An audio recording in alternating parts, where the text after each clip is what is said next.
Halstead Telephone Company and R&J Broadcasting Incorporated is proud to present to you this broadcast on YourLiveEvent.com.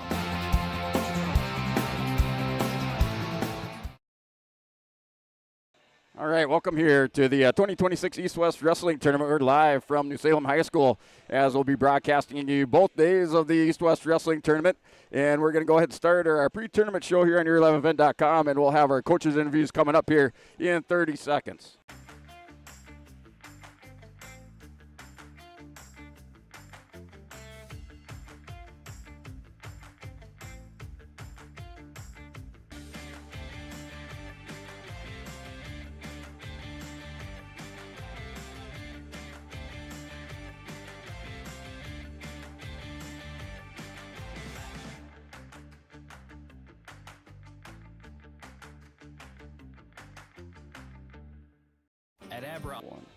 All right, welcome back here to YourLiveEvent.com as we're here with our pre-tournament show for the 2026 East-West Wrestling Tournament. And we have the head coach here for Hillsboro Central Valley, Coach Rob Owens. And Coach Owens, you guys are coming in off of had a couple duels there on Tuesday night, so you guys are coming here to the East-West. How's your team doing? I guess you're coming down kind of the last regular season tournament, and then you guys heading into the postseason. I think, last Tuesday we looked pretty good. We made some gains. We had some kids that didn't win matches, win some matches. It was a fun night, good atmosphere. Today and tomorrow it's going to be a tough tournament. We have a lot of kids that are, 2-year wrestlers. They started out as 7th graders, now they're 9th graders. They've had never wrestled before, and this is going to be a wide open tournament for them because they've never been in something like this. This is the closest you probably can get to state other than being at state tournament. You're going to see the top kids in the state. There's a few missing, but for the most part, East-West has always kind of held that, mystique about if you place here, you have a good chance of placing in state. So it'll be fun. It'll be interesting to see where they go. I told them, just go out there and have fun. Let it rip, and have, don't hold anything back because you never know. You might be done in 2, and you don't want all that extra energy just for nothing. Yeah. So go for it. Yeah, and you just kind of mentioned the years past, the mystique of this tournament. And just you can kind of parallel. You kind of take the whether you're a state or whether you're a champion here at East West or you're top 5 or top 6 place finisher here at the East West Wrestling Tournament. You kind of take that into the state tournament like you're talking. You kind of ride that wave. So just for Hillsboro Central Valley over the past years. I mean, you guys have been coming here for several years, and have you seen this tournament kind of change at all, or is it always just kind of stuck to the same kind of the same pattern or the same format throughout the years from when you guys have started coming here to New Salem? I think, it has gotten a little less competitive due to some teams not being here, like South Border. Yep. And, you got EK that aren't here. It's unfortunate. Yeah. But I mean, even I wrestled in this tournament a long time ago. And, and even then it was a tough tournament. It was. And so it's always going to have, tough, good kids. And it's nice to see for us. Like I tell the boys, this is practice. There's 3 days of the year that really count. Those are region duels, state, and it's day 1 and day 2. And if we make the state duels, then we add another day. But it's those that count. These are all practice for us. And getting to see Hettinger and Killdeer once again, because we did see them at Castleton. But Bowman we don't get to see. And even Lisbon, I mean, crazy enough, we haven't seen really Lisbon on it that much. We've seen a couple of the guys. But it's one of those things that gives us more exposure, gives us opportunities to see kids and to look at film and against us wrestling them, and it gives us a better understanding of, how did we win the match or how did we lose the match, what things do we need to look at. And like I told the boys last night, we're looking at, keeping it close with really tough kids and then making sure we make a presence known that if we have a kid we've beaten before, to go out after it and make sure it known that you're not going to beat me ever again. Yeah, and I just kind of wanted to touch on this a little bit. I saw this in a result from your duels from Tuesday night is that you guys had Braden Chenot in the lineup, and he was able to go out and take a forfeit for you. But I think that's pretty big. Getting Braden in there, giving him the recognition. He's a 2-time state place winner, I think, for Hillsboro Central Valley. So maybe you can just kind of touch on him a little bit and tell everybody kind of what's going on. Well, Braden's been hurt. He got hurt first. They had a team practice for football. He tore his ACL and MCL. he's been making it back, but we knew that he wasn't going to be. He wasn't going to be present in the season, but he's been, like I told him, I said, you're still part of the team. Yep. And he comes in, he'll help set up whatever I need. He's been really good at that. He'll run video for us today, and, he's part of the team. He's always been part of the team. Braden, as a 7th grader, had that decision if I'm going to play basketball or wrestle. He chose to wrestle. And the reason why we're getting him out there is he was 6 wins away from 100 wins. And 100 wins, oh, man, that's a huge thing. It is. He took 6 last year, and literally he had 29, 30 wins last year. It wasn't even going to be a question. He was only 6 away. Yep. So through forfeits, we've been trying to get him there, and we're 1 win away now. Okay. So hopefully in the region duels, we can pull that 1 win, and he can get his 100th. Either that or I'm going to have to pay one of the coaches under the table somewhere to, give us that win. But, it's a recognition thing. All of our seniors, other than Xander, who started a little later. Yep.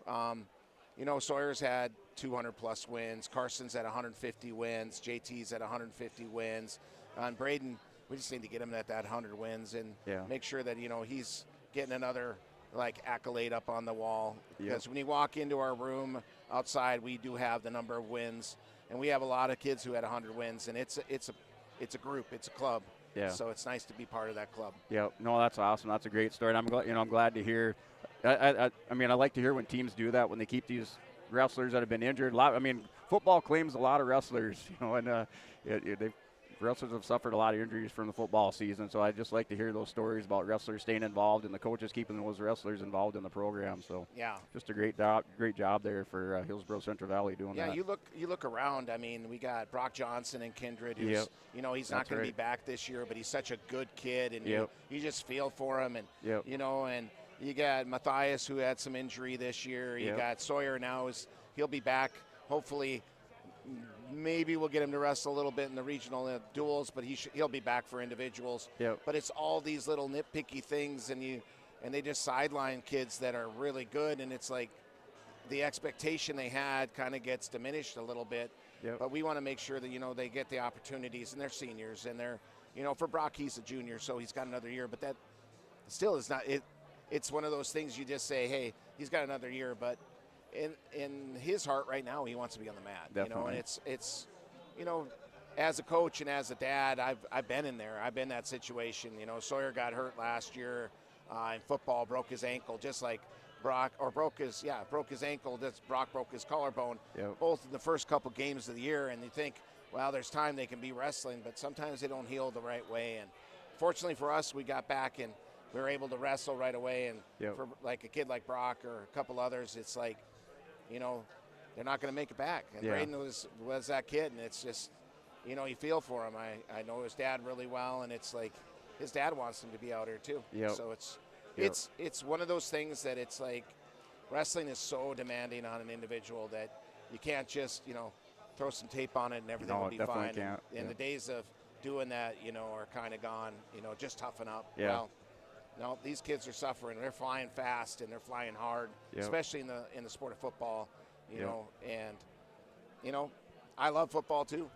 I wouldn't take it away, but it does, like you said, claim a lot of our wrestlers.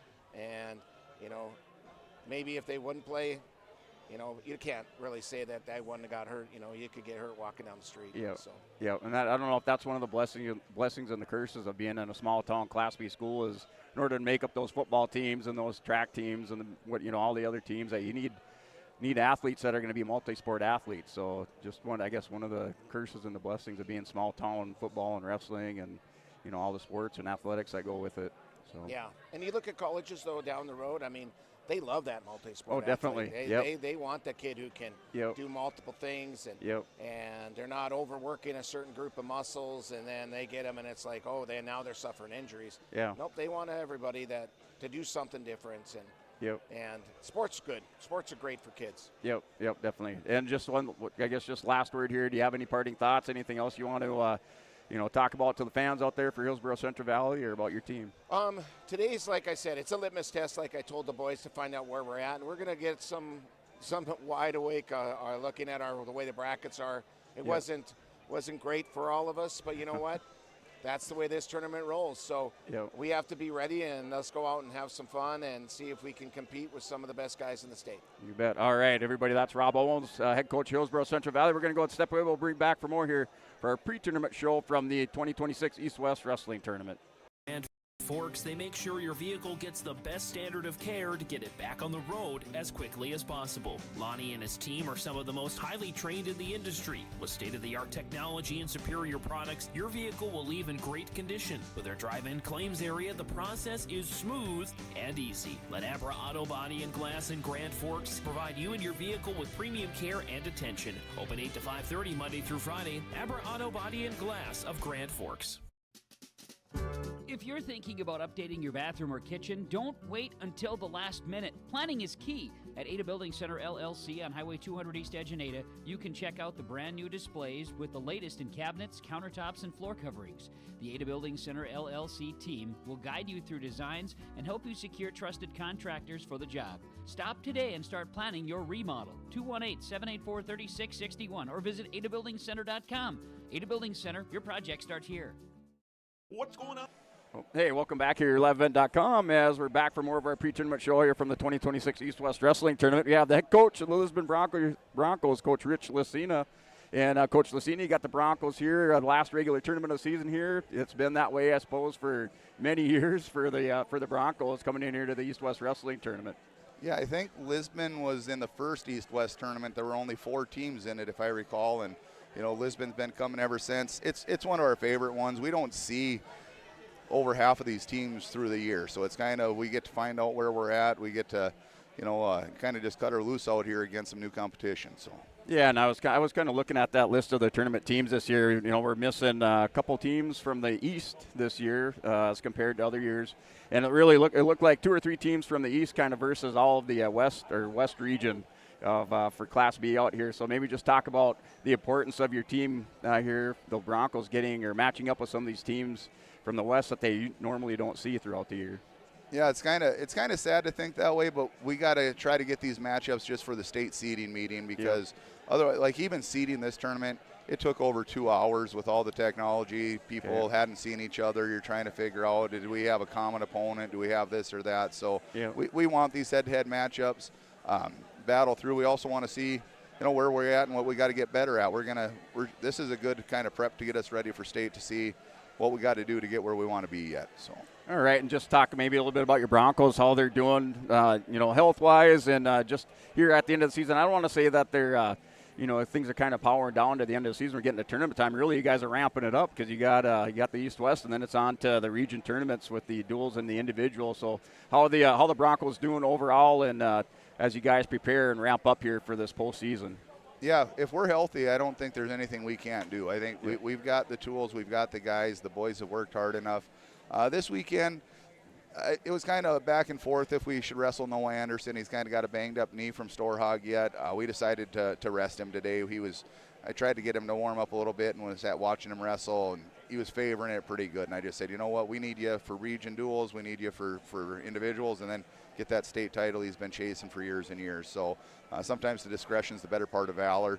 Otherwise, across the board, we're about as healthy as we've been all year. We'll knock on wood and kind of hope for the best going forward with it. But yeah, I'm excited to see what these guys can do here. I think they're going to leave a pretty good mark out here and make a little bit of a statement here, I'm hoping. So. Yeah, I'd just like to bring up to the fans at home listening that when Coach Lucina said knock on wood, he knocked on his own head. So. So I don't know if you're trying to tell us something there. I was never known for my brains here at Brent. All right, ladies and gentlemen, that's the head coach for the Lisbon Broncos, Coach Rich Lucina. We're going to go and step away. We'll come back for more here on YourLiveEvent.com. I had the guys from Agassi Precision Ag come over and do an inspection. You upgrading systems, or are you working on maintenance? Both, actually. We walked some fields last summer and found areas where we can improve. So we are installing Delta Force and some new opening discs. Yeah, I bet we're in the same boat. I should give them a call. Yep, they will come out and look over the planter with you and put a plan together. They are the guys I go to for answers. Agassi Precision Ag, your local precision planting dealer. Give us a call at 701-636-2119 or planterdoc.com.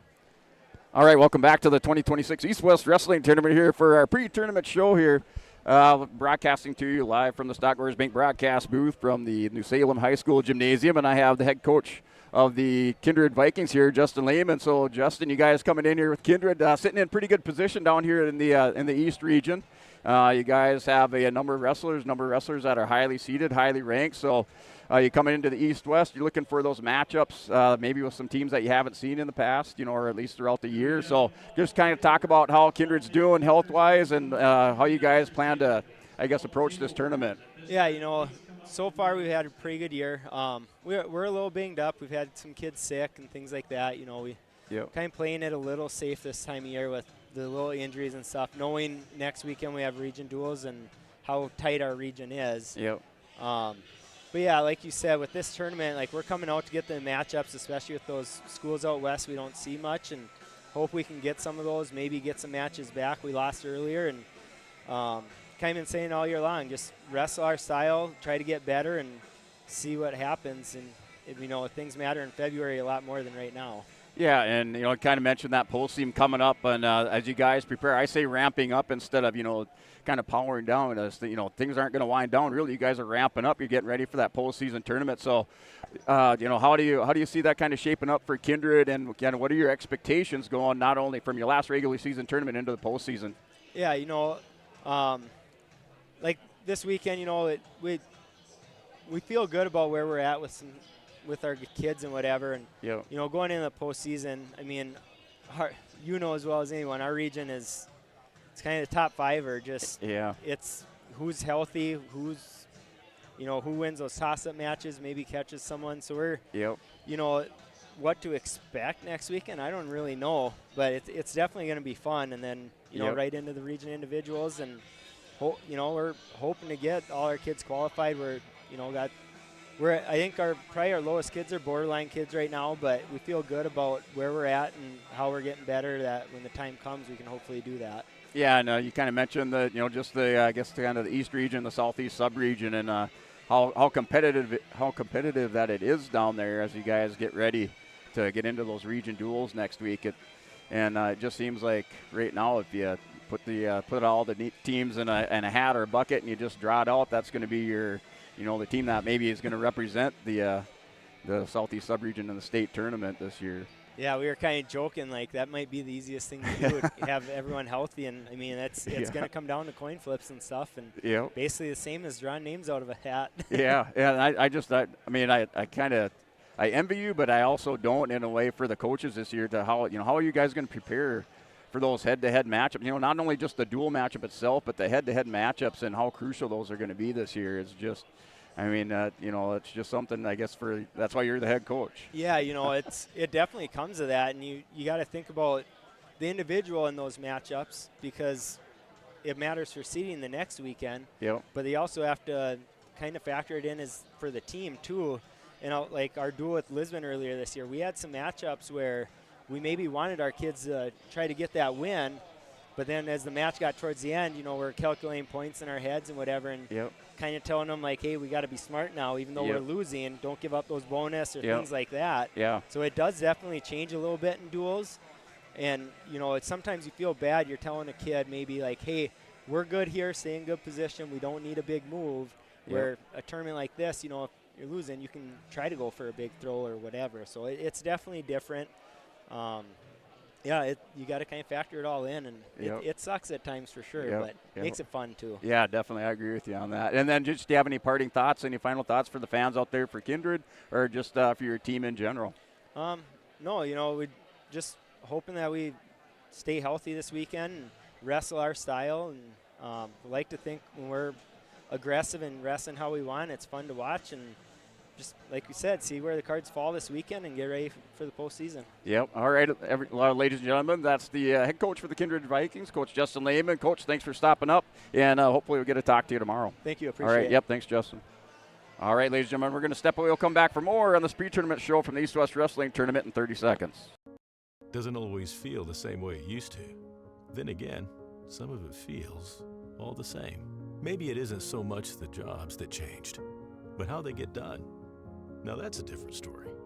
Everything got bigger and smaller at the same time. Insurance, accounting, and taxes can get complicated. So you need someone who's looking to keep every dollar possible in your pocket. Ag Country. People often ask me, why are Hillsborough Central Valley athletes so successful? Have you seen our fitness center? The weightlifting doesn't stop with our athletics. At Hillsborough Public School, we strive to do difficult things all the time. We help struggling readers read. Our MTSS process makes sure all students are improving. Hillsborough students are challenged to do difficult tasks each day. Please come and check out our school. And if you need a place to exercise, check out our fitness center. What if we said a bank is... All right, welcome back here at liveevent.com. As we finished up with our coaches interview, we're back for more of our pre-tournament show as we're getting ready for the national anthem, and then they'll clear off the mats and get ready for our first matches coming up.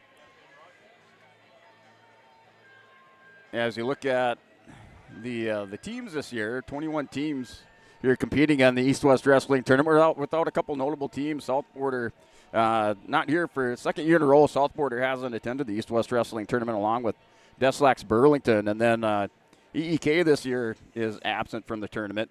So brackets just a little bit smaller, not only with those teams not here this year, but then also a number of injuries and some illness going around. So maybe not the stacked, 20-plus man brackets that we've seen before. We're probably right around the 16 to 14 man brackets here with a few buys on some of these. And so if you're looking for your wrestler in this first round, they may have a bye going into the second round, and just have to keep an eye on that. If you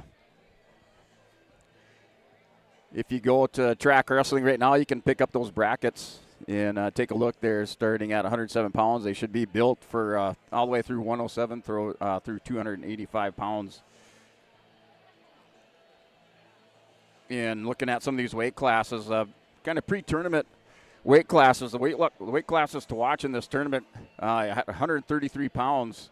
You had a number of seated wrestlers there for the Dakota Grappler, all the way 1 through 8, and then the honorable mention wrestlers were scheduled to compete in this. Not sure which ones didn't make the tournament this year because of maybe an injury or some illness, but I do know there's some pigtails there in that 133-pound bracket. That's going to be a good one to watch, along with 152 pounds, a number of these top-seeded wrestlers, and looking for that matchup there with Gabe Clifton and Ryan Eng. Eng, the number 2-seeded wrestler in the tournament, and Clifton, the number 1 seed. Matthias Dahlstrom not able to make it there at 152 pounds this year for the tournament, so I imagine that he's trying to get healed up and get ready for that postseason for the Oaks Tornadoes. But 152, another weight class to watch, as well as you have Carson Kazed there from Hillsborough Central Valley. And then Noak Swanson for Kindred. So just a couple of those area wrestlers in that 152-pound weight bracket with Ryan Eng, Carson Kazed, and Noak Swanson there at 152, one of those weight brackets to watch, along with 133 and 133 pounds. You have Lisbon's Grayson Lyons in that 133-pound weight bracket. That's just going to be kind of a big scrap there. See who comes out on that pile at 133 pounds. So we're going to go ahead, we'll step away, and we'll come back for more here from the East-West Wrestling Tournament in just a moment. It's a place to set it free. What if the point of banking wasn't to bank at all, but to put your ideas to work? What if your bank asked, what if, a little more? Well, what if we told you we do? We're American Bank and Trust, where what if meets why not? If you're ready to change what you get out of banking, start a relationship with us. What if you made the move today? Treat yourself to a great career at American Crystal Sugar Company. Team up with quality people making quality products. Full-time and year-round in a stable business. With great pay and benefits including time off available from day one. American Crystal Sugar Company invests in you to promote your continued growth and career advancement. Grow your career, doing your best work within the world's best beet sugar company. Apply online today at AmericanCrystalCareers.com. At Dickey Marion Insurance Agency, they offer high-quality products and services to their customers with a wide range of coverages from home and auto, farm and crop, and various types of commercial policies. Dickey Marion Insurance Agency is locally owned and operated and has been in business since 1974. Get in contact with Jesse Mastenbrook or Abby Hansen for the small-town service you deserve by going online to DickeyMarionINS.com or call 701-669-2330. All right, welcome back here. YourLiveEvent.com. We're back for this 2026 East-West Wrestling Tournament from New Salem, North Dakota, broadcasting to you live from our Stock Growers Bank broadcast booth here at Stock Growers Bank. We're locally owned, locally run, and invested in this community because it's our community too. In a world of big banks and bigger buildings, it's nice to know your bank is right here at home with Stock Growers Bank, member FDIC, and equal housing lender. As we are broadcasting both days of this tournament, inside the main gymnasium, we'll have mats 1 and mats 2. I might have to change this around to match up there with track wrestling. I think I might have them matched up wrong, so we're going to have to take a look at that, see if I have those right. But the 2 main mats here in the main gymnasium, mats 1 and 2, and then they have mat 3. That's in the back room in their wrestling room. And kind of nice this year as they have added a couple big screens inside the gymnasium. So if you're out here last year, didn't make the trip this year yet, they got a couple big screens inside the gym. And they got the bout sheets up there for the wrestlers to find out when they're up on the mats. And then they also have the back room up on the big screen here so we can see what's going on or what's transpiring back there. Kind of nice for the fans here inside the main gymnasium. So kind of like the little bit of technology upgrade, and we're able to see the action back there as it happens. And you go to track wrestling sometimes has a 20, 30 second delay on it. So going to be kind of nice to keep track of those wrestlers in that back room with the technology upgrade here inside the main gymnasium. And we're still down to the 3-mat format out here. Last year, maybe the year before, they changed it up a little bit where, as we got into some of these later rounds, they were able to shut down that 3rd mat in the back room. So we had a lot of action out here on the main floor. Things ran really well last year. I think we were done between right around 6:30 last year on the first day. Things kind of cruised through really fast. I expect to be a pretty short day today, just looking at the brackets and number of wrestlers in each of those brackets. And then we'll come out here for day 2. And coverage tomorrow for day 2 probably start right around 8:30. And we'll have the coaches' interviews. If you had missed our coaches' interview here for our pre-tournament show, you can go back and kind of listen to those. I had the head coaches there for Hillsborough Central Valley, Rob Owens, for the Lisbon Broncos coach, Rich Lucina, and then for the Kindred Vikings coach, Justin Lehman, with our coaches' interviews this morning. And then we'll get them back here tomorrow morning and maybe hunt down a couple others, couple other coaches here in the gymnasium, some that maybe we don't talk to all that much just because we don't see them a lot, and maybe get a perspective here from the kind of the west side of the state for a coach's interview tomorrow. So we'll keep track of that, and we'll bring that to you on day 2 here at the East-West Wrestling Tournament. Yeah, as if you look at our postseason schedule for YourLiveEvent.com, and we'll have coverage for the Northeast and the Southeast Sub-Region Dual tournaments next week, as the Southeast Sub-Region Dual is in Napoleon. So we'll have video coverage, live stream coverage of that from Napoleon High School. And then the Northeast Sub-Region, that's up at Pembina County, and I believe Brady Siebels will be up there. And I'll have coverage over in Napoleon for that dual tournament. That Southeast Sub-Region Boys Dual Tournament, that's going to be a fantastic duel next Saturday. So stay tuned. I know there's some duels this evening that could still have implications for the seeding for our Southeast Sub-Region duels next week, as I think South Border and EEK will have a duel tonight. And if you paid attention last night, there's a little disruption with Oaks defeating South Border. EEK defeating South Border in a duel. Oaks beat South Border earlier, so Lisbon with 2 losses. Kindred currently undefeated, so they have still some movement there in those Southeast Sub-Region duels, and that duel tonight with EEK and South Border should be one to watch. I don't know if there's going to be any video coverage of it.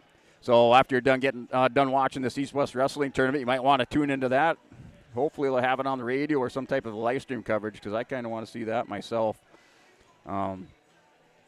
So still undecided if you're looking for those Southeast Subregion dual brackets. They still have some duels to wrestle tonight that could have seeding implications, so you just got to hold on. I know last few years they've had it out either Friday or Saturday, as things were already decided by this time, the past few years. But still some duels this evening, and that could have some seeding implications for those Southeast Subregion duels. And we'll stay tuned and maybe have an update for you tomorrow. As we're going to go, we'll step away. We're right around 10 minutes away here from things starting for our national anthem, and then our first round matches here from the 2026 East-West Wrestling Tournament. Winters are demanding. The expert heating and plumbing technicians at Bears Home Solutions will keep your home warm, dry, and comfortable all winter long.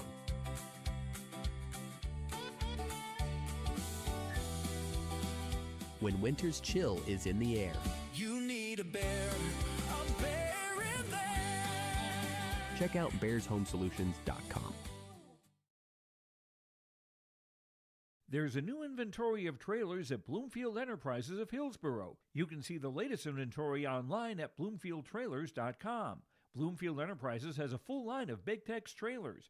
Big Tex has affordable and versatile utility trailers for all your jobs. Big Tex has a full line of products from ATV trailers to gooseneck to dump trailers and more. Call Larry at 218-368-7989 or Tim at 701-430-0877. Bloomfield Enterprises in Hillsboro. All right, welcome back here at LiveEvent.com. We're back for this 2026 East-West Wrestling Tournament. We're about 5 minutes away from our national anthem, and then those first-round matches from this historical tournament started back in 1977, kind of the brainchild of Dale Beckman here in New Salem, and then Nick Storhag of the Lisbon Broncos, as they kind of hatched this idea to come out here and have some of these teams in the East meet the West, and from there, kind of the rest is history. It's been one of those traditions that has carried on in the state of North Dakota for Class B wrestling here for since 1977. So proud to be out here covering it for YourLiveEvent.com, bringing all our tournament action to the east side of the state, and not only, I guess, to the east side of the state, but across the U.S. and around the world, wherever you're listening. Thanks for tuning in. Yeah, as we'd like to thank our feature sponsors, as we have a number of feature sponsors. So just like to thank those sponsors for bringing you our 2026 East-West Wrestling Tournament coverage, as we have our Irie Insurance pre-tournament show. Get the insurance protection you want with the customer service you deserve at Irie Insurance. They cover it all from home, auto, crop, commercial, and benefits insurance. Go to IrieInsurance.com to get a free quote. That's your Irie Insurance pre-tournament show. And then we'll also have our Dakota Heritage Bank post-tournament show. So we'll try to see if we can get a couple interviews with some wrestlers here at the end of the tournament, day number 2, with our Dakota Heritage Bank post-tournament show. And we have our Tim Kazed seed sales scoreboard. We'll give you those hourly updates, top of the hour. Try to get those to you on the top of the hour with those hourly Tim Kazed seed sales scoreboard. And then we'll also have our Bank North blood timeouts throughout the tournament, along with our hourly Tim Kazed seed sales scoreboard. We'll have our Olson Accounting hourly recap, kind of break down the match and the action that's transpired, as those top of the hour scoreboard updates and hourly recap. We'll also try to take right around a 5-minute break at the top of the hour to try to collect up, get some of those results to you, and keep you informed on what's happening throughout this tournament, as things can kind of progress fast. Once you get into those second and third rounds and get in the wrestlebacks, things kind of move pretty quickly in these 2-day tournaments here. And then we also have our Stock Growers Bank broadcast booth, as we're high atop the bleachers here on the north side of the gymnasium, in the barn, as some affectionately call it. I'd just like to mention those technology upgrades here inside the main gymnasium, as they do have a camera now in that back room, so we can see mat number 3. They moved the scoreboard, so if you're kind of familiar with how the old setup here in the main gymnasium, they moved the scoring table from the north side over to the opposite side now. So kind of nice, frees up a bunch of space over here, and then we can watch that mat number 3.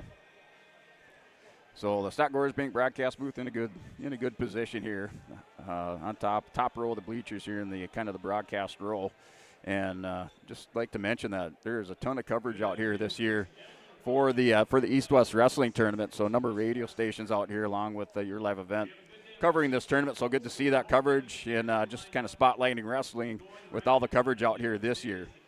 And we also have our Halstead Telephone Company connection or move of the day and our Agus Ag Precision move of the tournament, along with our Enbridge Energy wrestler of the day. So we'll have all those feature sponsors and all that coming up for you on yourliveevent.com as they're just going through some announcements.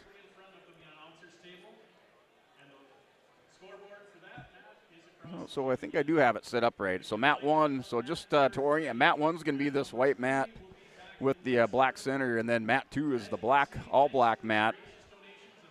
And if you've been in this gym, the mat 1 has the opposite scoreboard on the east side of the gymnasium, and mat 2 scoreboard is on the west side of the gymnasium.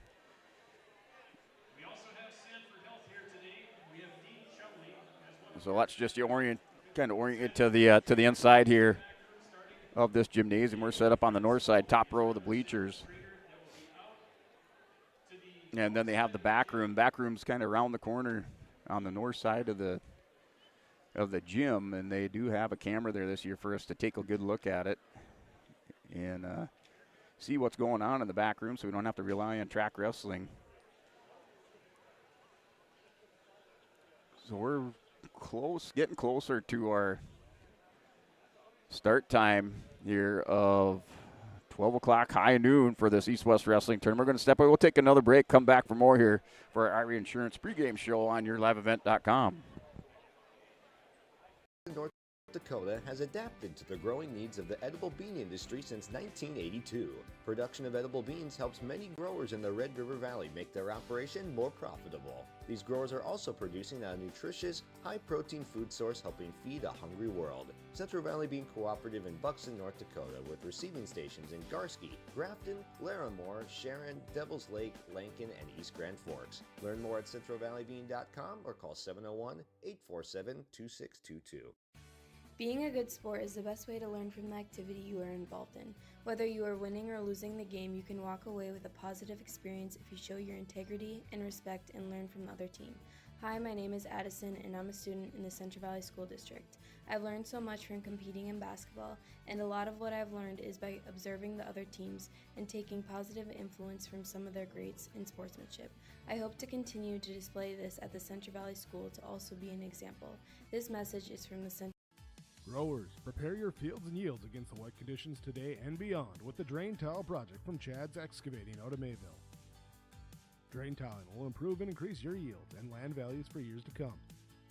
Chad's Excavating provides free detailed estimates, and with over 40 years of combined success, they provide professional installation and service. Call Chad today to prepare for your future and any questions that you might have.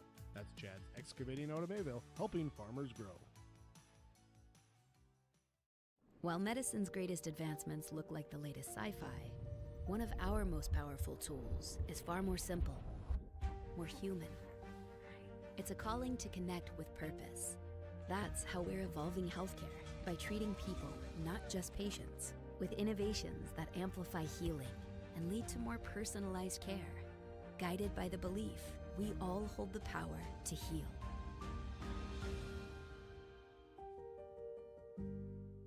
The City of Hillsborough encourages customers to use electricity wisely through its Bright Energy Solutions rebate program.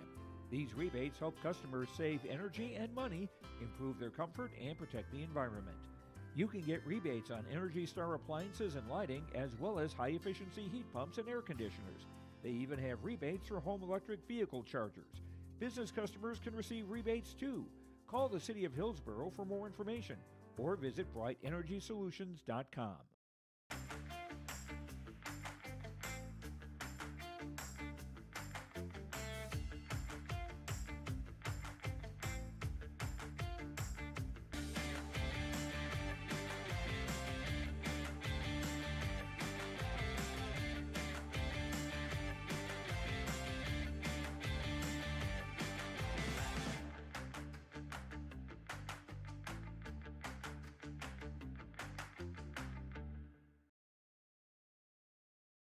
At Abra Auto Body and Glass in Grand Forks, they make sure your vehicle gets the best standard of care to get it back on the road as quickly as possible. Lonnie and his team are some of the most highly trained in the industry. With state-of-the-art technology and superior products, your vehicle will leave in great condition. With their drive-in claims area, the process is smooth and easy. Let Abra Auto Body and Glass in Grand Forks provide you and your vehicle with premium care and attention. Open 8 to 5:30 Monday through Friday. Abra Auto Body and Glass of Grand Forks. All right, welcome back here at 2026 East-West Wrestling Tournament. As we're back for day one action, we have mats number 1, number 2 inside the main gymnasium. Mat number 1, wrestlers reported in. Mat 2 ready to go. As we finished up with our national anthem. Head table gave the officials the start your matches. So we're back with some wrestling action here. Mat number 1 is 133 pounds, so 133-pound match, prelim matches here inside the main gymnasium. As we have mat 1, Bryson Thomason of Beulah Hazen, a freshman, 7'11", taking on Ryan Knoll of Bowman County Beach, the 8th grader, 24'11" at 133 pounds. And that's a quick takedown, so 3-0 is your score. And now some near fall, 5-0. So takedown and near fall on mat 1. And wrestler up to his feet. Or excuse me, they put it on there. So Thomason up 3-0 on mat 1. Over Ryan Knoll. Thomason wearing the blue, So Ryan Knoll, Bowman County Beach, wearing that blue singlet with the gold trim. As now our score 4-3. Knoll with the escape and the takedown, up 4-3 over here on mat 1. Mat 2, Jaron Nelson of Oaks, Bo Grunfelder. So a huge matchup here, the first round between Grunfelder and Jaron Nelson in a prelim match. That just shows you how deep that 133-pound weight class is. As Jaron Nelson and Grunfelder, both honorable mention rankings. As they're going to face off here in that first round. Prelim match, that's kind of incredible on mat 2. Right now that's scoreless, 133 pounds, minute 9 remaining. As our wrestlers in the center of the mat.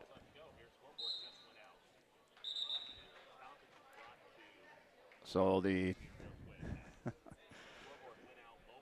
54 seconds remaining. Looks like they're making sure everything's set. As we have some power fluctuations. Hope I'm not doing anything back here. Wouldn't want to be responsible for taking down the East-West Wrestling Tournament because I flipped a switch. All right, so scoreless first period. 45 seconds remaining. Jaron Nelson of Oaks, Bo Grunfelder. So like I said, each wrestler, honorable mention ranking in that latest Dakota Grappler, number 4 ranking for Class B. And there's a shot by Nelson. Grunfelder's going to sprawl out. And there's a little whizzer action by Grunfelder, so they go off the edge of the mat. So Grunfelder for Napoleon last year. Bo Grunfelder, state qualifier at 121 pounds. Jaron Nelson, a state qualifier last year at 121 pounds. They're squaring off here again. Imagine they met up a few times last year. They're here at the East-West at 133. Prelim action. Still scoreless. At the end of the first period, that's going to be scoreless. There's now 2 seconds left. Towel tappers out there.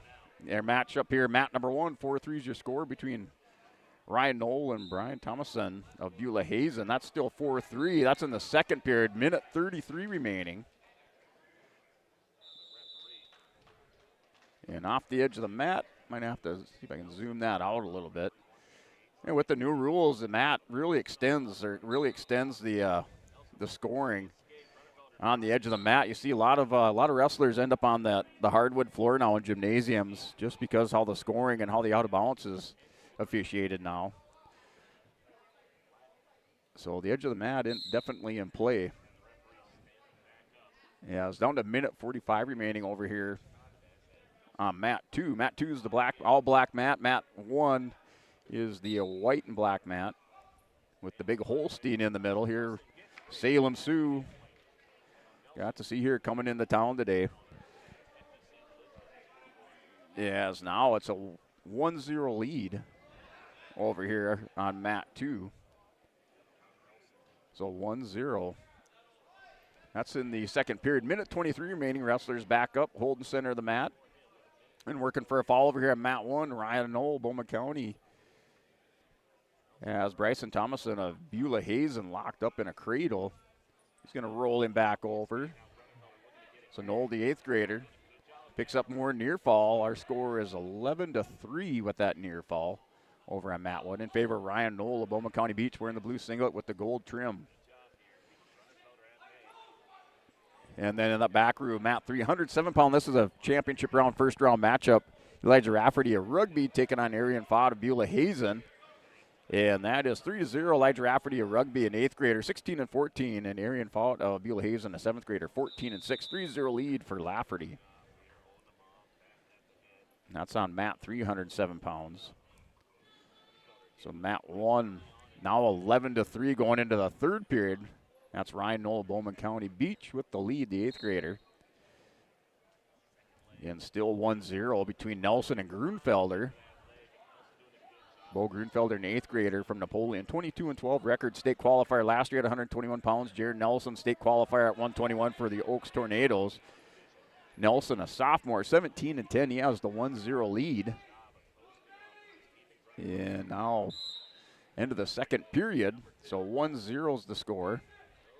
14-3 over here on mat 2. More near fall for Knoll. Knoll working for a fall for Bowman County Beach. Yeah, it looks like he has a half Nelson sunk in. So really deep arm around the neck, trying to pick up the fall. And that'll do it. Tech fall victory over here on mat 1 for Ryan Knoll over Bryson Tumason of Beulah Hazen at 133 pounds. That's a result. Prelim match over on mat 1. Mat 2, 133 pounds between Nelson and Grunfelder. Grunfelder trying to turn the corner. Nelson in on a high crotch shot. Going to try to walk it up. Grunfelder, edge of the mat. He's just got to kind of pull Nelson out to get the restart. So they're going to go back to the center of the mat. Back for the restart. They're from mat 3 between Arian Fott of Beulah Hazen and Lafferty. And then mat 1. Now new matchup. Jaden Rude of Kindred for the Vikings out here, the 8th grader. 23-12 here at 107 pounds. Emery Jenin of Hillsboro Central Valley, a 7th grader, 5-11. And that matchup just underway. And a 3-0 lead for Rude. Rude's going to give Jenin the escape. So we're 3-1 over here on mat 1. And final 45 seconds over on mat 2. We're tied up at 1 with the Grunfelder scoring the escape. Yeah, double unders on Nelson. They go back to the center for a restart. And that matchup, that didn't conclude, so it looks like they're still in the second period on mat 3. 7-3 is the score between Lafferty and Fott at 107 pounds. The other 107-pound matchup here on mat 1. Jaden Rude has a half Nelson hooked up. Grunfelder and Nelson are scrambling over here on mat 2. Grunfelder's going to get Nelson, throws him to his back here. The 8th grader for Napoleon working for a fall. Trying to put the squeeze on Jared Nelson on mat 2. Nelson able to keep that left shoulder up, so we have the takedown in the near fall. So Bo Grunfelder will win by a score of 8-1 on mat 2. So the win by decision there for Jared Nelson up. Bo Grunfelder, he defeats Jaron Nelson by a score of 8-1 on mat 2 at 133-pound prelim match. So a tough 133-pound weight class. Grunfelder comes out of that one here at mat 2 in the prelim round. So mat 1, 107 pounds. Jaden Rude up now 10-1 over here on mat 1. So 10-1 score for Jaden Rude. Scored a takedown, let Emery Jenin go of Hillsboro Central Valley. Now Rude back working on the top position. Final seconds of the first period. Rude's going to go up into the second period with a 10-1 lead.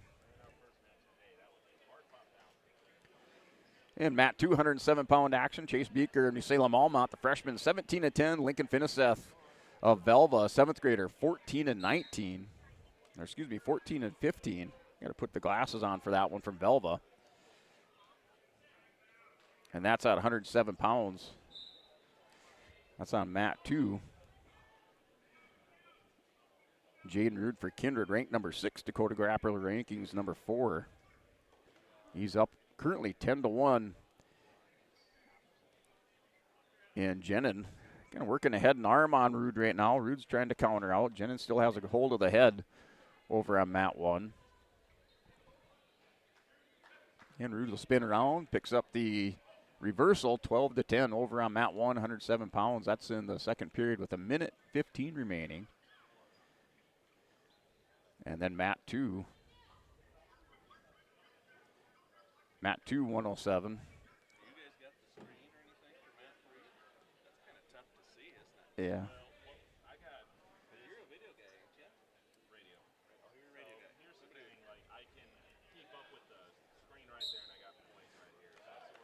So we're 12-1 here with 50 seconds remaining, second period. 12-1's the score. 107 pounds over on mat 1. Rude in the top position. And Rude, now with 39 seconds remaining, has the arm chopped underneath. Goes to a chicken wing ride, trying to dig that, punch that arm through. Goes to an arm bar. And Emery doing a good job stretching out that arm. Rude's going to tie up, spirals the far wrist, goes to a half Nelson over on mat 1. Has Jenin down on his hip. And working for a near fall over there, Jaden Rude. Rude's going to turn him over. Got the exposure for a 2 count at the end of the second period. Right now, 14-1 with those 2 near falls. He's going to collect a few more. So he's going to pick up 4 near fall. 16-1, that's a tech fall victory over on mat 1 for Jaden Rude of the Kindred Vikings. Had 107 pounds. He wins by tech fall victory over Emery Jenin of Hillsboro Central Valley on mat 1. And then mat 2, Chase Beaker, New Salem Almont, has the 7-0 lead, working for a fall on Lincoln Finisist of Velva. So Beaker, ranked number 4, Dakota Grappler rankings for New Salem Almont. And he is a freshman, and he wins by fall over here on mat 2, 107 pounds. Chase Beaker, New Salem Almont, advances into the next round, championship round. He wins by fall over Lincoln Finisist on mat 2.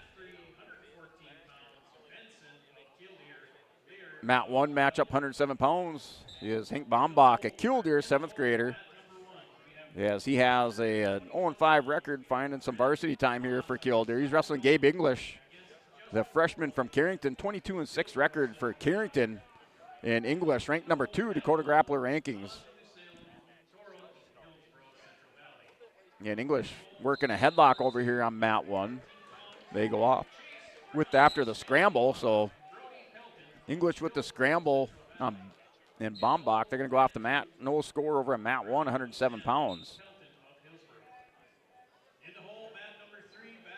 And then mat 2, Chase Beaker, Lincoln Finisist, now 11-0 score here for Chase Beaker, a freshman from New Salem Almont. He's going to pick up another takedown, 14-0 Chase Beaker on mat 2.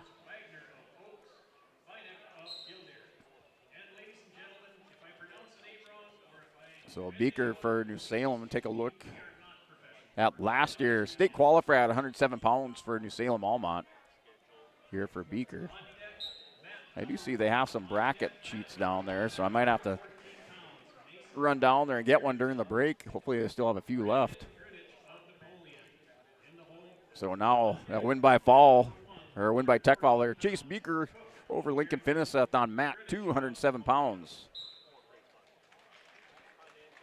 That back room mat, 314 pounds. Austin Ormondson heading here Scranton, taking on Gunnar Frick, New Salem Almont. So Ormondson, a sophomore, 15-12 record for the Nighthawks, and Gunnar Frick for the Holsteins, an 8th grader at 7-6 over on mat 3. 4-0 lead for Austin Ormondson in that back room. It looks like they're up in the neutral position, so back to the neutral position on mat 3, 114 pounds, second period on mat 3.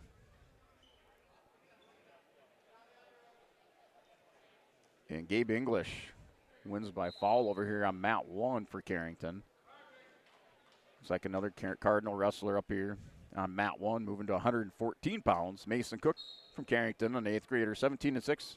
And Brandon Grunek, 8th grader from Napoleon, 2-14 record. First round matchup between Grunek and Cook. on mat 1, currently scoreless. And Cook in on a single leg shot, turns the corner, collects his 3-point takedown, 114-pound action. He's in the top position, going to spike the ankle.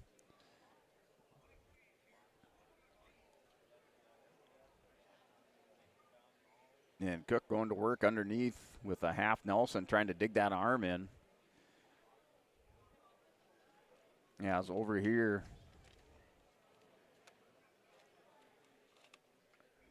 On mat 2 here in this Bank North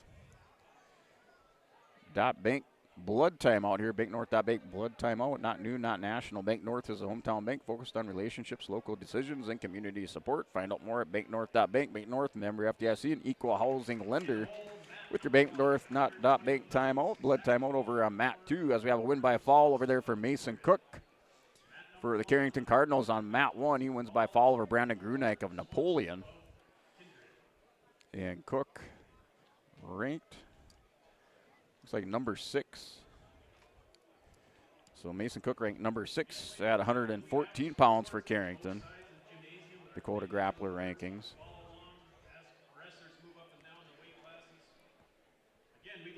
Yeah, I was waiting for the rest. Looks like Justin Terrell coming out here for Hillsborough Central Valley on mat number 1. That matchup on mat number 314 pounds. As that has Austin Ormanson for Hettinger Scranton up 5-3 now over Gunnar Frick of New Salem Almont. That's 5-3 score. And they're back to the neutral position. Second period, or it looks like the start of the third period back there. 5-3 score. They're Austin Ormanson of Hettinger Scranton up over Gunnar Frick of New Salem Almont. That's over on mat 3 in the back room. Then mat 2, Jace Boynton here on the black mat, 114 pounds. Jace Boynton, Bowman County Beach, a freshman, 25-3, taking on Braden Brossert of Rugby, a freshman, 21-14. Here on mat number 2, and Boynton with the quick takedown up 3-0. That's 1:14 remaining. Boynton working an armbar on Braden Brossert of Rugby, and Brent Haas of New Salem Almont, and Justin Terrell. Haas comes out here and picks up a takedown on Terrell. Terrell with the escape now, 3-1 over here on mat 1, 121-pound action. And Terrell for Hillsborough Central Valley last year.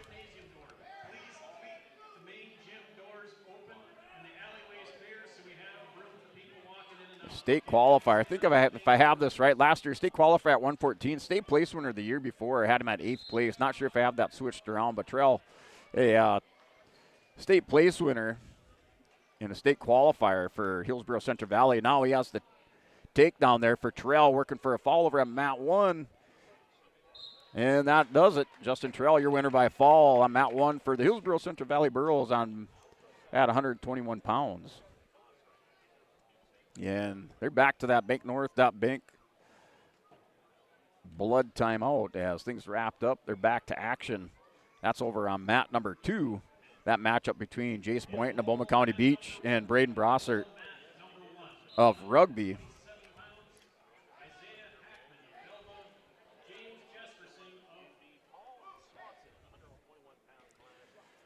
And that was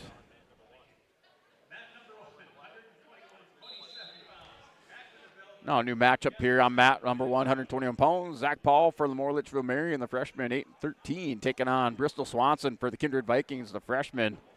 And Swanson has the ball and chain hooked up over here, picking up takedown and near fall on Zach Paul from Lemoore.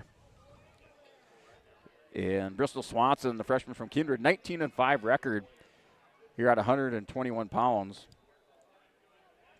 Swanson, honorable mention ranking, Dakota Grappler rankings. And that'll win by fall over there for Bristol Swanson for the Kindred Vikings as he wins by fall over Zach Paul for Lemoore Litchfield Marion. That's on mat 1.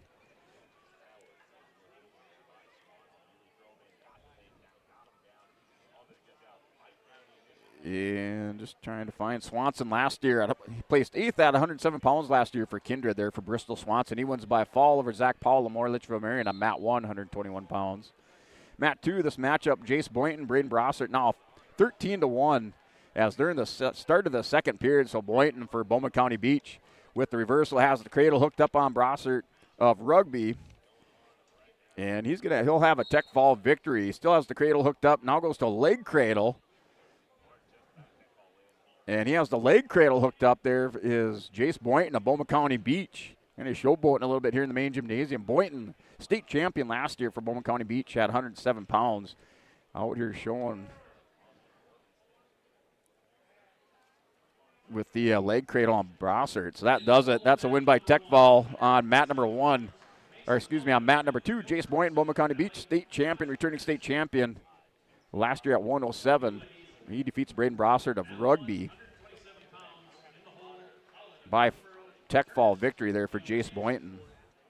And Brossard, see if I can find him on my sheet. He was a state qualifier last year at 107, so those two meeting up again this year at the East-West tournament. Boynton coming out on top of that with the tech fall victory in the second period.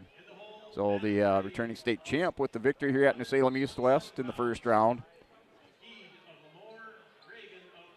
Yeah, it looked like Gavin Swinson. Swinson over Sam Haverstock and Minot Bishop Ryan over on mat 1 for the Kindred Vikings. So Swinson at 127 pounds, ranked number 2 in Dakota Grappler rankings. You heard Coach Rich Lucina saying that Noah Anderson not here in the tournament this year, kind of trying to heal up an injury that he has and get him back into top shape for the postseason as the Broncos ramp up for the postseason. The matchup here, mat 1, 127 pounds, Isaiah Hackman of Velva and James Jesperson of Williams County. Hackman ranked number 8 for Velva at 127. Hackman's a freshman, 23-8 record. And James Jesperson, Williams County, an 8th grader at 20-11. Mat number 2, Chase Brown Stanley taking on Brody Pelton, Hillsborough Central Valley. Pelton in Brown right now. Chase Brown is up 7-0.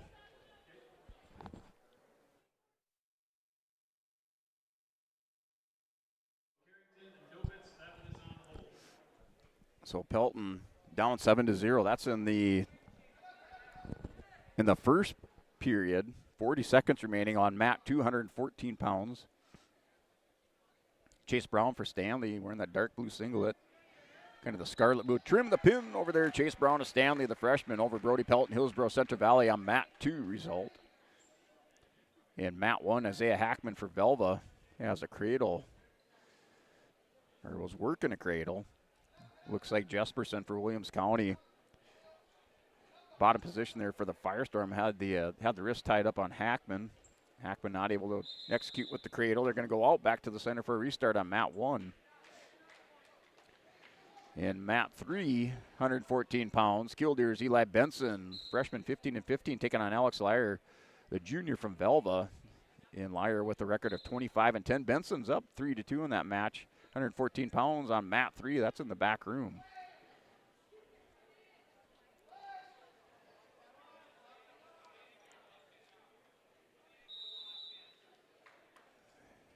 And out here on mat 1, they're going to the second period. Isaiah Hackman has the 3-0 lead. Now 6-1 is the score. Another takedown for Isaiah Hackman of Velva. And Hackman last year, state runner-up. Looks like he got to take on Jace Boynton last year. Boynton and Hackman matched up in that 107-pound state championship match. Hackman placed second last year. Two-time state place winner for Velva, Isaiah Hackman, placed second last year and 5th the year before. He's out here on mat 1. Currently in the top position, up 9-1, picks up another takedown. Works a power half, has a leg stuck in underneath on the right side. Looks like he has double legs in, so up over the hips, double leg ride on mat 1 for Isaiah Hackman. He's up 9-1, minute 15 remaining. That's in the second period. And then over on mat 2, 121, Tyson Grunike, Napoleon, sophomore 1 and 2, taking on EJ Janikowski of Bowman. That's 3-0 lead. First period, minute 3 remaining on mat 2. And Hackman working, has the half Nelson buried in over here on mat 1. As he'll collect his near fall, he goes Saturday night right on Jesperson. Jesperson for Williams County able to roll through. Hackman's going to pick up 4 takedown, 13-1 score over on mat 1, 127 pounds. Hackman in the top position. as he was a state runner-up last year, placed 5th the year before, 2-time state place winner out there on mat 1 at 127 pounds. Goes in, working underneath, kind of front headlock positions. Lets Jesperson go, cuts him away. So 13-1 lead over on mat 1 for Isaiah Hackman, second period. Final 15 seconds.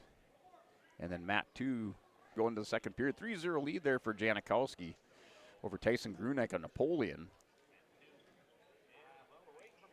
And Hackman, your winner on mat 1, 127 pounds.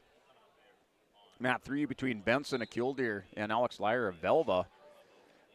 That's still a 3-2 score. Wrestlers up on their feet there on mat number 3. Let's see if I can call this one from the screen. It's kind of hard to see who's who there. Yeah, as that's 3-2 score. That's in the third period. Start of the third period on mat 3, 114 pounds. Matchup between Eli Benson. Looks like a good one back there on mat 3. 3-2 is your score. Benson leads. Alex Lyer, the junior from Velva. That's first round action at 114. Alex Lyer, the number 3 ranked wrestler at 114 pounds. So he's in a dogfight right now with Eli Benson of Killdeer on mat 3. And then out here, mat 2, Jay Janikowski, Bowman County Beach, working for a fall on Tyson Grunek. He's north-south, has the head scoop and the pin over here on mat 2, 121 pounds for E.J. Janikowski of Bowman County Beach on mat 2. And mat 1, Mason Ouellette, Hillsboro Central Valley, who's wrestling Josh Turnus of Beulah Hazen, the sophomore. And Turnus, your winner by fall over mat 1, 127 pounds over Ouellette of Hillsboro Central Valley, the freshman. Turnus for Beulah Hazen at 127. Ranked number 3, Dakota Grappler rankings for Beulah Hazen. Turnus, multiple time state place winner for Beulah. Yes, Turnus placed 7th at 114 pounds last year. State runner-up the year before. As he wins by fall, he'll advance into the next round at 127 pounds. And then mat 2 between now Easton Baumgartner and Napoleon taking on Logan Hyde, New Salem Almont. Hyde, a senior, 8-12. He picks up the takedown on Baumgartner, the freshman, here at 127. So we have the 3-point takedown with Logan Hyde, New Salem Almont, the senior, trying to work some of that senior magic as they see it off. And he's up 3-0 on Baumgartner, Easton Baumgartner.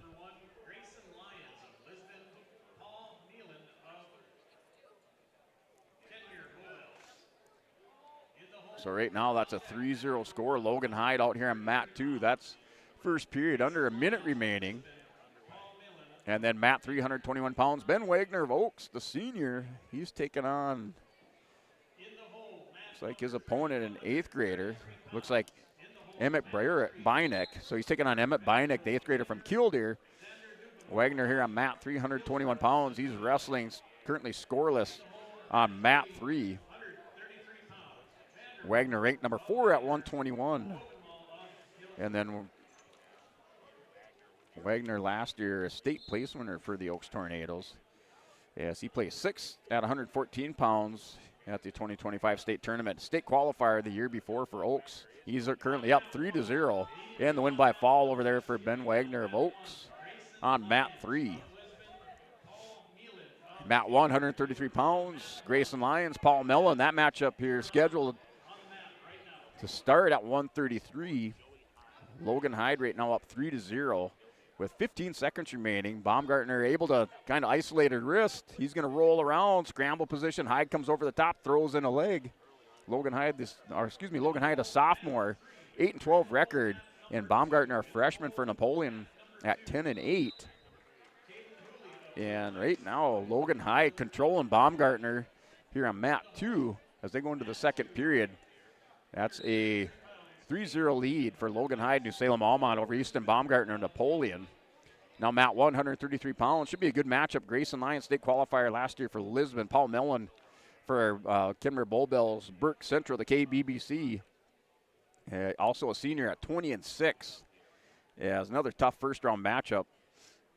This one at 133 pounds. Just such a deep weight class. Mellon for Kenmare Bullbells, ranked number 4. and Dakota Grappler rankings, and Grayson Lyons for Lisbon ranked number 7. So these wrestlers out here and finding each other in the first round at 133. And Lyons in on a takedown on Mellon.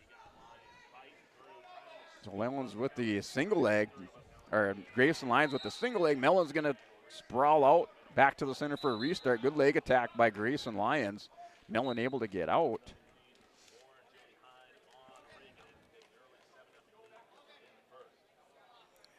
And just looking last year, Paul Mellon, state qualifier at 133 pounds.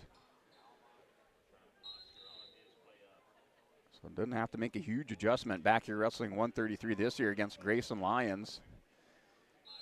There's still first period. Now with 43 seconds remaining, back to the center of the mat over on mat 1. And that's scoreless between Lyons and Paul Mellon, Kemmerer Bowbells, Burke Central. Mat 2, 127. Baumgartner ties it up now with the 4-3 score here with Logan Hyde and Easton Baumgartner on mat 2. That's in the second period, 47 seconds remaining. So that score 4-3. Logan Hyde with the 1-point lead over on mat 2. The wrestler's currently in the neutral position, just locked up. Collar ties, hard collar tie by Baumgartner on Logan Hyde. Lyons and Mellon here, and a little lat drop as Logan Hyde with the big lat drop. That's an Agassi Egg precision move of the day over there for Logan Hyde. He hits the lat drop on Easton Baumgartner. Napoleon, he's working for a fall on mat 2. And Hyde with the big throw, collects up the takedown, working for near fall mat 2, and that does it. And Logan Hyde, hometown hero for Salem Almont, comes with the big throw. The Agassi Egg precision move of the day so far. So Agassi Egg precision move of the day going out right now to Logan Hyde, New Salem Almont. He's going to pick one of those up with Agassi Precision Egg, your local precision planning dealer. Agassi Precision Egg in Hillsboro. Call 701-636-2119 or visit plannerdoc.com. That was your Agassi Egg precision move of the day. Going out to Logan Hyde with the big lat drop here on mat 2. And Lyons and Mellon now 1-0 is the score. So it looks like Lyons up 1-0. Lyons with the red leg band. So Lyons and Mellon tied up center of the mat. That's on mat 1. And then mat 2, 127. And Lyons still working the head tap. They go back in here on mat 1, then Mellon and Lyons. And now Mellon in on a single leg shot on Lyons. He gets in pretty deep. Lyons going to come back with a whizzer. Going to work the head. Lyons see if he can spin, turn the corner, run the corner there for Grayson Lyons. Mellon's going to come up, catches him. Mellon back in deep as Lyons looked like he was in good position trying to turn the corner. Mellon's going to come up on the single leg. Lyons is going to throw in a hard whizzer on Paul Mellon. And Mellon's going to step around. He's going to pick up the takedown on Lyons. Lyons kind of slipped out of that. And 3-1's your score here between Paul Mellon and Grayson Lyons of Lisbon. So that score 3-1. Second period, 25 seconds remaining. And mat 2, 127-pound action over here on the black mat. That's Trig Dahlstrom of Oaks, the 8th grader, up 3-0 over Herman. And Dahlstrom working for a fall, has Herman over to his back. Herman from the Northern Lights, a sophomore, 7-17 record. Dahlstrom's going to pick up 2 near fall. He's up 5-0. And Lyons in on a single leg shot. 3-2 is your score, so Lyons gets a point back. We're 3-2 here with Paul Mellon. Mellon has choice. He's going to choose bottom position. So Lyons is going to have to score a takedown or some near fall here. He's on top of Paul Mellon. Mellon on the whistle, sits out. Here at 133-pound action on mat 1. That's the pin over on mat 2 for Trig Dahlstrom. Dahlstrom, first round win for the Oaks Tornadoes for the 8th grader on mat 2, 127 pounds. And mat 3, 133 pounds. Gavin Rude of Kindred, the sophomore, taking on Lucian Albrecht of Killdeer. That's your matchup over on mat 3, 133 pounds. That's in the back room. And looks like Rude with the takedown rolls over Albrecht of Killdeer, working for a fall in the back room. Has near fall coming to him over on mat 3. And still waiting for the call there, signaled by the official. And Lyons is going to trying to pick up some near fall. And it's going to get potentially dangerous. Lyons is working over the shoulders on Mellon.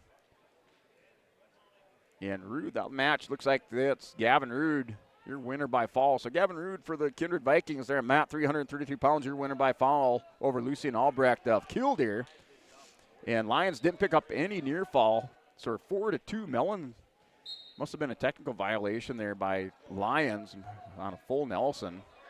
They say 4-2 up on the big scoreboard. So I think the penalty was against Grayson. They got 3-3 on tack wrestling, but 4-2 here in the main gym. So I think Lyons is down by 2, the 1-point escape now. 5-2 is the lead for Paul Mellon. Mellon has the lead up by 3 over Lyons. Lyons double leg shot on Mellon. Mellon's going to front headlock. Lyons goes in on the high crotch. Lyons going to have to double up on this. Mellon grabs the back ankle. Lyons still trying to dig in deep.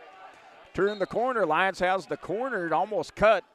Mellon still sprawling. He takes a look at the clock. Lyons going to stand up, hooks the ankle on Paul Mellon.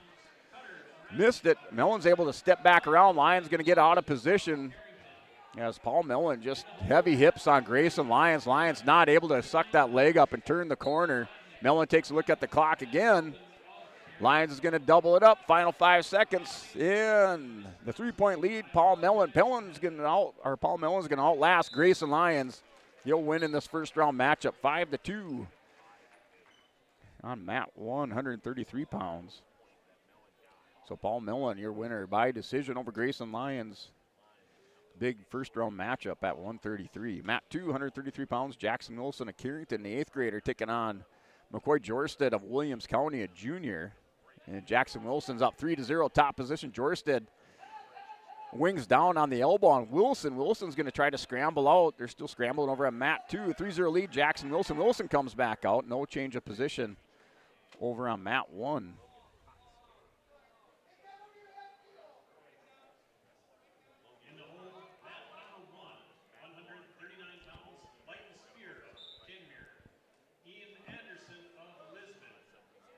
So matchup over on Mat 1 now is Eric Mall of Rugby taking on Logan Potts, Lemoore Litchfield Marion, the junior. And end of the first period over on Mat 2 between Wilson and Carrington and Jorsted of Williams County. Jackson Wilson, another wrestler here in that tough 133-pound weight class. Wilson ranked number 8 for Carrington. And Potts with the chicken wing hooked up, picking up near fall off the tilt. Potts currently leads 3-0. He's going to have more near fall coming to him. He's going to readjust with an arm bar. Walks around the head, the right shoulder up a little bit, and then the pin over there for Logan Potts of Lemoore Litchfield Marion Lobos here on Mat 1, 133 pounds. Mat 2, there's a cradle hooked up by McJorsted. Jorsted has Wilson going over. He's going to go in with the 3/4 Nelson. Jorsted with the trick, kind of a trick up his sleeve, has Wilson going down. This 3/4 Nelson's tight. He's going to pick up a couple near fall. 3-2. Now Wilson scrambles out of it. 2 near fall for McCoy Jorsted. And Wilson didn't like that at all. He reverses it. He picks up the 2-point reversal, goes right into a half Nelson. And he has this thing wrapped up pretty tight there. And the pin there for Jackson Wilson. He was in a little bit of trouble. He comes back through, and he wins by fall at 133 pounds on Mat 2.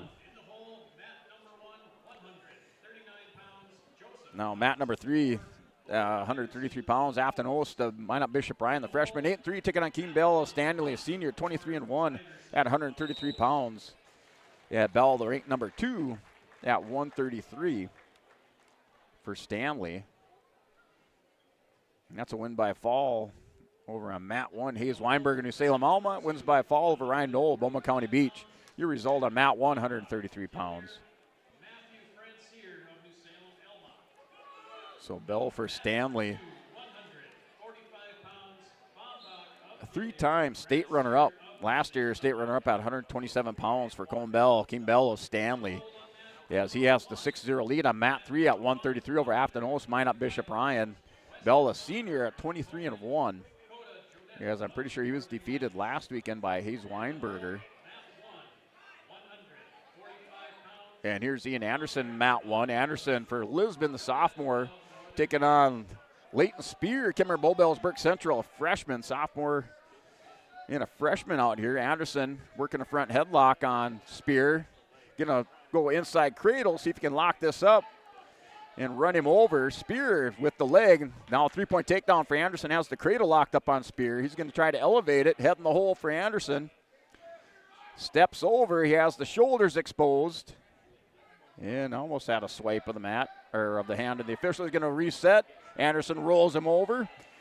Forehead on the mat. Let's see if he picks up some near fall.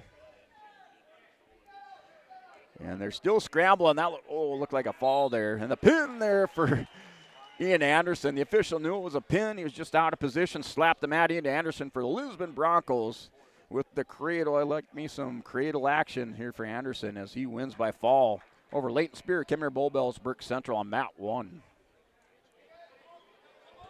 And Bell, that matchup, Keene Bell still up 6-0. That's mat 3 of that 133-pound matchup over on mat 3.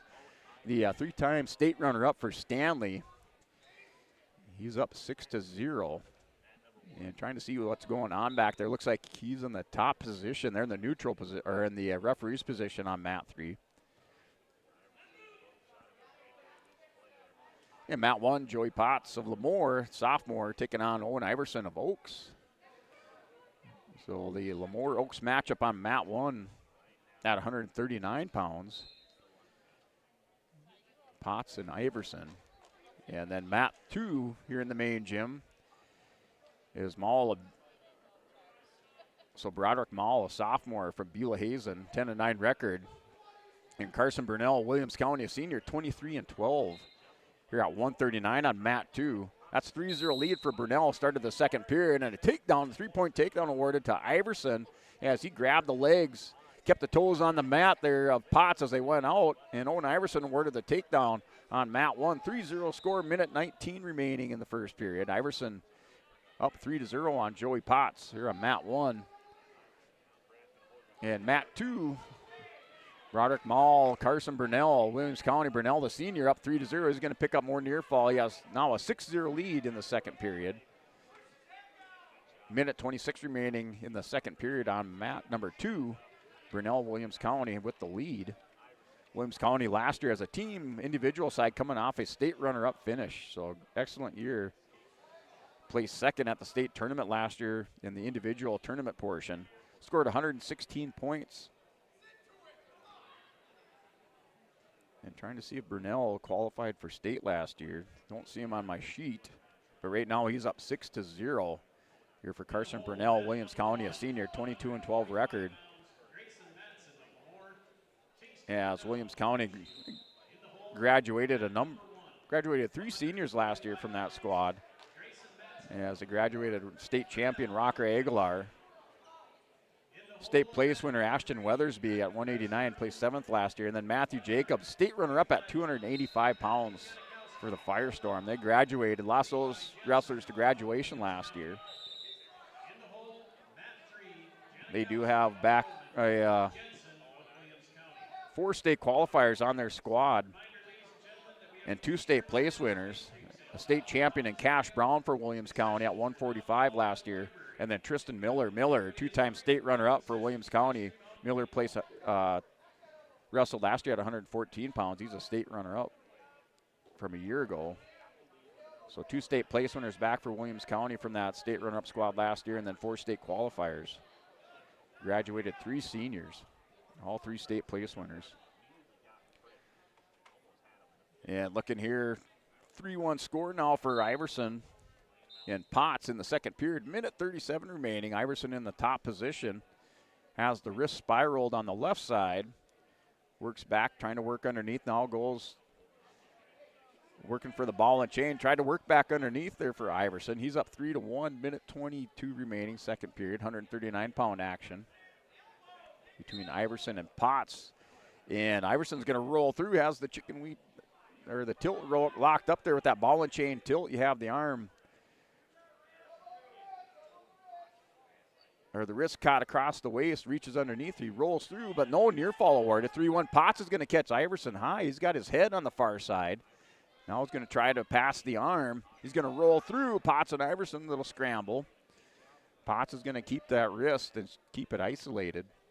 Down with 45 seconds remaining here in the second period on mat 1. Mat 2, Carson Brunell, Williams County up now 6-0, 3 in the third period, minute 21 remaining. Brunell in the top position has trying to work a guillotine, so he's trying to dig out the elbow and the wrist on Broderick Mall. Now Beulah Hazen wasn't able to dig it out. They got a stalemate called, and now a caution over here on mat 2 between Brunell and Mall. Brunell for Williams County, top position over on mat 2. Off the whistle, goes in, spirals the leg on Mall. Now spikes the back ankle. Spiked the back ankle on the left side. Carson Brunell did. So he's working underneath, back ankle spike. Mall does a good job fighting out of that position. Brunell goes into a claw ride. Now digs in a half Nelson here on mat 2. He's up 6-0. Third period with 45 seconds remaining on mat 2. And then mat number 3, Cody Gerhardt, New Salem Almont, the sophomore, with an 8-8 record, taking on Jackson Klecker, a freshman, Hillsboro Central Valley. That's 8-0 score. Their first period, 8-0 score. They're wrestling on that far center edge of the mat. And they go out, back to the center for a restart. They're on mat number 3, that back room. And right now, Cody Gerhardt's up 8-0. Gerhardt last year, pretty sure he's a state place winner for New Salem. Oh, maybe not. We got state place winner, placed 7th last year for New Salem at 133. That was Gerhardt as a freshman. New Salem last year as a team, they placed 3rd at the state tournament. Oh, yeah, I think I got that right. Yeah, maybe that's right. I think I messed up their team points. We'll forget about that. Anyways, Cody Gerhardt, 133 pounds last year, state place winner, placed 7th. That's on mat 3. He's wrestling on mat 3. And Brunell, your winner over here on mat 2, your final result for Williams County at 133 over Broderick Mall of Beulah Hazen. And Gerhardt in that mat number 3 is up now 11-1. They got a Bank North Bank blood timeout over on mat 3 at 139. And then over here, mat number 1 between Iverson and Potts. They're back to the Bank North Bank blood timeout on mat 1. As Potts with the blood time. So Potts collecting up the Bank North Bank blood timeout. That's a 5-2 score in the third period. Potts is down by 3 points. So with the Bank North Bank blood timeout, banking should feel personal, and at Bank North it does. They're proud to be a local, supporting local teams and the communities they serve. Visit Bank North Bank to learn more. Bank North, member FDIC, and equal housing lender. It's your Bank North Bank blood timeout. Over on mat 1, currently Owen Iverson, the freshman from Oaks, leads Joseph Potts by a score of 5-2. Iverson trying to pull off an upset over here against Joseph Potts. Right now he has a 3-point lead. That's in the third period on mat 1. They're in the Bank North Bank blood timeout. And mat 2 is Caden Hooley, Northern Lights, a junior, 17-9 record, wrestling Bo Grunfelder, Napoleon, the 8th grader. Right now, Grunfelder's up 3-1. That's in the first period. 45 seconds remaining. Grunfelder on a single leg. Hooley's going to come up. Grunfelder into a head and arm. They're going to scramble off that center edge of the mat. They're back to the center for a restart. As Hooley tried to take the back on Grunfelder. Hooley, a junior, 17-9 record. Grunfelder, Bo Grunfelder, an 8th grader, 23-12. At 133 pounds, that deep 133-pound weight class, just a meat grinder. Grunfelder, honorable mention ranking here for Bo Grunfelder at 133. And Hooley not ranked. And Grunfelder's going to turn the corner to the 3-point takedown. Grunfelder takes a 6-1 lead. He had a nice go behind, nice smooth go behind for Bo Grunfelder. So our score now 6-1 on mat 2. Bo Grunfelder has the lead over Caden Hooley of Northern Lights. Caden Hooley last year, actually a 2-time state qualifier for Northern Lights, as he was a state qualifier last year at 127. Grunfelder for Napoleon. Bo Grunfelder last year, state qualifier at 121 pounds for Napoleon. there for Bo. So that's your matchup here. Mat 2, Bo Grunfelder, honorable mention ranking, Dakota Grappler rankings at 133. And now still 5-2, final 10 seconds between Potts and Iverson. Potts is going to have to come out with something big. He's going to try to go head and arm, goes down the 1-point escape. So 5-3 is your score. The stall call on Iverson. Potts will pick up another point. Final 3 seconds. On mat 1, Potts goes in. Iverson's going to push him away. Iverson's been warned for stalling, and that does it. Owen Iverson, your winner by decision over Joseph Potts of Lemoore. Your score 5-3. You're on mat 1, 139-pound result. And Gerhart in the back room for New Salem up 14-3. And that match may have went final. No, it looks like they're still on blood time. They're still, or went back to another Bank North Bank blood timeout over there on mat 3 with Cody Gerhart leading Jackson Klecker, Hillsborough Central Valley. So that's in a Bank North Bank blood. No, we'll say that match went final. So Gerhart, your winner on mat 3. And now Bo Grunfelder working for a fall north-south over the top of Caden Hooley in Northern Lights. Hooley gets back belly down. Grunfelder's going to have 4 near fall coming. And up for 13-1 is your score over here on mat 2. Bo Grunfelder leads. That's in the second period with 50 seconds remaining. Weston Baumgartner for Napoleon. Taking on Colton Janot of Northern Lights. That's Janot, a sophomore. 7-18 record. Weston Baumgartner, an 8th grader. For Napoleon, and Baumgartner has the cradle locked up on Janot in the pin there for Weston Baumgartner. Napoleon on mat 1 at 145. So Baumgartner, pretty sure a state qualifier last year for Napoleon. As he was. So Weston Baumgartner, state qualifier last year at 127. He picks up a first round win by fall over Cody Janot of Northern Lights.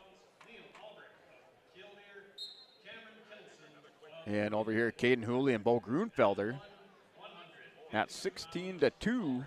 That's in the start of the third period. So 16-2, Hooley is going to choose top position on Grunfelder. Bo Grunfelder, state qualifier last year for Napoleon.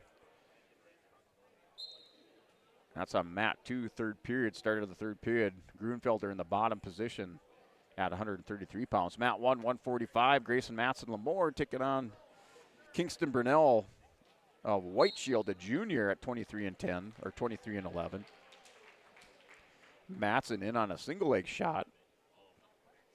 Brunell goes with a whizzer on the far side, so has the whizzer in, and Matson's going to try to hit a Jonesy on him or a chin whip, and Brunell's going to come out of the scramble on top, up 3-0 on Grayson Matson and Lemoore. That's with 1:13 remaining, and Grunfelder, your winner on mat 2 for Bo Grunfelder. He's into the next round here at 133 pounds.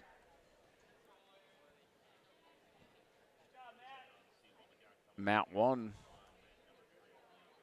Brunell up 3-0 over Matson. Mat 2, Jack Bombach of Kilder taking on Matthew Francier of New Salem Almont. As Bombach of Kilder with the takedown up 3-0. So Bombach in the top position and 5 for Kildare.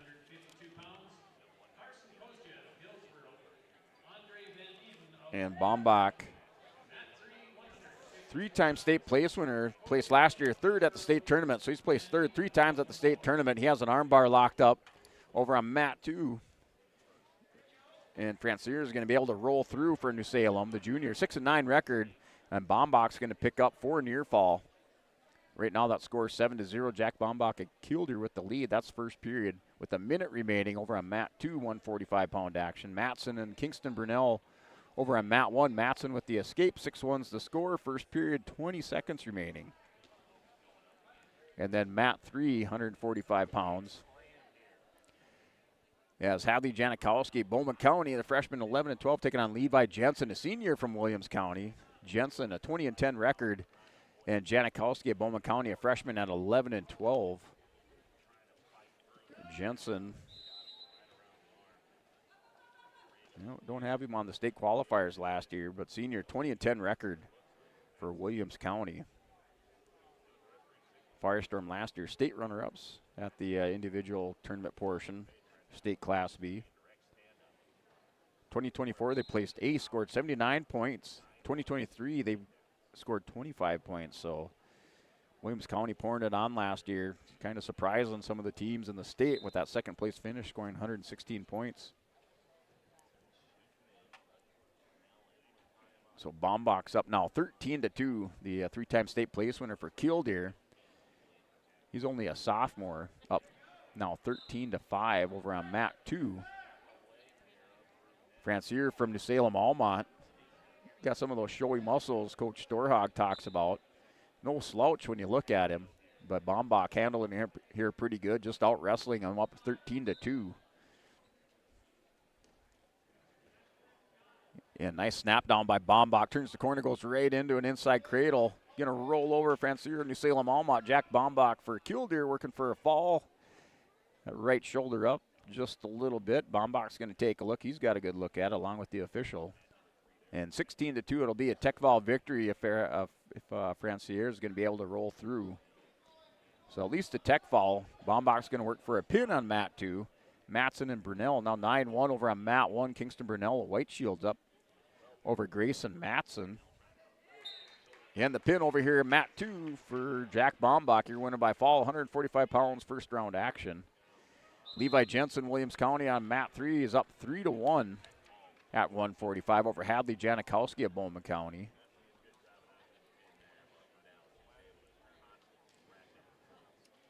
And Mat 1, 145, winner by Techval, Kingston Brunel, a White Shield at 145. And Brunel, Kingston Brunel, White Shield, their lone entrant in the tournament. He's honorable mention ranking, Dakota Grappler rankings at 145. He comes out here first round with a win by Techval there for Kingston Brunel at 145. And a big double leg takedown over here on Mat 2. Braden Fertel, Jr. of Stanley, 21-14, takes down Callan Wolski. And looks like we're going to have a full Nelson. So a technical violation, but Wolski taken down by Fertel. 3-0, now 3-1's your score with that technical violation on Mat 2. Nice big double leg by Fertel of Stanley. He has the 3-1 lead. That's first period, minute 38 remaining. And then Mat 1, 152 pounds, Gabe Clifton of Carrington. Clifton coming on here at the end of the season. 22-12 record, a junior. And he's wrestling Tyler Hoffland, hitting your Scranton, an 8th grader, 23-13. Clifton working for a fall. So Clifton, the machine out there, is going to pick up the takedown and near fall. They don't give him the near fall. They didn't say he broke the hold, so he has a 3-0 lead. There, Gabe Clifton of Carrington. As Clifton's going to work over the top side, had the 4 near fall coming to us now. Went to half Nelson, potentially dangerous call. Clifton up 7-0. And Clifton ranked number 2 for Carrington at 152 pounds, coming up with some big wins last week at the Storhog tournament over Dahlstrom and Ryan Ing. And he's here in the top position with the 7-0 lead at 152. Mat 1 with 35 seconds remaining on the first period. And then Mat 2, Braden Fertel with that big double leg takedown, had the 3-1 lead over Callan Wolski of Carrington, freshman. And that is an escape for Wolski, back up. Trading over-unders. Wolski's going to try a lat drop. Ill-advised lat drop there for Callan Wolski as Fertel just sprawls out on top of Wolski, working for a fall. And a 6-2 score, Mat 2. Fertel will pick up near fall at the end of the first period. 4 near fall and 10-2 score now over on Mat 2. Fertel's going to try to roll through. No near fall at the end of the period on Mat 2. Here, Braden Fertel with the big lead, opening it up there against Callan Wolski in the second, or going into the second period. He has the 10-2 lead on Mat 2 at 145. And Clifton now up on Mat 1. There, Gabe Clifton for Carrington, up 9-0, start of the second period. Clifton in the bottom position for Carrington. Oh, and a big, nice, another good mat return takedown by Fertel with the big double leg. Now 13-2. Braden Fertel of Stanley, the junior, up 13-3 with the escape to Wolski. That matchup here at 145 pounds with 1:30 remaining second period. Clifton and Hofflin. Hofflin, the 8th grader for Hettinger with a 23-13 record. Clifton's going to reverse him and pick up near fall off the reversal. Caught his head, rolled through on it. 11-0, and he'll have the forward near fall. And that'll do it. Tech fall victory 15-0. Gabe Clifton over Tyler Hofflin of Hettinger Scranton. So Clifton into the next rounds at 152. Hofflin into the consolation rounds. That result on mat 1. And Jensen over on mat 3 for Williams County is up 15-1. Match still going on there in the third period. Looks like it's just winding down back there, but right now Jensen up 15-1 over Janikowski at 145. And that matchup just going final, so Levi Jensen, your winner, over Hadley Janikowski of Bowman County at 145.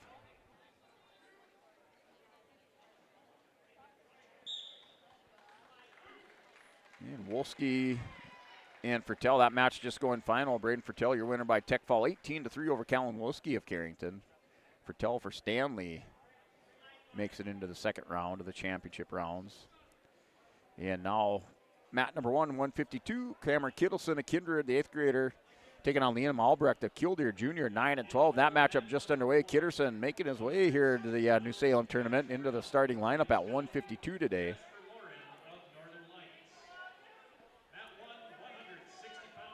The 8th grader taking on Albrecht, the junior from Killdeer. Right now trying to pass the leg in a scramble position with Albrecht.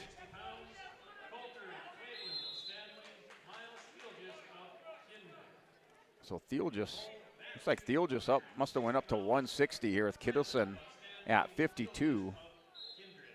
So Kittleson here in the lineup for Kindred at 52. Theelgis for Kindred looks like he must have bumped up to 160. Kittleson last year, state qualifier for Kindred as a 7th grader at 133 pounds. And Miles Theelgis, two-time state place winner for Kindred. Last year placed 4th at 152, 4th the year before. And then mat 3, Griffin Greenlee for Lisbon, the senior, 22-3 record. Carson German for Oaks. Matchup, Greenlee up 3-0. Looks like now 3-1. Greenlee in on another takedown there on mat 3. Kind of nice having the screen inside the gym. Greenlee working for a fall. Yeah, see, it looks like he has German going over to his back. Greenlee up 6-2. He's going to let him go. Little hard release now. Your score's 6-2. German in on a shot on Greenlee. Greenlee's going to go front headlock, spins around. 3 more takedown for Greenlee. 9-3's the score. Greenlee back in, works the collar tie, has German backing off the mat. They go back to the center for a restart on mat number 3. That's in the first period. Greenlee up 9-3 over Carson German of Oaks. German, a senior, 7-14 record for Oaks. Greenlee, a senior for Lisbon, 22-3. Griffin Greenlee at 145, ranked number 4 Dakota Grappler rankings. And for Lisbon is a 3-time state place winner, placed 3rd last year at 145, 7th and 6th the 2 previous years. So he's with the lead now, 12-4. This is the end of the first period. And they're going to go to the second. Greenlee up 12-4. Greenlee in the bottom position to start the second period. Yeah, as Kittleson is down to Liam Albrecht over here on mat 1. Liam Albrecht's up 3-0. And underhooked by Kittleson. Kittleson drops down to an ankle pick. Albrecht with his back to the edge of the mat, center edge of the mat. So that's 3-0 score. Mat 1, that's with 1:30 remaining second period. And German and Greenlee 15-4. Greenlee back up to their feet. They're holding neutral position center of the mat. Greenlee now 16-4. Going to go in a little cross knee pick by Greenlee. 3 more takedown. That'll do it. Tech fall victory in the back room there. Mat number 3 for Griffin Greenlee. He'll advance into the next rounds, championship rounds here at 145. Greenlee, your winner by tech fall over Carson German of Oaks on mat 3. Kittleson and Albrecht scrambling. They go off the edge of the mat. No score in that scramble here on mat 1 between Kittleson and Liam Albrecht.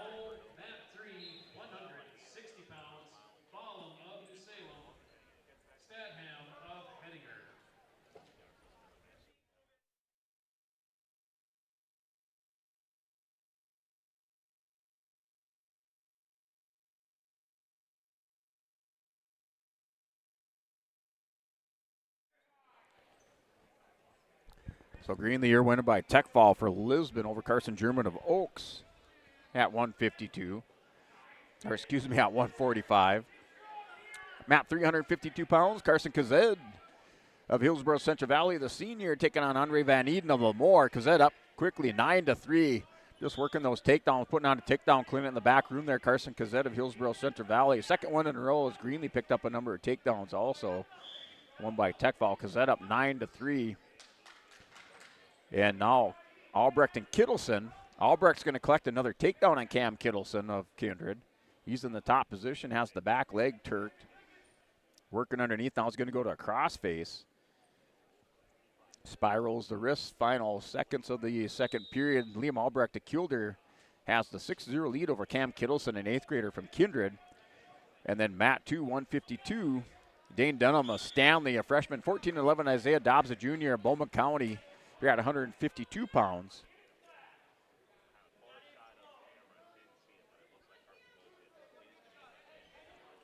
And that match scoreless in the second period. Started the second period here on mat number 2 between Dobbs, Bowman County, and Dunham of Stanley. Dobbs, a junior, 21-13 for Bowman County. Dunham, a freshman, 14-11 for Stanley. That's scoreless. Neutral position over on mat 2 in the second period. Liam Albrecht, Cam Kittleson. Albrecht in the top position. Third period, minute 40 remaining. And Carson Kazed, your winner.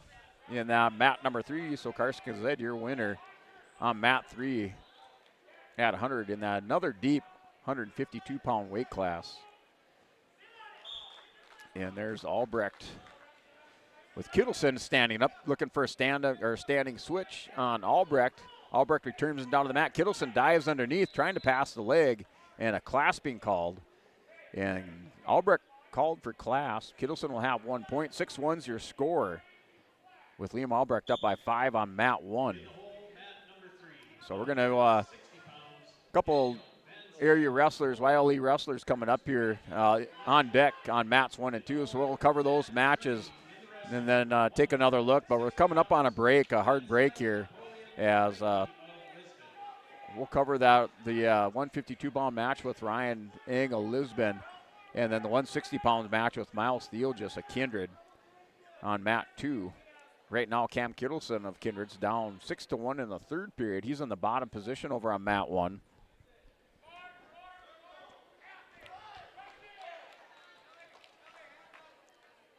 And Dobbs on mat 2 for Bowman County in the top position with another takedown, up 10-1 on Dane Dunham of Stanley at 152 pounds. That second period, 28 seconds remaining.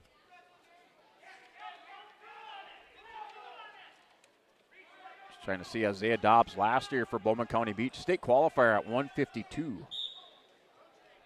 Bowman County Beach last year at the state tournament, placed 8th as a team, 82 points. And they have 3 returning state place winners and 4 state qualifiers back on their squad for Bowman County Beach. Currently, Isaiah Dobbs, returning state qualifier, up 10-1. Bowman County returning in that state champion at 107, Jace Boynton. Also returning state place winners at 121 was Kale Schwartz. 160 pounds, Sawyer Knoll, state runner-up last year at 160. There's your three returning state place winners. State qualifiers last year coming back are Taylor Gerbig, Cutter Rodnick, Daniel Hoff, and Isaiah Dobbs, along with Trevor Daly. Daly coming up from Henninger Scranton here, wrestling for Bowman County Beach this year. 2-time state qualifier the previous 2 years for Henninger Scranton. And up now, Ryan Ing. So that match went final there with on mat 1 there with Liam Albrecht over Cam Kittleson of Kindred. And now mat 152 pounds, Ryan Ing of the Lisbon Broncos, a senior, 19-2 record, wrestling Hudson Buckles Casson, a junior from New Salem Almont, 13-11. Ryan Ing, number 4 ranked wrestler at 152 pounds. Ryan, 2-time state place winner for Lisbon. Injured last year during the state tournament, not able to wrestle it on the individual side, as he has this matchup here on mat 1, 152 pounds. Hudson Buckles for New Salem Almont. A state qualifier, two-time state qualifier for New Salem. State qualifier last year at 139. Out here wrestling 152 this year for the Holsteins.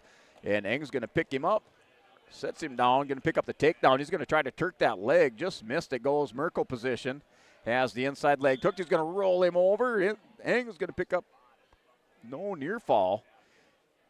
As Hudson Buckles able to roll through. Eng's going to go for it again. This time Hudson Buckles going to flatten out. Using some of that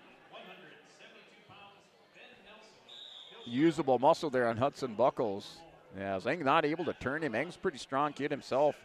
Not able to get Hudson Buckles over there with that Merkel. Hudson Buckles takes a long shot at Eng. Eng's able to sprawl out. Now Miles Theelgis up wrestling Coulter Flaidland, the sophomore from Stanley. Theelgis, a junior. At 24-7 for Kindred. Has the 3-0 lead here on mat 2, 160 pounds. So he's up 3-0 over Coulter Flaidland of Stanley. And Theelgis at that deep 152-pound weight class.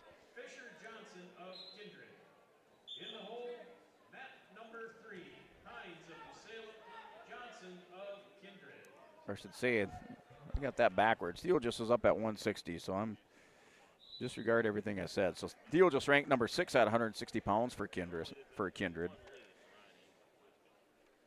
And they're going to go to the second period. Eng has the 3-1 lead over on mat number 1 going into the second period.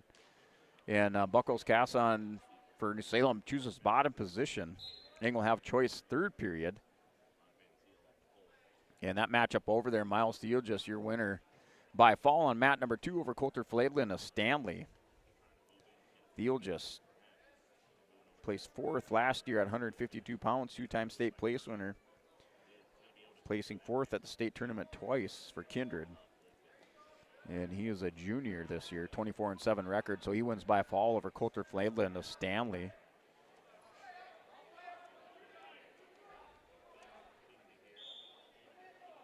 See, Coulter Flaidland last year, actually Flaidland, a 2-time state qualifier. Flaidland last year, state qualifier at 152. Eng still up 3-1. Eng has a leg right in. Hudson Buckles Casson is trying to work that back ankle and get into a scramble with Eng, and they're going to call a stalemate. As they're kind of tied up, pretzel leg there. Eng's got to pull his foot out. So Theelgis, your winner by fall on mat 2 at 160 pounds. 2-time state place winner for Kindred over Coulter Flaidland. Flaidland is 2-time state qualifier for the Stanley Blue Jays. As Theelgis just runs through Flaidland to start out the tournament at 160. Eng working on a chicken wing on Hudson Buckles Casson, the junior from New Salem. Eng's going to try to turn him over. He has the chicken wing hooked up. Going to roll him over. Eng's going to pick up a swipe. Is just not able to settle in there. As Hudson Buckles able to roll through on it.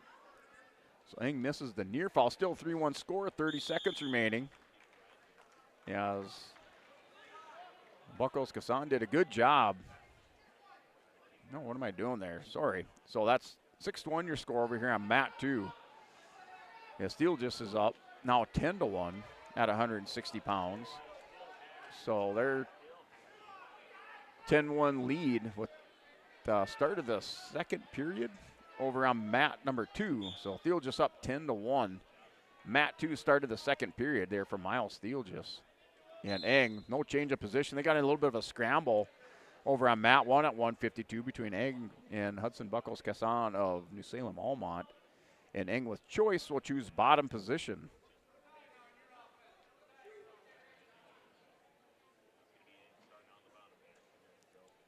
So 3-1's the score. Mat 1, 152-pound first round action. Eng for Lisbon has the 2-point lead off the whistle. Going to the ankles was Buckles Casson of New Salem. Flattens Eng out. Eng's going to try to isolate that wrist, grabs the wrist. Now a spiral by Buckles, and he's going to ride around on Eng. Eng in the center of the mat, just holding center of the mat, that referee's position. Doing hand fighting underneath. Buckles Casson has that left ankle spiked on Eng. Eng's going to go outside leg stand up. Comes up to his feet.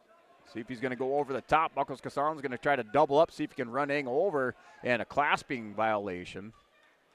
So it is a clasp.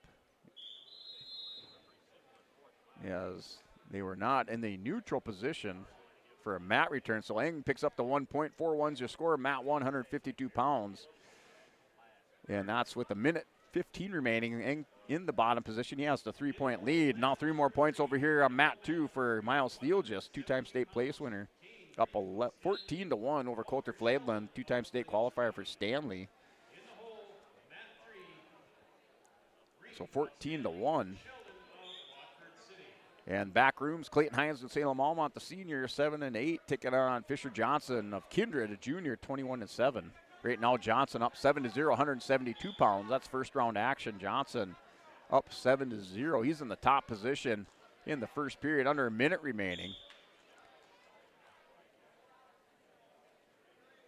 And Eng in on a leg on Hudson Buckles Kassan, trying to pick up the reversal.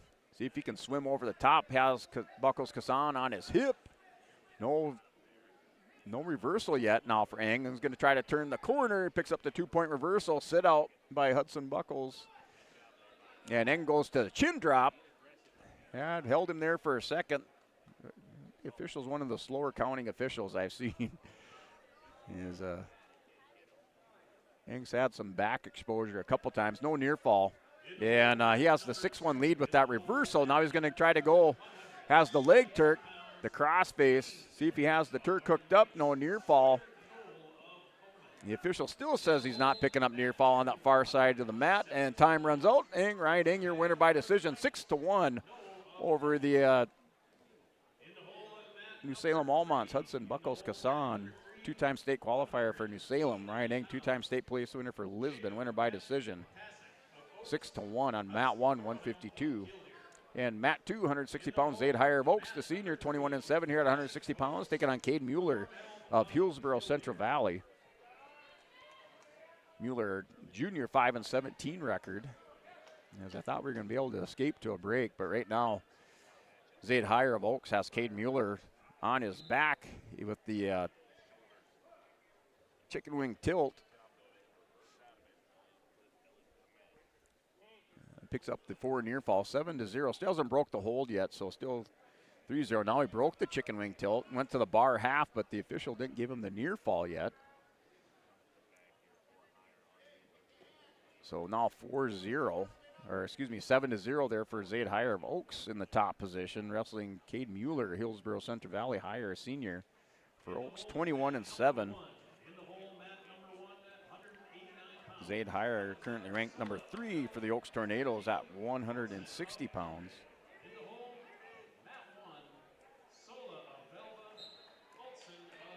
And that's a win by fall. Mat 1, Cash Brown for Williams County. Undefeated here at 160 pounds, 24-0. Won by fall over Jasper Laram, Northern Lights, a freshman. So Cash Brown, your winner by fall at 160 for Williams County. And Cash Brown, last year state champion at 145. Placed 3rd the year before for the Firestorm. He wins by fall over on mat 1 at 160 pounds, currently undefeated. And Heyer and Mueller going into the second period. 9-1's your score.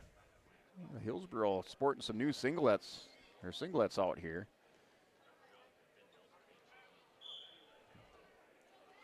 Zade Heyer, state place winner last year for Oaks. Placed 5th last year at 152 at the state tournament, wrestling 160, has the 9-1 lead, second period, minute 45 remaining over here on mat 2. And it looks like they had the final over on mat 3. See what that final result was. And Lucas Wiedner, Beulah Hazen over Torballen.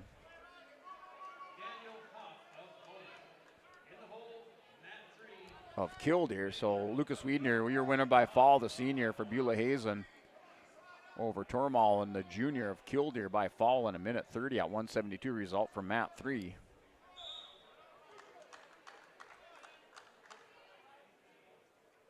And mat number 1 action there between Ben Nelson, Hillsboro Central Valley, a sophomore at 3 and 5. Tucker Jones, a senior for Lemoore, 6 and 10.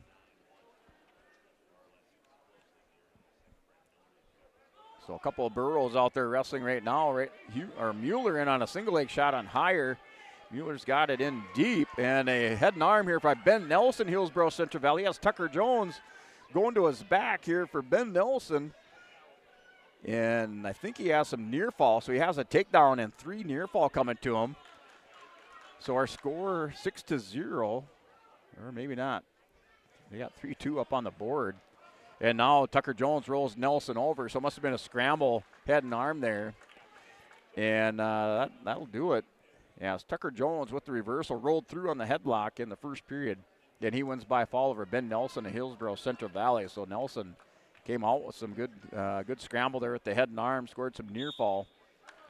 Jones able to roll through and the win by fall for Tucker Jones of Lemoore. Here, Higher and Mueller down to 20 seconds remaining, second period on mat 2. Higher in the top position, 20 seconds remaining in the second period. Higher in the top position is going to stick a leg in on the left side, goes power half over the top. Now trying to dig out a wrist, has that forearm shoved in the back head on Mueller. Mueller in the bottom position, belly down to the final seconds of the second period. And then on here on mat 1, 189 pounds, Callan Otson, a freshman for Kindred. And he's wrestling Alexander Sola, a senior for Velva. And Sola with the takedown. Nope, no takedown. They're still scrambling, they say over there by the official. Sola, a senior for Velva in this first round.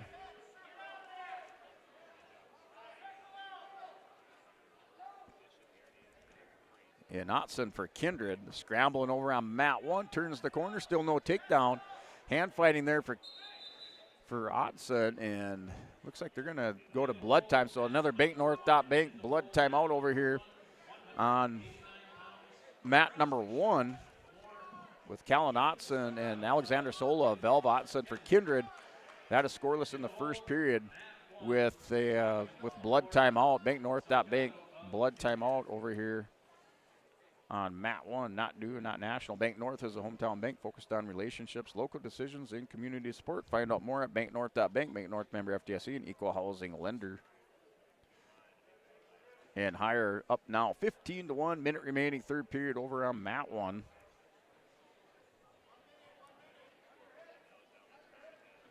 As Mueller in the bottom position, Higher with the 14-point lead on Mueller. Higher's going to try to go with the guillotine, worked out the wrist. Mueller did a good job getting that arm back.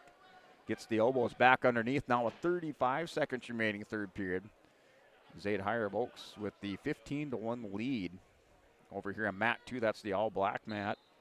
Back to action between Otson of Kindred and Sola of Velva.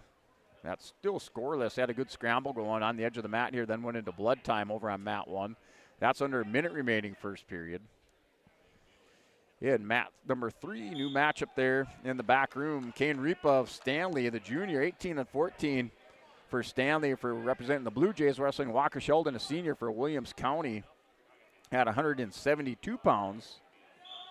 Kane Repa, honorable mention ranking, Dakota Grappler rankings for Stanley. And Higher trying to turn the corner. 15-1 is the score. And that'll do it. So Zaid Higher winner 15-1 over Cade Mueller of Hillsboro Central Valley on mat number 2. Higher into the next rounds of the championship rounds for Oaks at 160. And that matchup, mat 3, that's tied up at 3 apiece on mat number 3 between Kane Repa Stanley and Walker Sheldon. That's a good matchup back there on mat number 3, 172 pounds. So Kane Reap last year, state qualifier at 139 pounds for Stanley.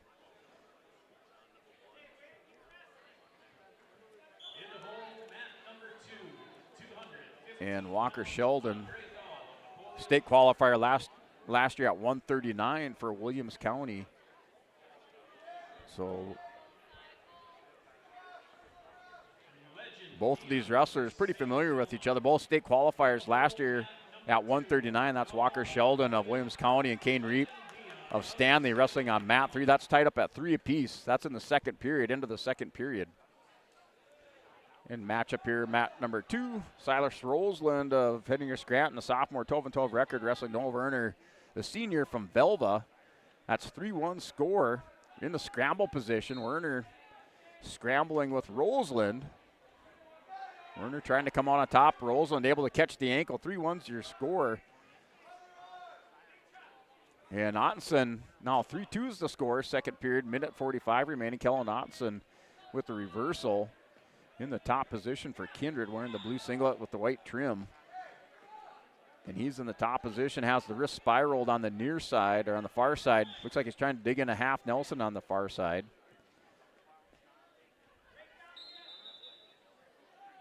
And they get another Bank North Bank blood timeout over here on mat number 1 between Kellen Ottenson and Alexander Sola. That's second period, and that's a 3-2 lead over there for Alexander Sola over Kellen Ottenson. That's 3-2 score on mat 1. Sola with the 1-point lead.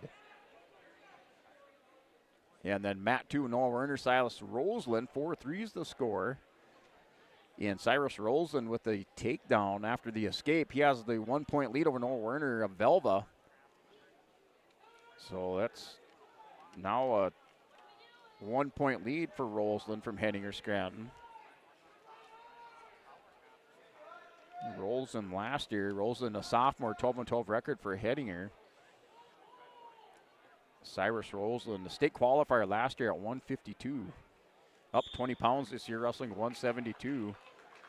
Has the 1-point lead over Noah Werner from Velva. See Werner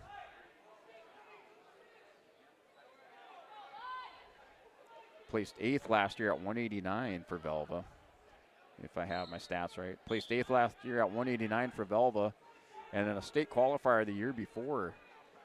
So Werner down by 1 point, trying to work an inside cradle on Roseland. Has it hooked up, throws Roseland over to his back. He's going to try to pick up a fall in the second period. Minute 44 remaining. Has an inside cradle and near fall coming to him there for Noah Werner of Velva. So the Sterling State place winner all over Cyrus Roseland right now. Roseland had the 1-point lead going into the second period. Werner with the near fall working for a pin over on mat 2. And they're back to that Bank North Bank blood timeout between Alexander Sola of Velva and Kellen Ottenson. That's still 4-2 score now in the second period as Sola picks up an escape. That's 4-2, mat 1.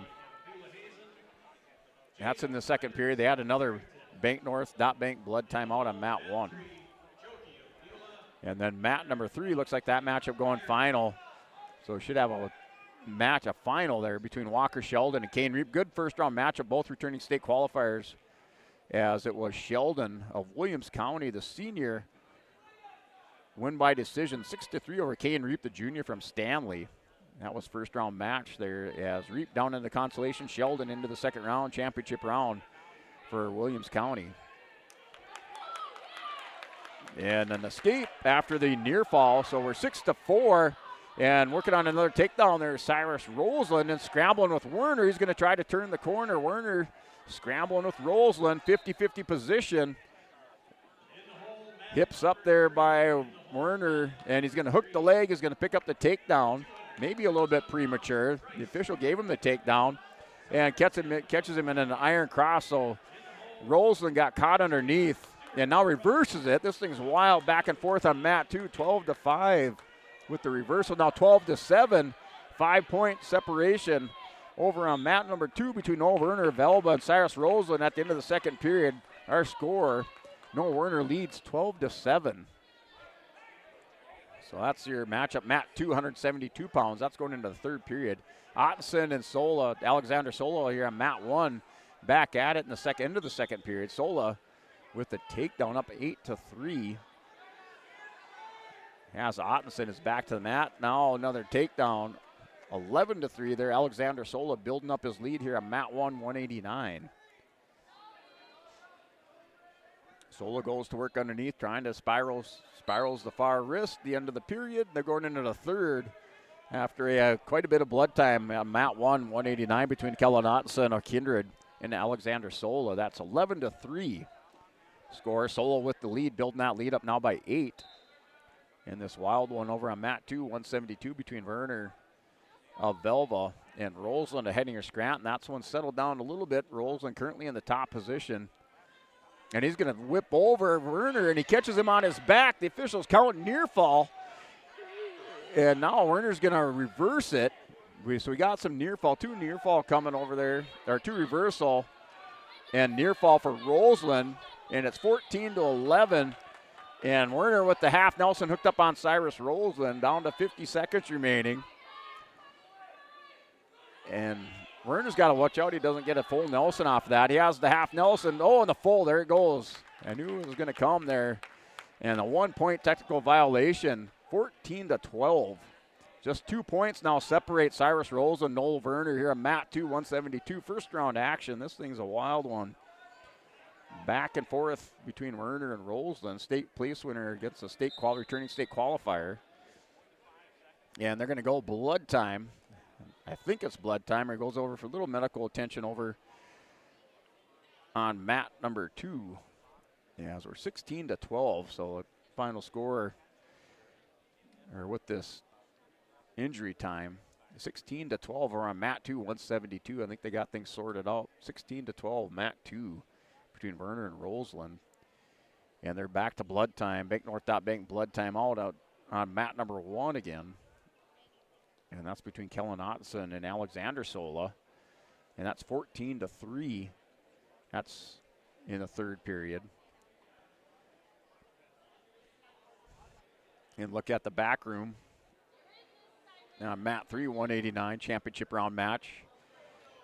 Daniel Hoff, Bowman County, a junior, 14-11, taking on Pius Wangler, a freshman from Rugby, 13-16 record.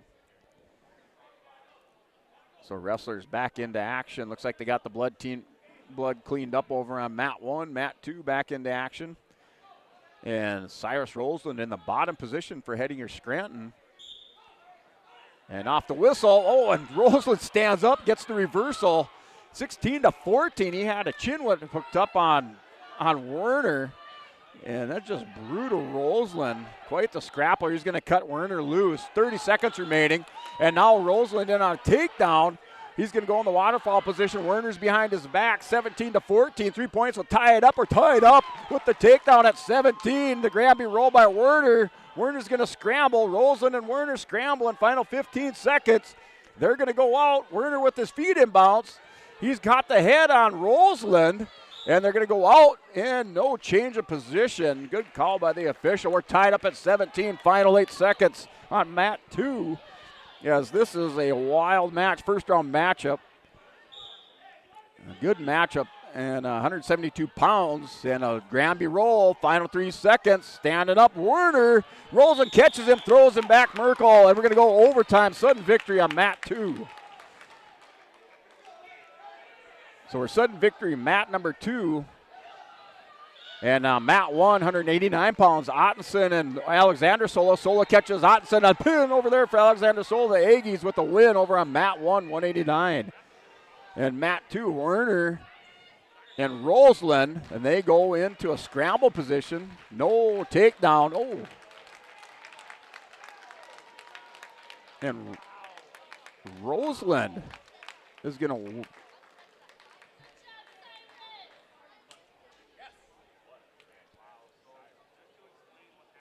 It was a 1 point. I didn't see the end of that matchup. The 1 point went to Green. And a wild one there on mat 2. Not sure if it was Roseland. They held up the green wristband. As that was a wild one there, mat 2, 172 pounds. And now mat 1, Riley Lucina still trying to take a break there. Riley Lucina here at 189 for Lisbon, Easton Beach, Hillsborough Central Valley. Matchup on mat 1. And Lucina now Beach. Beach throws Riley Lucina over. The 1 point escape, the 3 point takedown for Beach. 3-1's your score over on mat 1 between Lucina and Easton Beach.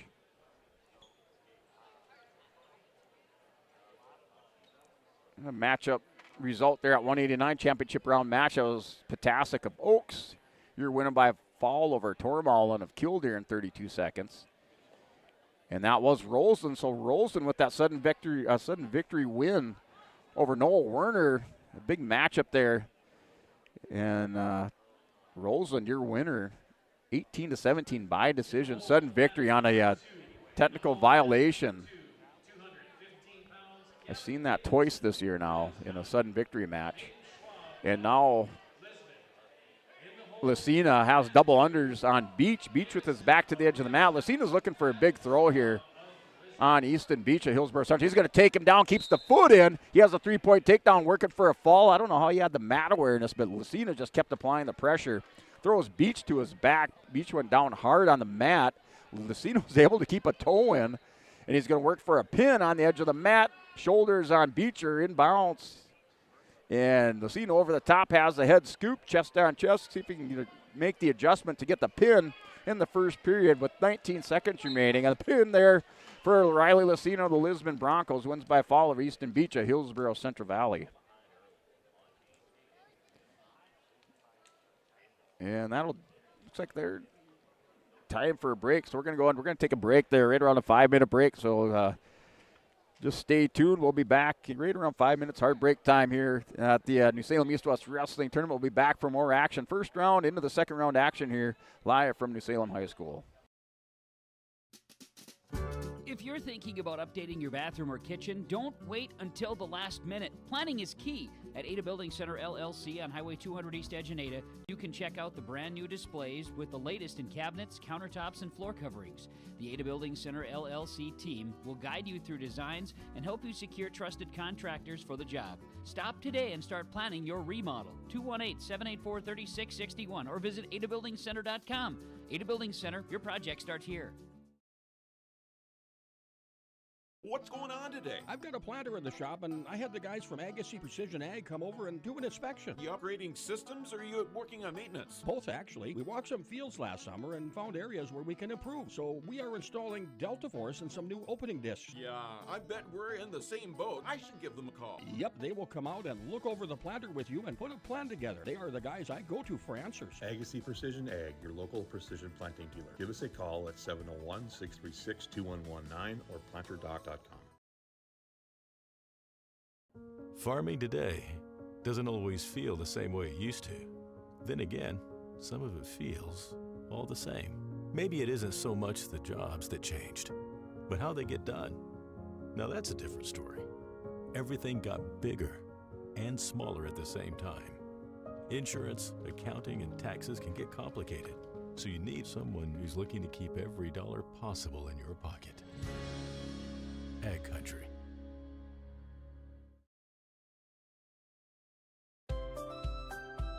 People often ask me, why are Hillsborough Central Valley athletes so successful? Have you seen our fitness center? The weightlifting doesn't stop with our athletics. At Hillsborough Public School, we strive to do difficult things all the time. We help struggling readers read. Our MTSS process makes sure all students are improving. Hillsborough students are challenged to do difficult tasks each day. Please come and check out our school. And if you need a place to exercise, check out our fitness center. What if we said a bank isn't a place to lock up money? It's a place to set it free. What if the point of banking wasn't to bank at all, but to put your ideas to work? What if your bank asked, what if, a little more? Well, what if we told you we do? We're American Bank and Trust, where what if meets why not? If you're ready to change what you get out of banking, start a relationship with us. What if you made the move today?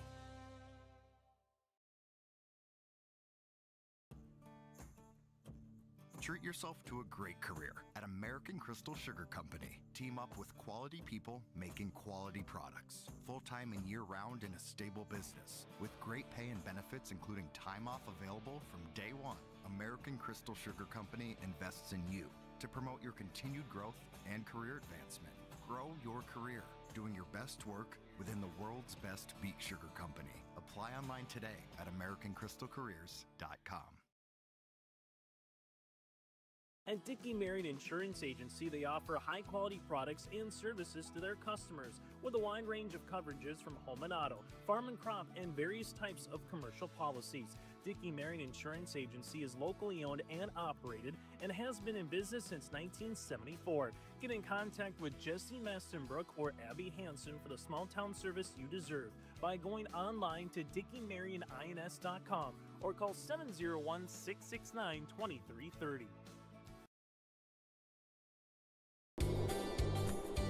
Red River Valley winters are demanding.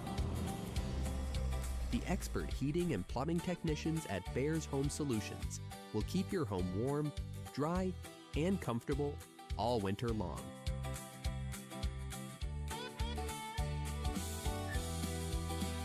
When winter's chill is in the air, You need a bear in there. check out BearsHomeSolutions.com. There's a new inventory of trailers at Bloomfield Enterprises of Hillsborough. You can see the latest inventory online at BloomfieldTrailers.com. Bloomfield Enterprises has a full line of Big Tex trailers. Big Tex has affordable and versatile utility trailers for all your jobs. Big Tex has a full line of products from ATV trailers to gooseneck to dump trailers and more. Call Larry at 218-368-7989 or Tim at 701-430-0877. Bloomfield Enterprises in Hillsborough.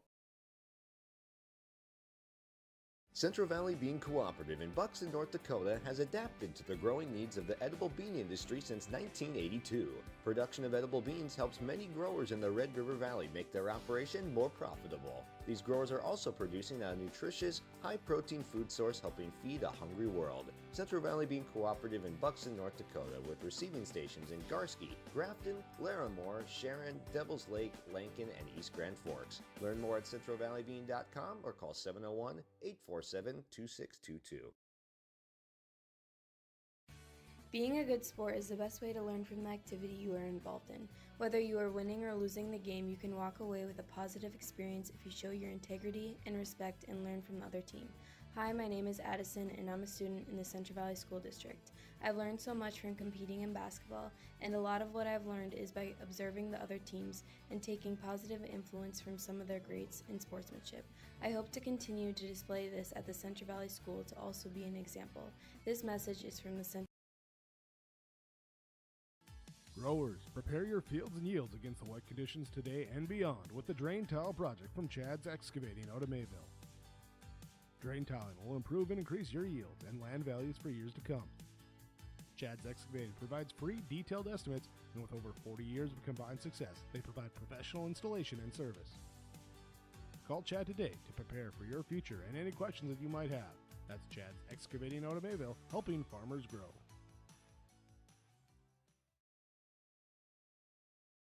While medicine's greatest advancements look like the latest sci-fi, one of our most powerful tools is far more simple, more human.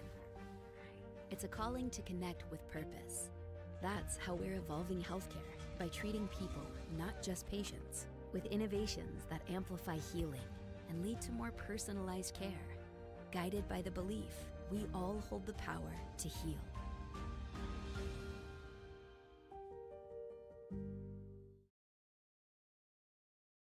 The City of Hillsborough encourages customers to use electricity wisely through its Bright Energy Solutions rebate program.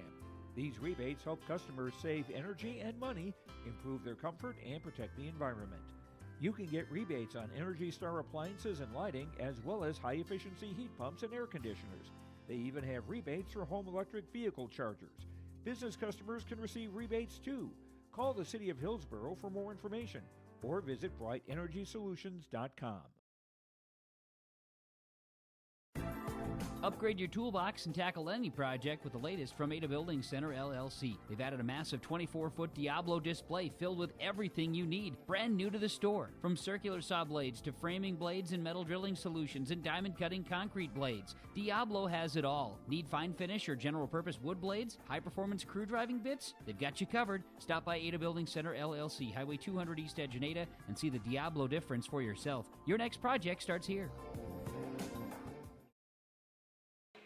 All right, welcome back here at 2026 East-West Wrestling Tournament as we're back here for that Tim Kazed seat sale scoreboard update. As we're still in our first round, championship round, they're going to go immediately into our quarterfinal matches, our second round quarterfinal matches. As you look at that Tim Kazed seat sale scoreboard, your top 5 teams tied for 5th or I should say tied for fourth. Velva and Lisbon each with 17.5 points. Bowman County Beach, the BCB, with 22 points in third place. Second place, Kindred, 22.5 points. And first place is Carrington with 23.5 points. Those are your top 5 teams here as we're at a 215 pounds in heavyweight in the first rounds going into our quarterfinal matches. And then some of your area teams up on that Tim Kazed seed sales scoreboard as we have Hillsborough Central Valley in 14th place with 8 points. And looking for Kindred on. Kindred in second place. I already said Kindred. Kindred in second place with 22.5 points. I'm going to have to redo this. All right. Top 5 teams in fifth place. Tied for fifth is Lisbon and Velva, 17.5 points. Third place, Bowman County Beach, 22 points. In second place, Kindred, 22.5 points. And first place, 23.5 points is Carrington. Hillsborough Central Valley in 14th place with 8 points. As we're going into our quarterfinal matches, 215 in heavyweight out here on the on mats 1 and 2 in the main gymnasium. As we hit our hourly Olson Accounting recap for Lisbon, Hillsborough Central Valley, and Kindred. As out on the mat right now is Matt Schwab for Lisbon. Schwab taking some time off here. He's up 14-0 over Gavin Davidson of Williams County. The 1-point escape for Schwab. He wins by technical foul for Matt Schwab of Lisbon. Schwab, your winner on mat 2. That was a second period win by technical foul. The first 3 seconds, Schwab with the escape. He's into the second round of the quarterfinal matches on mat 2, result at 215 pounds. And mat number 1, Braden Shimanowski of Oaks taking on Kason Nudell of Kindred, as that's 20 seconds remaining in the first period. That's scoreless. Couple of heavyweights going at it over there on mat 1, 285 pounds.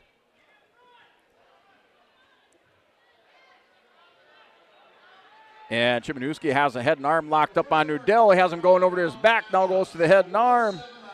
And working for a fall as the final seconds, and that'll do it. And a 7-0 lead with the near fall over there for Shimanowski of Oaks. You guys are still into this Olson Accounting recap as the Lisbon Broncos in that first round, as they had a couple of wrestlers in action there, and it was Grayson Lyons. Lyons was defeated in that first round by Paul Mellon of Kimmer Bowbells Burke Central, the KBBC. That was a good matchup, tough first round matchup, the 133-pound weight class, very deep there, and Lyons with the bad draw. A couple of ranked wrestlers going at it right away in the first round of the New Salem East-West Wrestling Tournament, and it was a win by decision for Paul Mellon over Grayson Lyons at 133. Also picking up victories, a win by fall for Ian Anderson. Griffin Greenlee win by tech fall for Lisbon at 145. Ryan Ing, a winner by decision. Also in action, Cruz Ranke, winner by fall, along with Riley Lucino. Lucino picking up a pin, and Matt Schwab, winner by tech fall for Lisbon in that first round. And going into the quarterfinals for Lisbon. Lisbon now with 21 points after that win by Schwab. And continuing on with that Olson Accounting update, looking at Kindred. Kindred in that first round picked up wins at 107 pounds from Jaden Rude with a tech fall victory. Swanson at 121 with the win by fall, along with Gavin Swenson at 127 and Gavin Rube at 133, all winners by fall for Kindred. And then Cameron Kittleson went down by decision, by decision at 152 in the first round. He's into the consolation rounds for Kindred. 160 pounds, it was Miles Theogis, your winner by tech fall, along with Fisher Jansen picking up a win by tech fall at 172 for Kindred. And then you just saw Kason Nudell. Nudell went down Nudell and Shimanowski are out here right now. Nudell for Kindred wrestling Shimanowski of Oaks. Right now that score 7-4. Shimanowski in the bottom position over here on mat number 1.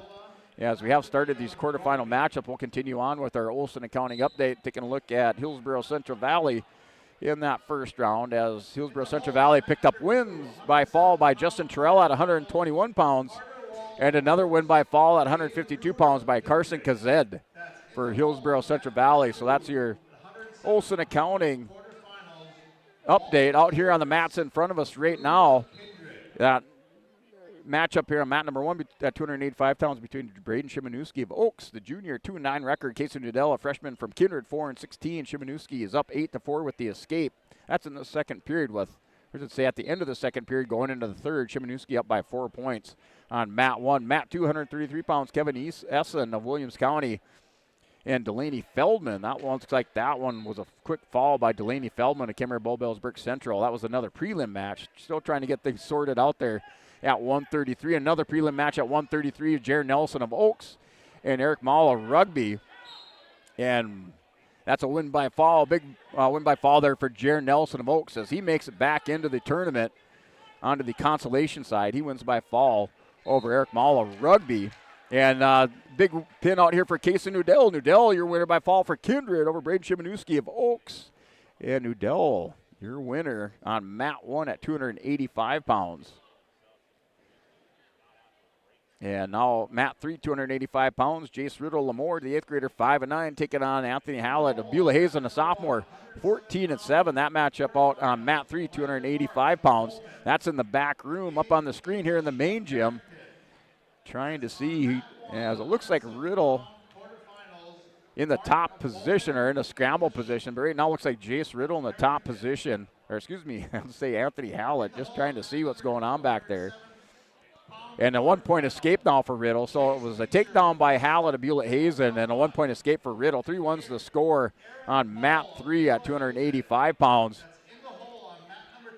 And another takedown for Anthony Hallett. He went double unders on Jace Riddle, threw him down to the mat, and has Riddle on his back, working for a fall over on mat number 3.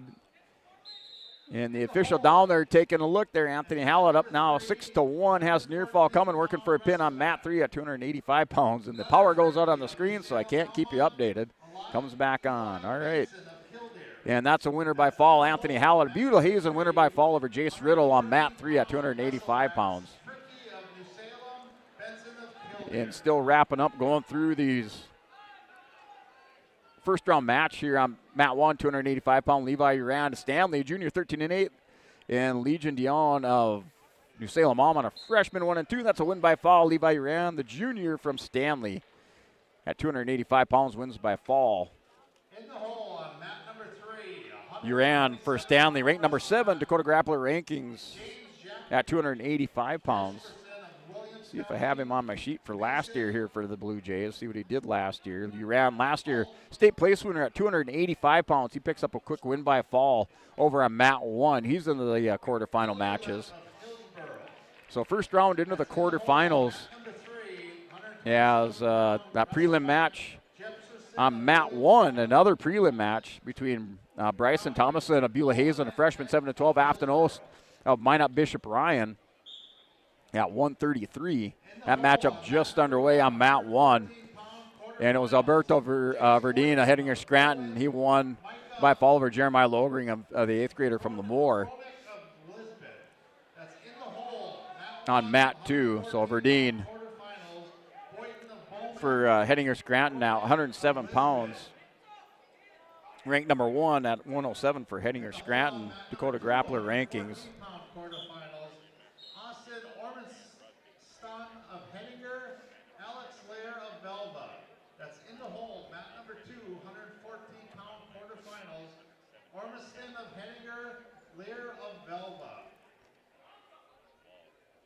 Yeah, I'm looking at Verdeen last year. Alberto Verdeen last year placed 7th at the state tournament at 107, so he picks up a win by fall. Quick first period pin on mat 2. That new matchup now out here, mat 2, 107. Jaden Rude to Kindred taking on Carter Wald. Familiar foes out here on mat 2 from the Southeast subregion. Battling it out, quarterfinal matchup at 107 on mat 2. That's currently first period, minute 30 remaining. Wrestlers up on their feet, neutral position with Rude. Held the center of the mat. Now Carter Wald takes it back, still pushing on each other. A little bit of hand fighting going on over here on mat 2. First period, minute 14, scoreless. And that matchup, prelim match here at 133 between Bryson Thomason of Beulah Hazen and Afton Oast of Bishop Ryan. 3-0 lead and potentially dangerous call. Back to the center for a restart on mat 1. Ooh. And then Matt 3, 107. Lincoln Finiseth, the 7th grader for Velva, is up 14-1 over Elijah Lafferty of Rugby, the 8th grader. That's in the back room, Matt 3. Wrestlers are up on their feet. And that's a 14-1 score with Finiseth for Velva. 13-point lead. They go off the edge of the mat. They're back to the center for a restart over on Matt 3, 107. As we're back to the center for a restart here on Mat 2 between Carter Wald, Jaden Rude. Rude, the 8th grader, 24-12. And Carter Wald for Oaks, currently 16-11. Rude for Kindred, ranked number 6. And Wald, honorable mention ranking.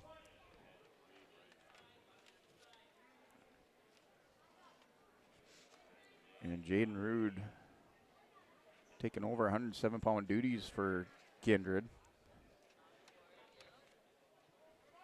Ranked number 6. Wald for Oaks, honorable mention rank. And that's still scoreless. End of the first period. Rude, big shove, big collar, hard collar tie on Wald. They're going to run out of time first period. Scoreless going into the second. And Lincoln Finiseth in that back room, 107, your winner by tech fall victory. That was a result on mat number 3 there for Finiseth of Velva at 107. New matchup, Mat 3, 114. Gunnar Fricke of New Salem Almont, the 8th grader, 7-7 record, wrestling Eli Benson, a freshman, 15-16 from Killdeer. That's first period action. Looks like they're in a scramble position, kind of the situation position in the back room at 114 pounds between Fricke of New Salem Almont and Benson of Killdeer. And here in the main gym, Mat 1, Bryson Thomason and Beulah Hazen here in this 133-pound prelim match. And Afton Ost, mine up Bishop Ryan, as Ost with the power half with the leg in. Tried to pick up some near fall at the with the minute 40 mark of the second period. The official has 3 near fall ready to give to him. Waiting for Ost to break the hold. So right now 10-0, he has 3 near fall coming. Still with the leg in on the far side, on the right side. Now 3 near fall. 13-0 lead. Afton Ost, mine up Bishop Ryan here, 133-pound prelim match. And then Mat 2, Rude with the takedown, up 3-0 in the second period. That's with a minute 7 remaining over Carter Wald of Oaks. And Rude in the top position.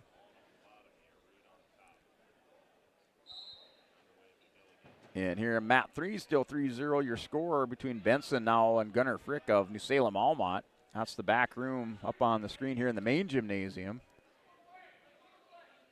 And looks like they're in the referee's position with Gunnar Frick, New Salem Almont. Broke belly down end of the first period.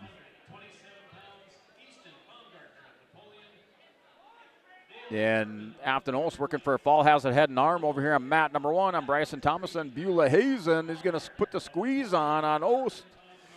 Up over Thomason, the pin there for Afton Ost. Mine up Bishop Ryan. He wins by fall on mat 1, 133. And mat 2, 107-pound action between Wald and Rude. They're up on their feet, 3-1 scored. Carter Wald with the escape. Snap down.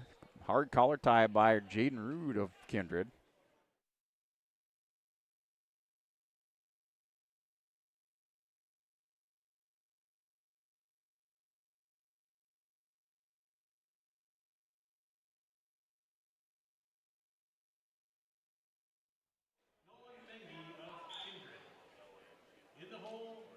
All right, still 3-1 that score. End of the second period between Jaden Rude and Carter Wald. Rude has choice, takes a look at his coach, Justin Lehman. Lehman gets into it with the instructions, tells him to choose bottom position. And Wald's just going to let him up on his feet now. The 3-point lead here for Jaden Rude. Wald looking for the takedown. Wald down in the 3-point stance, low stance for Carter Wald, wrestling on his knees. Rude's going to match him. You got to get lower than your opponent. And Rude recognizes that. Now Wald back on his knees. 4-1 score, minute 40 remaining. Rude with the lead. Carter Wald shoots in, has the single leg hooked up, head to the inside, see if he can elevate this, try to run his feet. Got his feet under him momentarily. Rude still pushing and shoving, trying to keep the sprawl. Now he's going to go with the whizzer, go shin whizzer. Wald's going to elevate, trip on Rude. Rude able to get out, back to the center for a restart on mat 2, 107 pounds, minute 22 remaining in the third period. Jaden Rood up by 3, 4-1. Matt 1, 107. Gabe English for Carrington up 3-0. Here on Matt number 1. English ranked number 2. North Dakota Class B rankings, Dakota Grappler rankings. Wrestling Elijah Mark, sophomore for Bowman County Beach, 21-14 record. English in the top position up 3-0. 30 seconds remaining in the first period.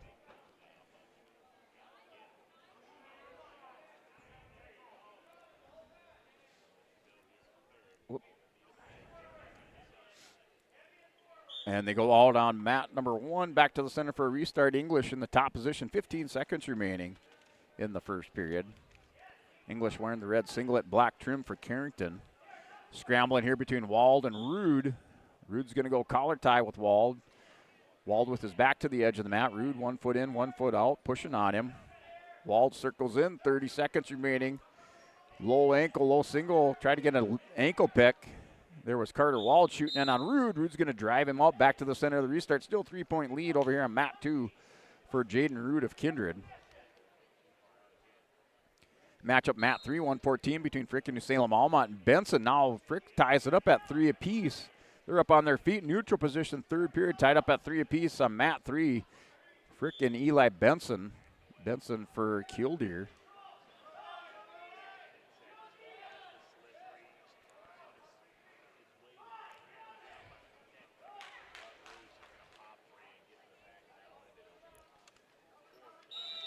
Scramble going over on Mat 1 between English and Mark. English trying to hit the re-switch on, or Mark trying to hit the re-switch on English. English is able to tie up a back leg, and that'll do it on the match. Jaden Rood, your winner, as he will move on into the semifinals. Jaden Rood into the semifinals for the Kindred Vikings at 107 pounds.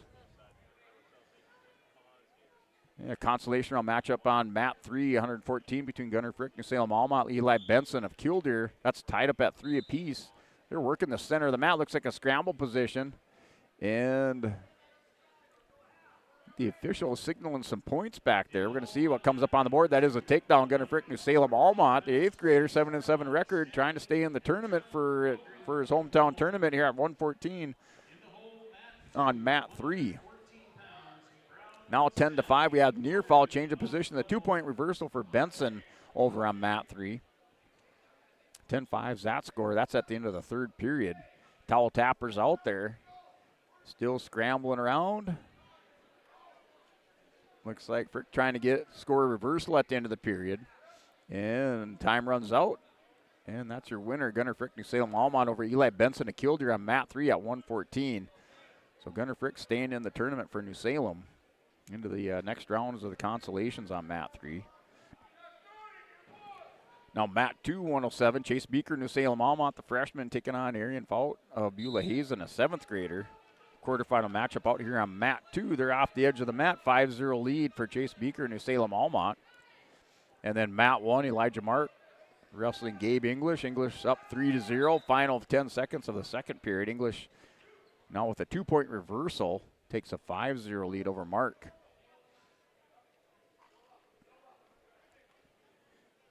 So Beaker up 5-0 out here on Mat 2. Mat 2, the all-black mat. Beaker's going to step through, Turks the leg. See if he can get a turn out of this. Now goes inside cradle, steps out of the leg. Turk goes inside cradle. And Faut able to tie up a leg. So the 7th grader grabs a hold of the leg on Beaker, stopping Beaker's cradle attempt. Final 25 seconds of the first period. Faut able to keep a hold of the wrist there for Beulah Hazen. Had the wrist of Beaker. Beaker works underneath. Fout's going to try to sit out. And Chase Beaker rides him back around. Final 10 seconds first period. He has the 5-0 lead.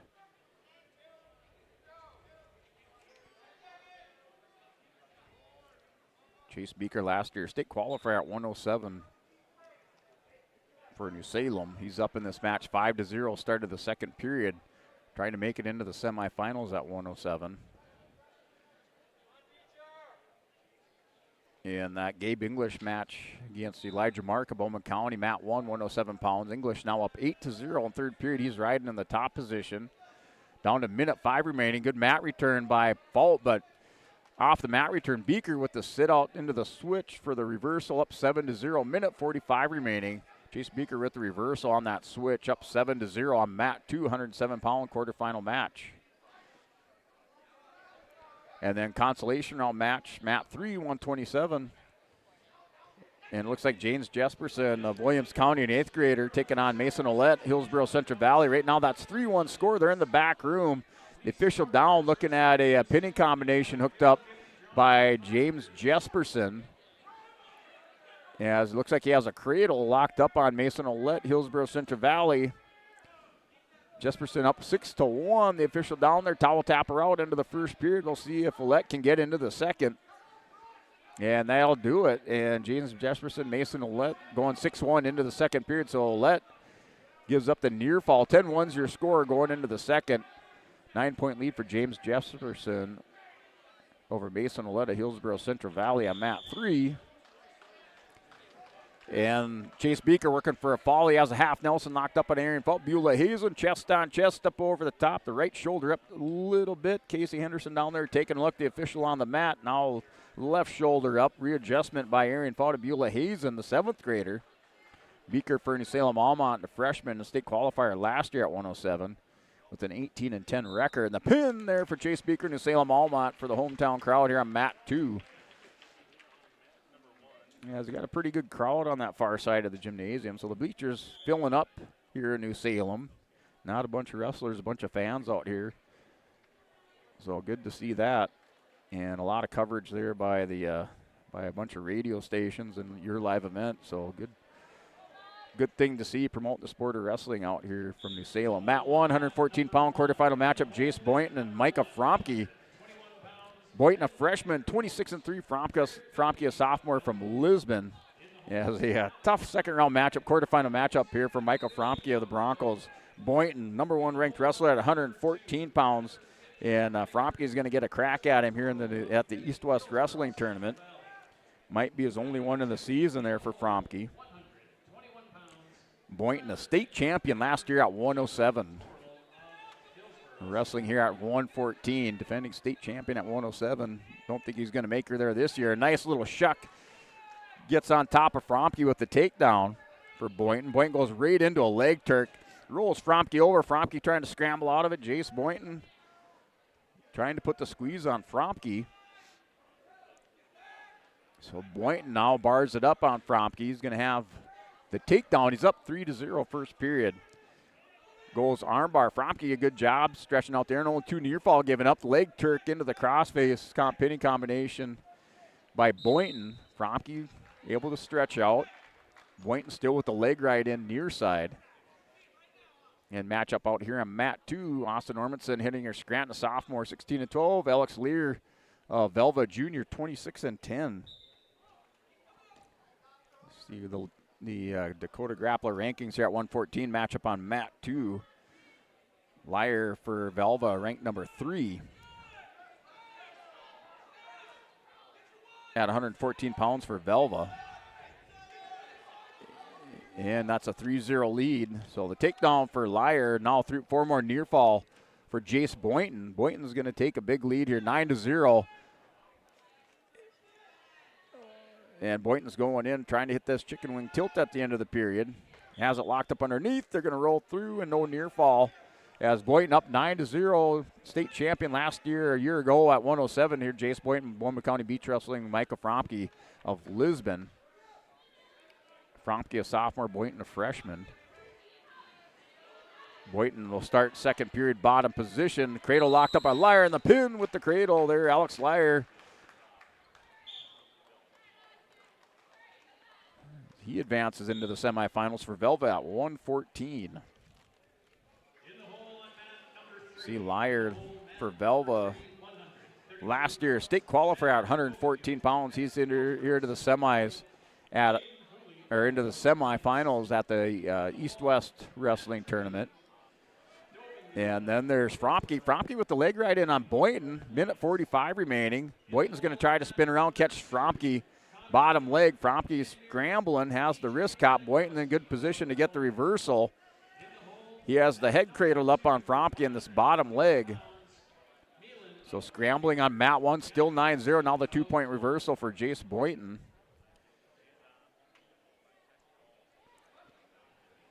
And Fromke trying to get the reversal. Boynton trying to score near fall. They scramble through that position. Still now 11-0 with that 2-point reversal. Boynton leg Turk on Fromke, going to try to stretch him out.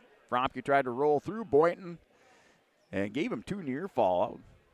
So that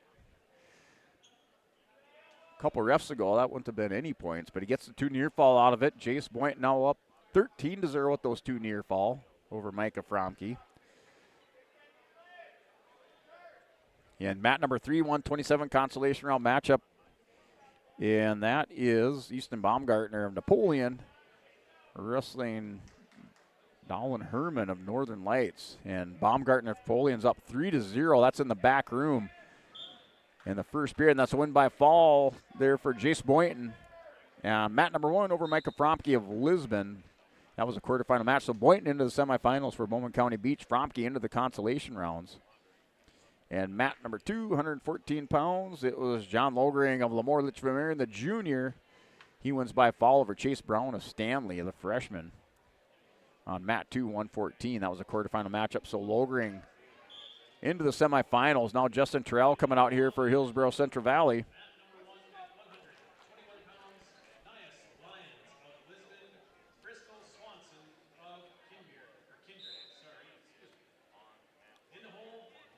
And off the whistle, there's Terrell wrestling Justin Fitch, heading her Scranton. Terrell with the front headlock. Going to try to lock this up. Turns him over. Has the takedown. Has the inside cradle locked up. See if he can get the turn. Puts the head in the hole. As Justin Terrell is up 3-0 on mat number 2. Has the cradle locked up on Tyler Fitch, heading her Scranton, a sophomore. 26-13 record. Terrell, a senior, 23-7. State qualifier last year, state place winner the year before for Hillsboro Central Valley. Has the cradle locked up, mat 2. Head in the hole again. Try to get these near fall and a pin in the first period. Fitch doing a good job fighting out, keeping Terrell from turning him. Still fighting out. Terrell breaks the hold. No near fall after all that. Terrell, no near fall in the 3, but he does have the 3-0 lead. And mat 1, 114, Mason Cook of Carrington up 3-0 over Nolan Mengi of Kindred, the freshman, 13-14 for Kindred. And Cook up 3-0 early on. That's first period now with 45 seconds remaining. Mason Cook over Nolan Mengi in the first period, up 3-0. He scored the first takedown.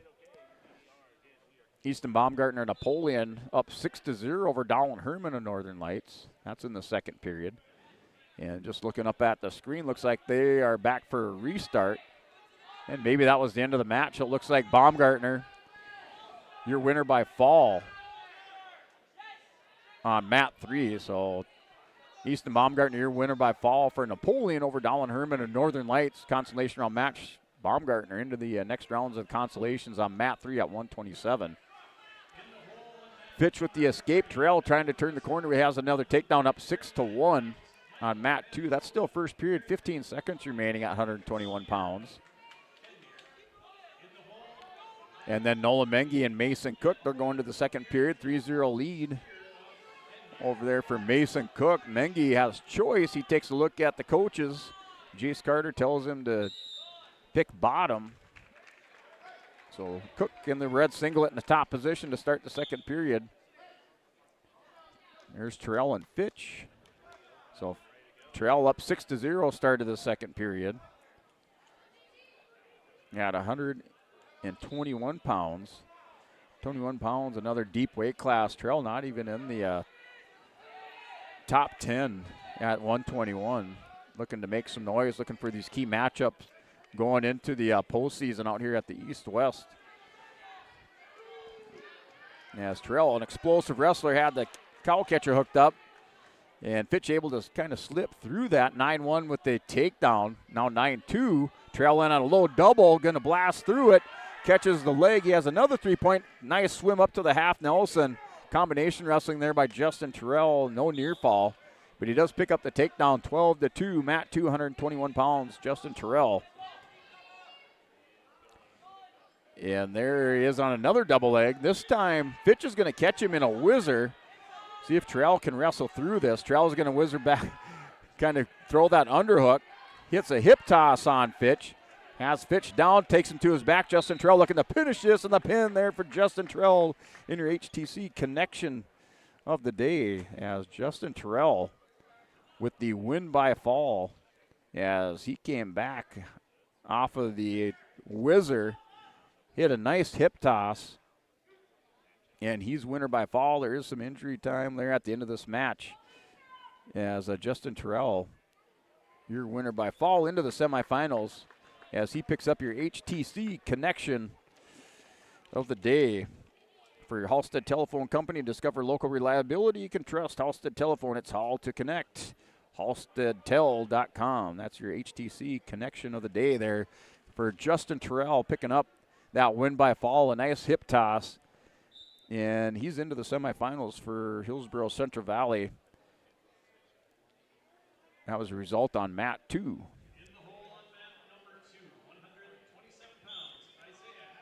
So back into action.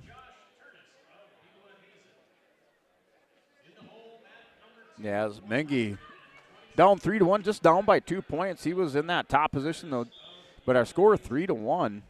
As he's going to start, or he was in the bottom position. He scored the escape. He's into the third period, just down by 2 points. He starts the third in the top position, 3-1 score. So Mengi within striking distance. Cook's going to stand up, try to clear the hands. Mengi has to return him to the mat here, 114-pound action. Mengi's going to take him to the edge. They're called out. No stall warning. So a good series there by Nolan Mengi. No points awarded to Mason Cook. 3-1's the score. Minute 40 remaining third period. Here on mat 1, 114. And mat 2, 121 pounds. Connor Mellon out here for Kenmare Bull Bills, Burke Center, the KBBC. Wrestling EJ Janikowski of Bowman County, the freshman. Mellon, the senior, 24-7. Here at 121 quarterfinal matchup as Mellon has a cradle locked up. Paul Mellon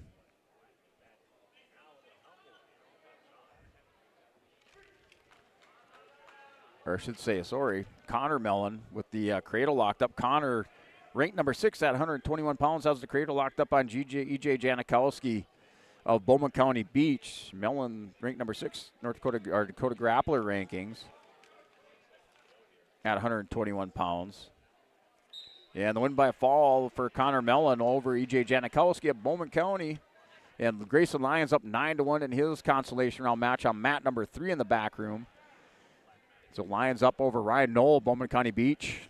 Lyons, a senior, wrestling an 8th grader, and Ryan Knoll now up 11-3. And it looks like maybe end of the period they're back to the center for a restart.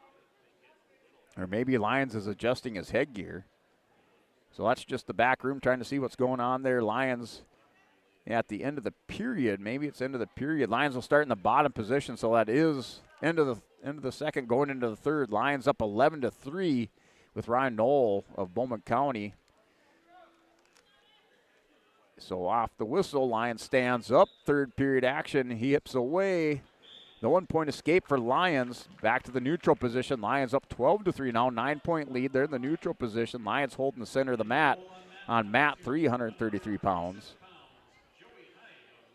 Gavin Swenson out here, mat 2, wrestling Loudenhaugen of Stanley. Swenson at 127, the number 2 ranked wrestler, has the 3-0 lead. So he scores the takedown with a minute 35 remaining first period. And Mengi and Mason Cook, that match went final. Mason Cook, your winner by decision over Nolan Mengi, 7-1.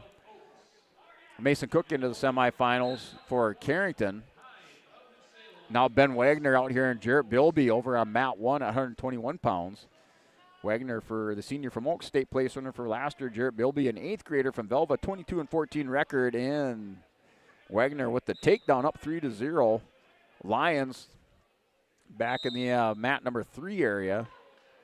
12-3, no change of position. Lions had the escape. So they're back up to their feet on the restart over on mat 3 at 133. Swenson up 3-0 on Loudenhaugen of Stanley.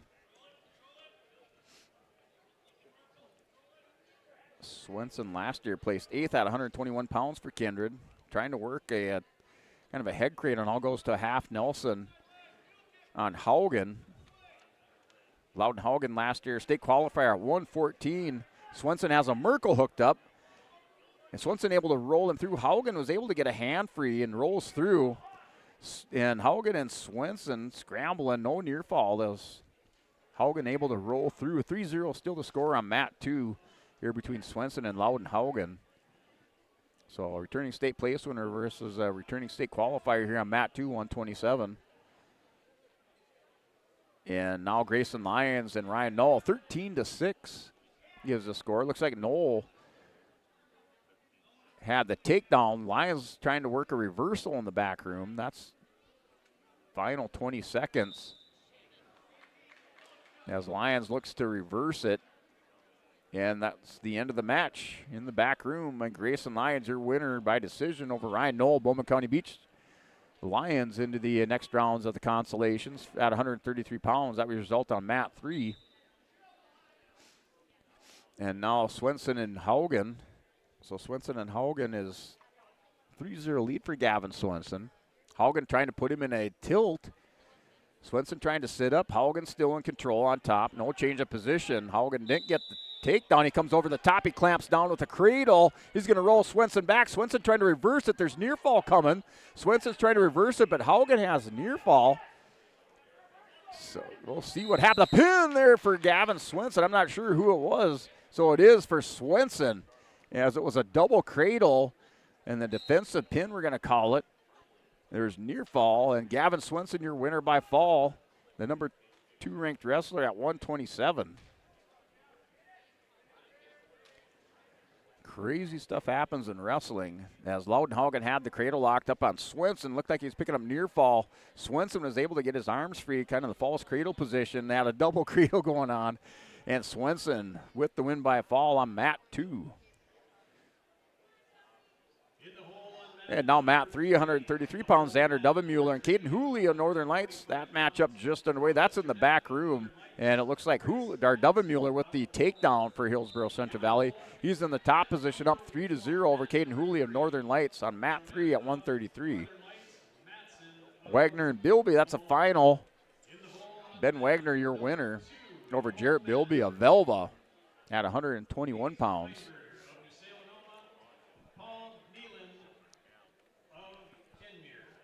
All right, so looking at our scoreboard up here, looking at our bout sheet, as mat 3 is Xander Dovenmuller still up 3-1.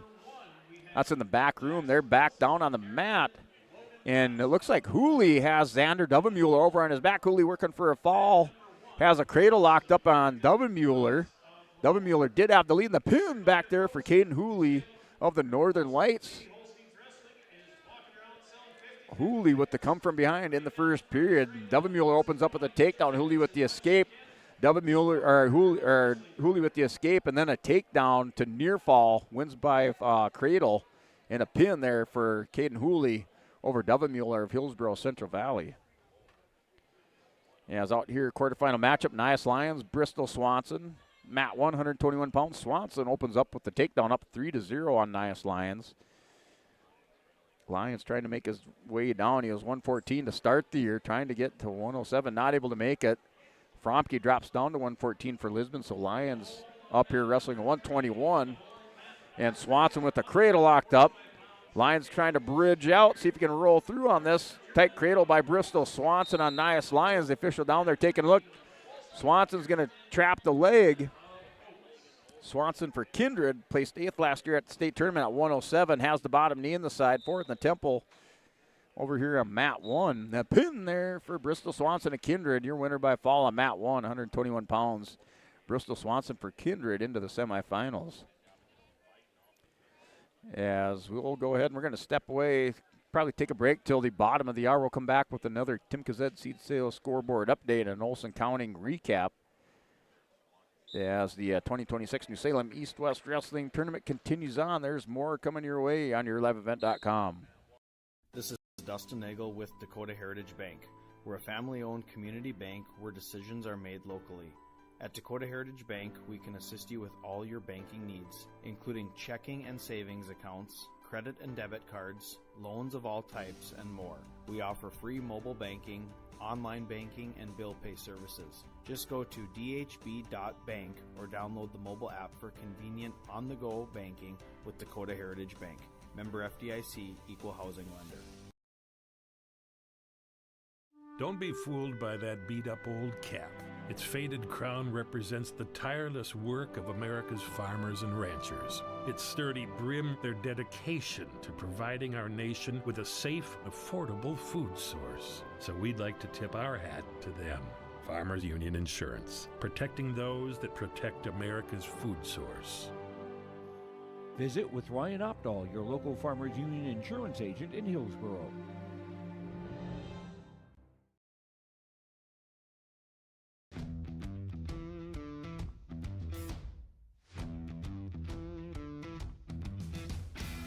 Every Sunday I'm ready to come to work Monday morning.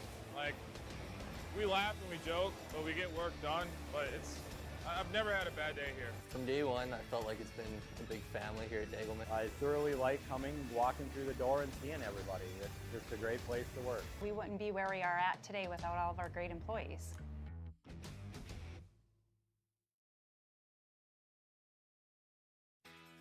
Keep your car moving along with the team at Elite Automotive Center in Fargo. What sets Elite Automotive Center apart from the herd is their truly extensive list of services. From brake and tire service to tune-ups and battery replacement, there's no job too big or small for their ASE certified technicians. Schedule your next oil change by going to EliteAutomotiveCenter.com or scan the QR code on your screen now. Never settle for standard service. Stop by Elite Automotive Center today in Fargo. At Enbridge, we're focused on relationships. 23 Canadian First Nation and Métis communities now own an equity stake in Enbridge Athabasca Pipelines. In Minnesota, Enbridge has spent $450 million and counting with Native-owned companies and in wages to tribal members working on Line 3. Every day brings new collaborations, partnerships, and possibilities. Learn more at Enbridge.com.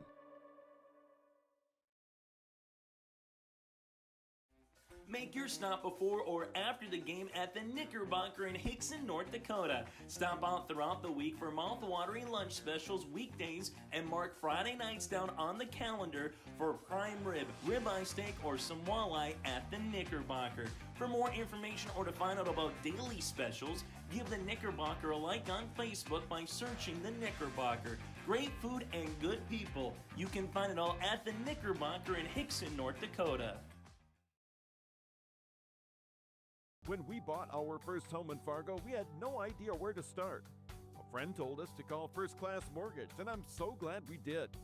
They explained every step, answered all of our questions, and made us feel completely at ease.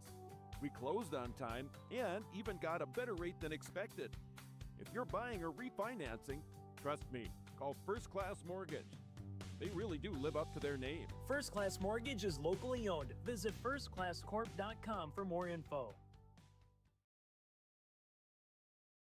Great Plains Fireworks and Sports Collectibles, Hillsboro. Fireworks and sports stuff in the same store? That's right. Great Plains Fireworks and Sports Collectibles, Hillsboro. Come in and browse the sports cards and memorabilia and fireworks at the same time. Unopened packs and boxes of sports cards, plus pre-owned cards as well. Jersey swatch autograph cards, lots of Twins, Vikings, Wolves, Wild, Lynx, and North Stars memorabilia, bobbleheads, caps, and more. Call anytime, 701-436-6140. Great Plains Fireworks and Sports Collectibles, Hillsboro.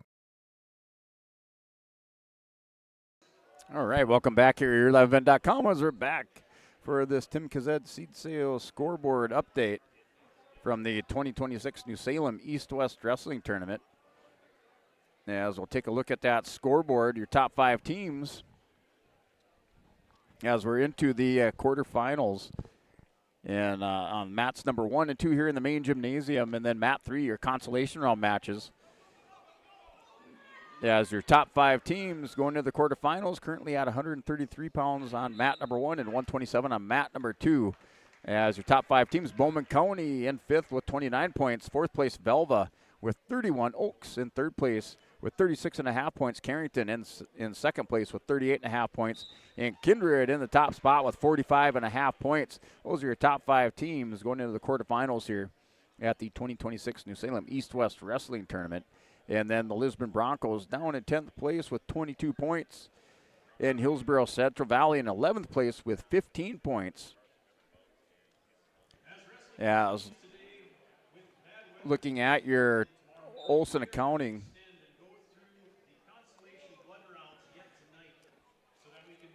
so looking at your Olson Accounting hourly recap, as we're trying to fit in another extra recap here. If you need help with your monthly accounting or payroll, let senior staff give you a hand. Rely on the friendly team of professionals at Olson Accounting for your tax and accounting needs. Go to colsoncpa.com here for your Olson Accounting recap. And we'll look at the Kindred Vikings. Kindred Vikings currently in first place with 45.5 points, as they have Jaden Rude into the semifinals at 107, along with Bristol Swanson at 121, and Gavin Swenson at 127 pounds make it into the semifinals. And they have yet to have Gavin Rude coming up here at 133 in the quarterfinals, along with Miles Steele just at 160, Fisher Johnson at 172, and Kason Nudell at 285 pounds, still here in the quarterfinal round for Kindred, currently in first place with 45.5 points. And then in 10th place, Lisbon with 22 points, as they have in this quarterfinal round Ian Anderson at 139, Griffin Greenlee at 145, Ryan Engen coming up at 152, Cruz Ranke coming up at 160, 172, Eli Lyons, 189, Riley Lucina, 215, Madden Schwab, and at 285 pounds, Brock Lyons. So Lisbon still with wrestlers coming up here in this quarterfinal round looking to score some points here from all the way from 139 through 285 pounds. And just an update there, Grayson Lyons won by decision in his consolation round match, so he moves on to the the second round of the consolations. And then Nias Lyons and Micah Fromke both lost their quarterfinal matches for Lisbon. Fromke at 114 and Lyons at 121 pounds.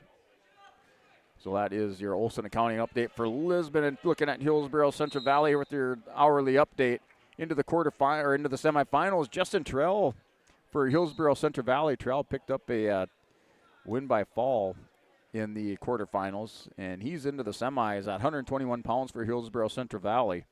Also coming up at 152 is Carson Kazed in the quarterfinals. Looking for him here at 152 pounds, trying to make his way into the semis. And currently Hillsborough Central Valley with 15 points on the scoreboard.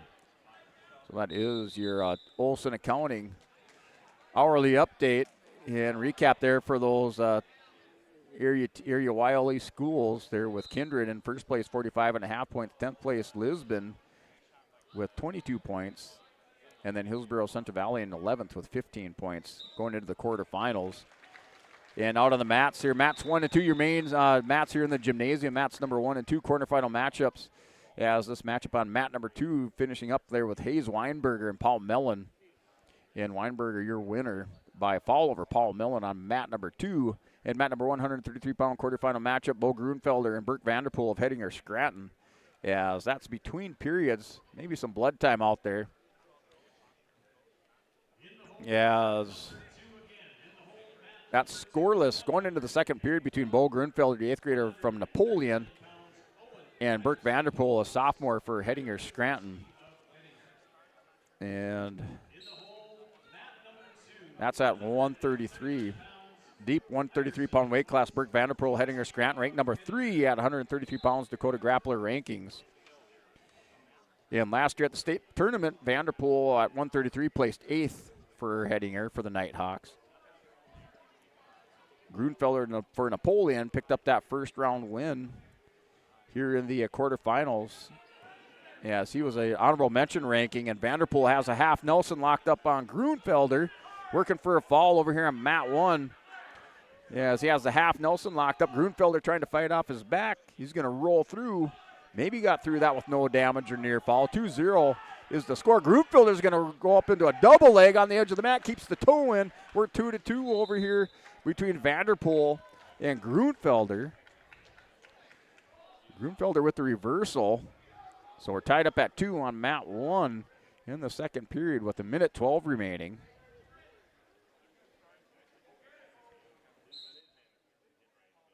So just going to turn my mic sensitivity down there a little bit Just have to let me know if that works out as we get to some of the more exciting matches. And if we start cutting out there, just let me know. Turn that down. Don't want to make it too low as we're here. At 1:33, Burke Vanderpool, Bo Grunfelder. 3-2 is the score. Vanderpool with the escape now, 3-2. Just with 45 seconds remaining. They're up on their feet just off the edge of the mat. And there's Anderson for Lisbon out here on mat 2. And that's a takedown there for Cutter Rodnack of Bowman County, the junior, 24-5 record, wrestling the Honey Badger from Lisbon. Ian Anderson, the sophomore, 10-5. And 3-point takedown, minute 21 remaining in the first period. Here on mat 2, Radnack from Bowman County Beach, up 3-0 over Ian Anderson of Lisbon with the takedown. Doing some hand fighting underneath there, center of the mat in that referee's position. Cutter Rodnack for Bowman County Beach, ranked number 4 at 139. Anderson with a little recognition this last rankings, honorable mention ranking for Ian Anderson at 139. Rodnack last year, state qualifier at 133 pounds for Bowman County Beach. On the restart, 48 seconds remaining first period. Still 3-0 lead for Rodnack over Anderson. Anderson's going to quad pot up. Rodnack's going to try to clamp down on Anderson, take a move out of Ian's playbook. Ian loves that, as Anderson's going to catch him high a little bit. So Rodnack's going to have to go back down to the mat. Anderson trying to score with 25 seconds remaining. See if Anderson can get up to his feet. Chin whip. Anderson's going to go into it. See if Anderson can get this reversal or an escape, as he almost had the leverage on Cutter Rodnack's trying to chin whip him. And Anderson trying to get free to score the point. Still no point awarded. The official hasn't awarded him anything. Final 8 seconds of the period. Rodnack in underneath. We're going to see if he gives him a loss of control here for Anderson. Anderson with the chin whip. And no point. So 3-0. The Anderson should have tried to get that point and not able to. Got to work a little bit harder to get that hand free. Now 3-0. Anderson in the bottom position.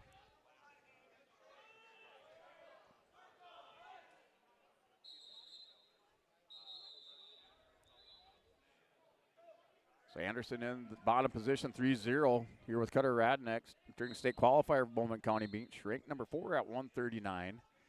Latest Dakota Grappler rankings. And Grunfelder and Vanderpool over on mat 1, 7-4. So Vanderpool with the 3-point lead on Grunfelder. They're back up to their feet. So the 8th grader with double underhooks. Vanderpool pushes him out back to the center for a restart. Working a guillotine here for Cutter Rodnack on Anderson. A lot of pressure. Anderson is just going to see if he can grit through this. But a Rodnack on the shoulder of Anderson. He's going to pick up some near fall. Anderson trying to push the leg off. Rodnack's going to pick up the near fall. Now trying to settle in and just wear down Anderson down to a minute 18 remaining. 3-0 is the score, but 4 near fall coming for Cutter Rodnack of Bowman County. And Bo Grunfelder trying to work a takedown on Vanderpool. As Grunfelder kind of with the body lock, see if he can get a stalemate out of this. Over here on mat 1. Rodnack and Anderson still scrambling. Anderson able to get back belly down. Rodnack's going to pick up the 4 near fall. 7-0 is the score. Mat number 2. Cutter Rodnack, Bowman County Beach up over Ian Anderson.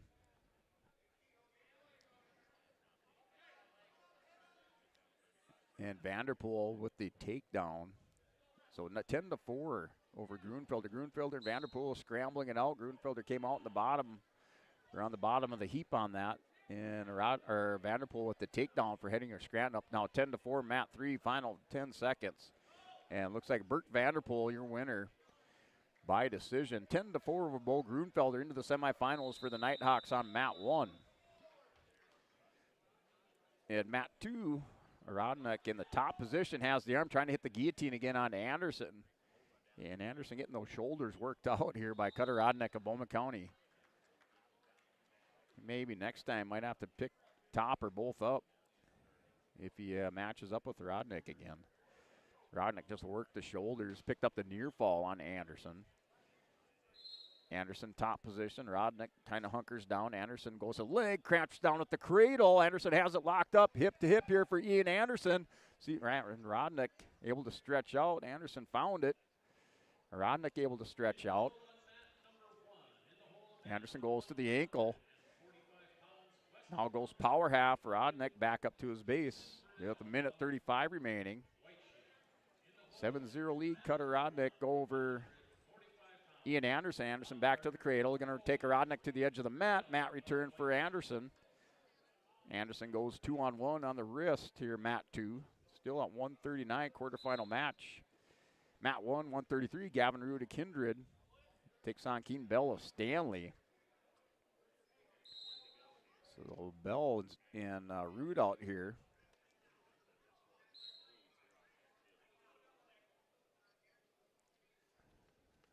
So that's your 133-pound matchup on mat number 1. Then Cameron Kittleson for Kindred. A mat 352-pound consolation round match. It's a 10-0 lead for Kittleson against Tyler Hoffland of Hettinger Scranton. Kittleson looks like they're both up to their feet. The 1-point escape for Kittleson. Kittleson back in on a shot. Kittleson with the takedown. And it might be 14-0 back there. So Kittleson had the escape, then the takedown. So I think it's 14-0.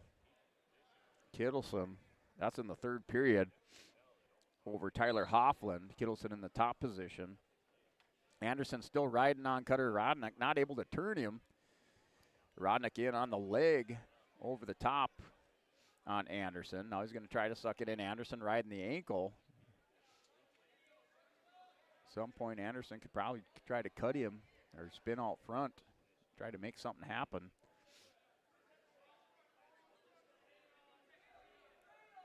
And final 15 seconds. Anderson trying to work inside cradle. Rodnick just riding the leg on Anderson. He's happy just to hold on. So final 5 seconds. Cutter Rodnick, your winner by decision. 7-0 over Ian Anderson of Lisbon. Rodnick for Bowman County into the semifinals. Anderson into the consolation rounds at 139 pounds. Rood and Cone Bell, that's a 3-0 lead.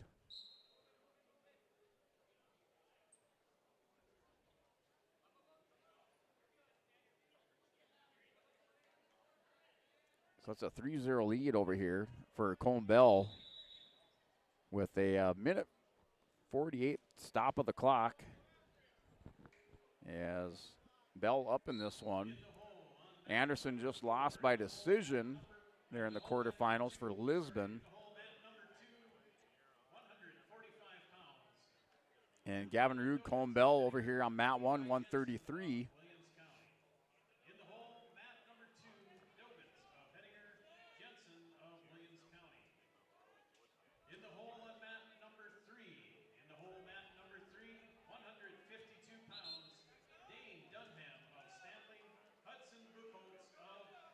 So Rood in the top position, wrestling Keaton Bell right now, second period, minute 13. Bell trying to stand up. Rood riding with the ankle, trying to spike it. Has the claw ride up underneath there for Gavin Rood. So Rood's still in the top position. He's going to flatten out Bell of Stanley. Bell ranked number 2 at 133 pounds in Dakota Grappler rankings. And that's a quick fall there for Kyler Shaleski. Shaleski winner by fall over on mat 1.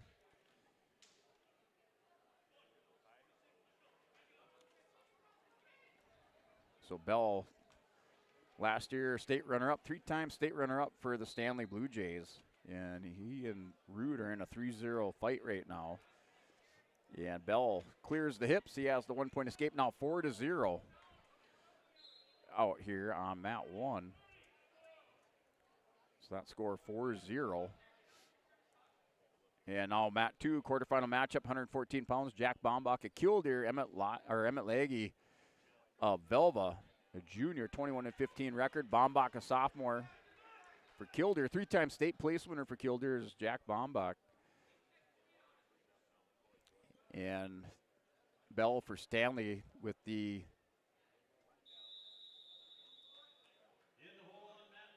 takedown, up 7-0 over Gavin Rood here on mat 1.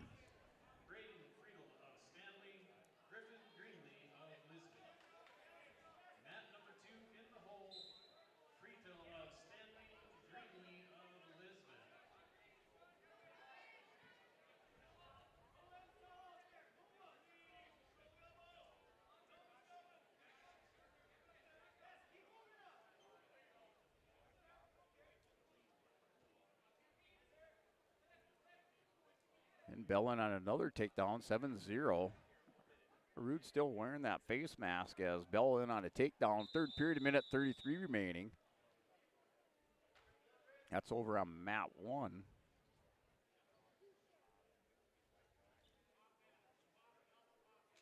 And they're back to, it looks like a Bank North Bank blood timeout over on mat 1. Rood over here near side being tended to by the coaches.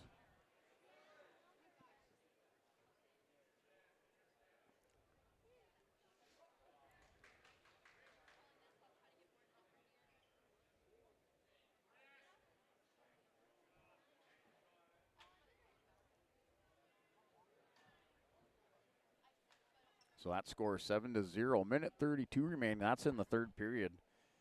As we have Bank North Bank blood timeout. Over on mat 1. Mat 2, Jack Bombach and Emmett Legge of Velva.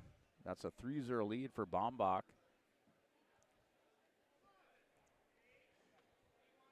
That's at 145 pounds quarterfinal match.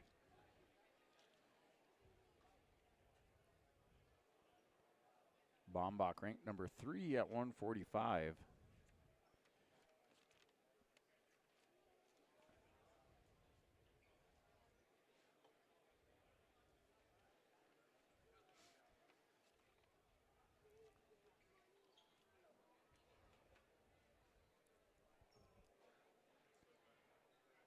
And waiting for the next matchup there. Looks like we have Bank North Bank blood timeouts on both mats. In the back room, mat number 3. That's in the second period between Jared Nelson of Oaks and McCoy Jorsted of Williams County.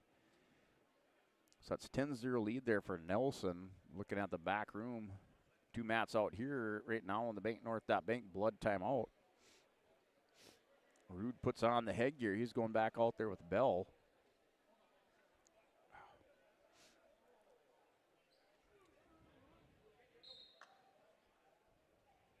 So they're back to action. Still 7-0 to score. That's a minute 26 remaining.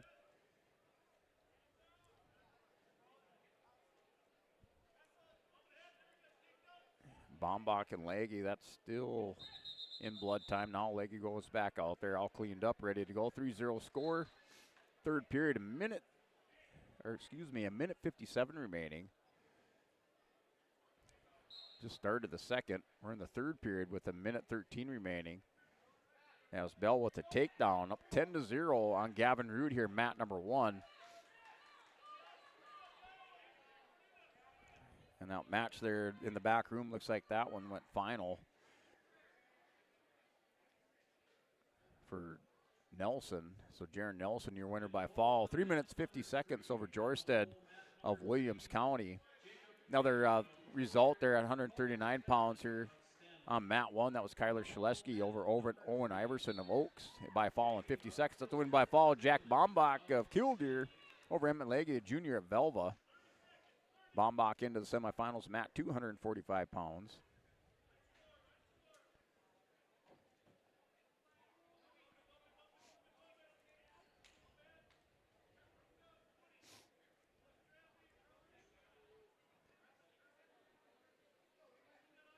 Yeah, mat 3 now, Afton Olds, mine up Bishop Ryan, taking on Lucian Albrecht of Killdeer. That's 5-0 to score.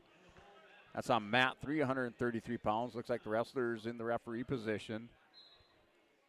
With Olst up now 9-0. He's in the top position, working for some more near fall on mat 3 in that back room.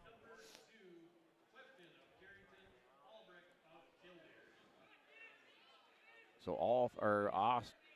Ost of Minot Bishop Ryan up 9-0. Has some more near fall coming to him on mat 3. Rudin Bell, that match went final, so Keene Bell into the semifinals on mat 1 at 133 pounds. So he wins by major decision.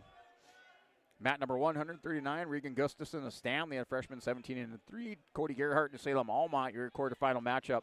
You're at 139. That's on mat 1.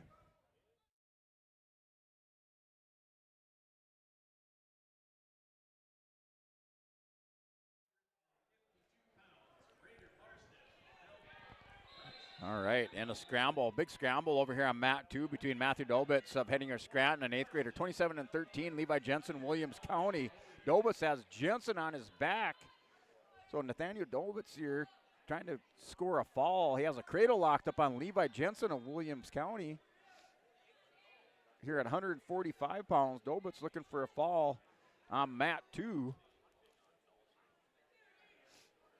And that does it there for Nathaniel Dobitz, the 8th grader from Hettinger Scranton, your winner by fall over Levi Jensen of Williams County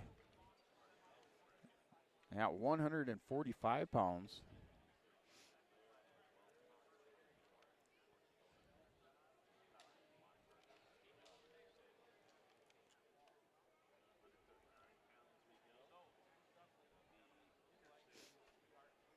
All right. So that wraps it up there at that 145-pound match. Dobitz your winner. Now mat 2, 145 pounds. Braden Fertel, Stanley, a junior, 22-14, taking on Lisbon's Griffin Green, the senior, 23-3. Here for Fertel at 145 pounds. Ranked number 8, Dakota Grappler rankings for Stanley. Greenlee ranked number 4. Greenlee for Lisbon, 3-time state place winner.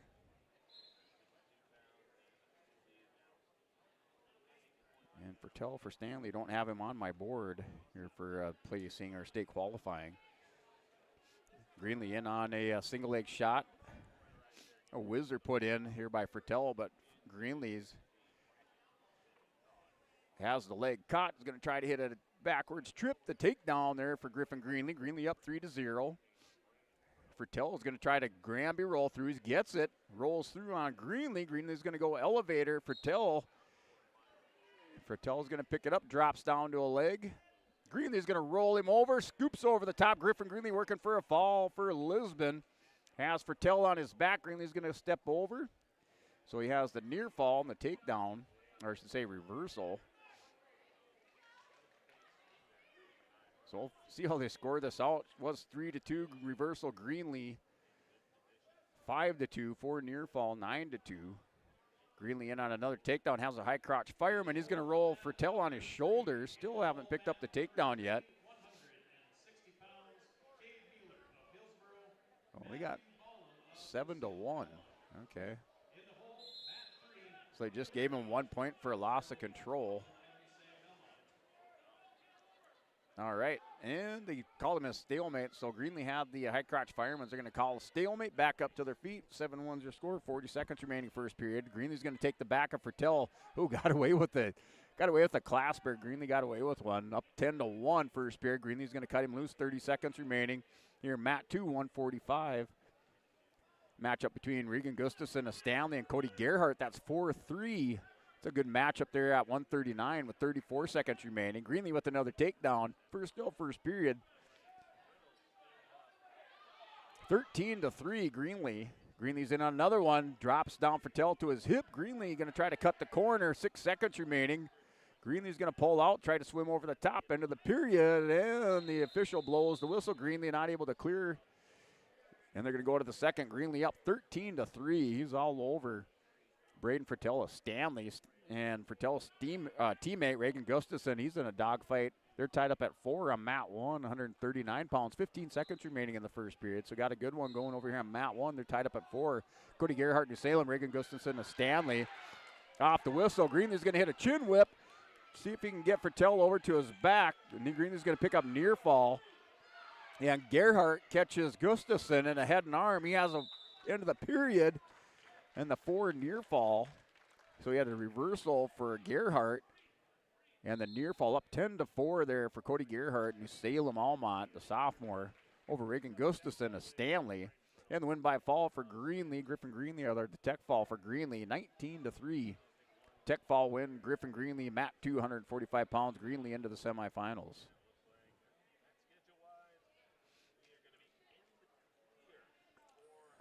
So we're 8-4 on mat 1 between Gustafson and Gerhardt. Gustafson up 10-4. Gerhardt's going to roll through.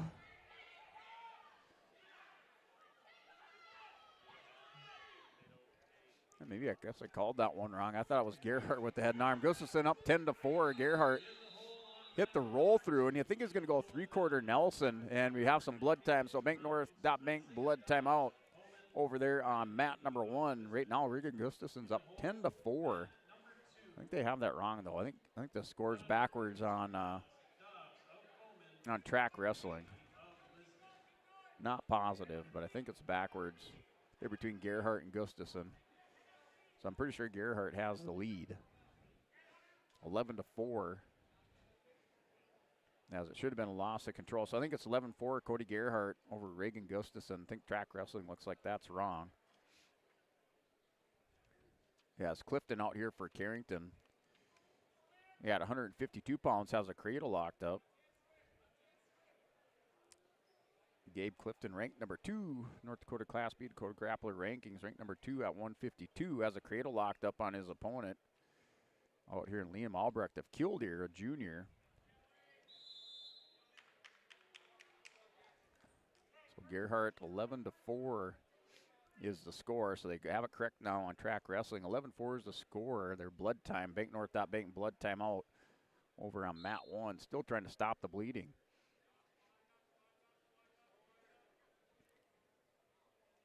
And Clifton off the whistle, throws in a leg. He has the 3-0 lead. He's going to go leg on the left side. He goes leg right on the left side, working a power half on the near side. So he has the half Nelson buried in with the leg on opposite side.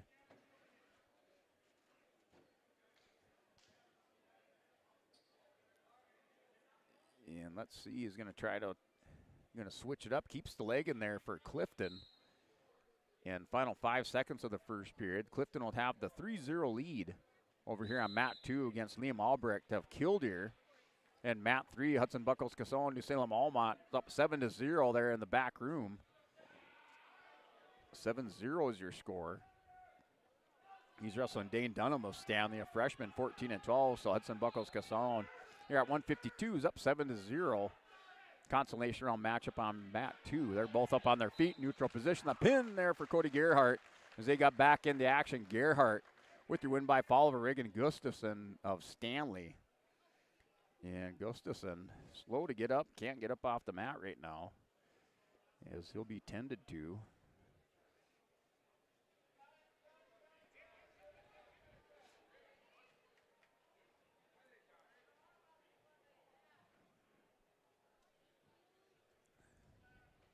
We'll just go up with the camera a little bit here while they get that worked out over on the mat. And that's a win by fall there for Clifton. So Clifton, your winner by fall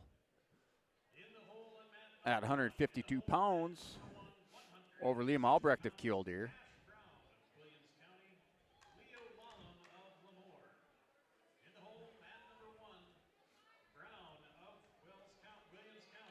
So we'll continue to move on. Our quarterfinal matches, winners of these rounds head to the semifinals, non-winners into the consolations. And they got that fixed up. So it looks like we're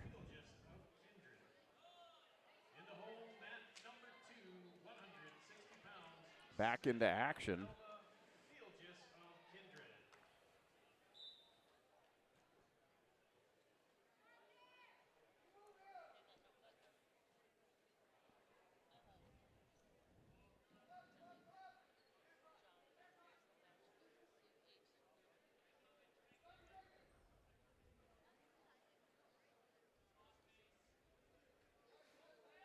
All right, Carson Kazet out here. Matt, 252 pounds. He has the 3-1 lead over Jeremiah Schmidt of Williams County. This is Matt 2, 152. Kazet in the top position. goes to a crossface. So Kazed working the top position, goes to a crossface. They're on mat 2. Mat 2, the all-black mat. He currently has the now 6-1 lead over Jeremiah Schmidt. Kazed working an arm bar, or excuse me, kind of working into a head lever. Now goes leg ride right side. Gets Schmidt down, going to go across the face. Schmidt's going to roll through the 1-point escape. 6-2 is our score. Schmidt in on a double leg shot. Down block and a sprawl by Kazed. Kazed runs the corner and the takedown for Kazed with the goal behind, up 9-1. Mat 2, 152-pound quarterfinal action. Kazed, the senior, 27-5 record for Hillsboro Central Valley. 152 pounds, now their deep weight class. With Kazed ranked 5th Dakota Grappler rankings. State place winner last year for Hillsboro Central Valley there. Carson Kazed placed 5th at 127, and also placed 7th the prior year at the state tournament. Wrestling 152 as he has the 9-2 lead over Jeremiah Schmidt. And mat 1 quarterfinal match here on 145, Weston Baumgartner taking on Kingston Burnell of White Shield. Burnell in the rankings for Dakota Grappler. They're a lone entrant for White Shield in the tournament. And he's scoreless with Baumgartner going into the second period at 145. And Kazed with another takedown, with the reversal, up 11-2. Second period, 140, minute 40 remaining.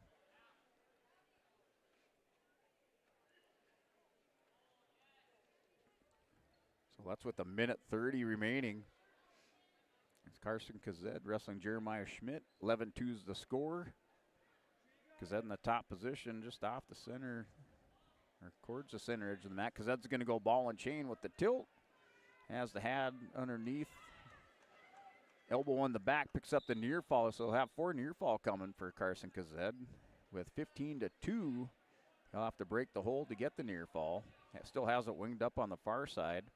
Now gets the 4-point, 15-2 lead for Carson Kazed, Hillsboro Central Valley. Baumgartner Burnell, second period, minute 33 remaining. Kazed goes back to the ball and chain tilt. And he's going to pick up more, 15-2, now 19-2. Oh, gives a 2, so 17-2 with the 2 count. Carson Kazed, your winner by a tech fall, and he will move into the semifinals for Hillsboro Central Valley. That was the result on mat 2.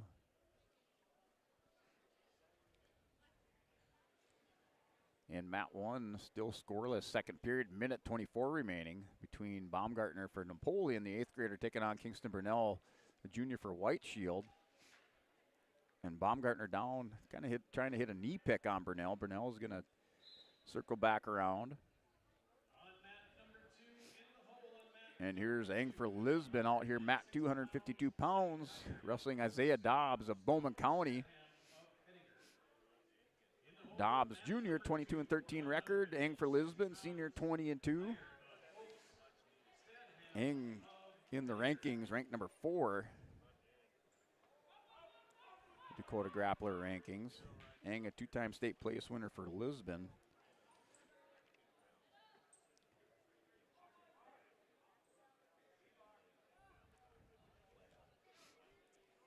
So still scoreless first period here between Ryan Ang and Isaiah Dobbs of Bowman County. Ang a senior, Dobbs a junior.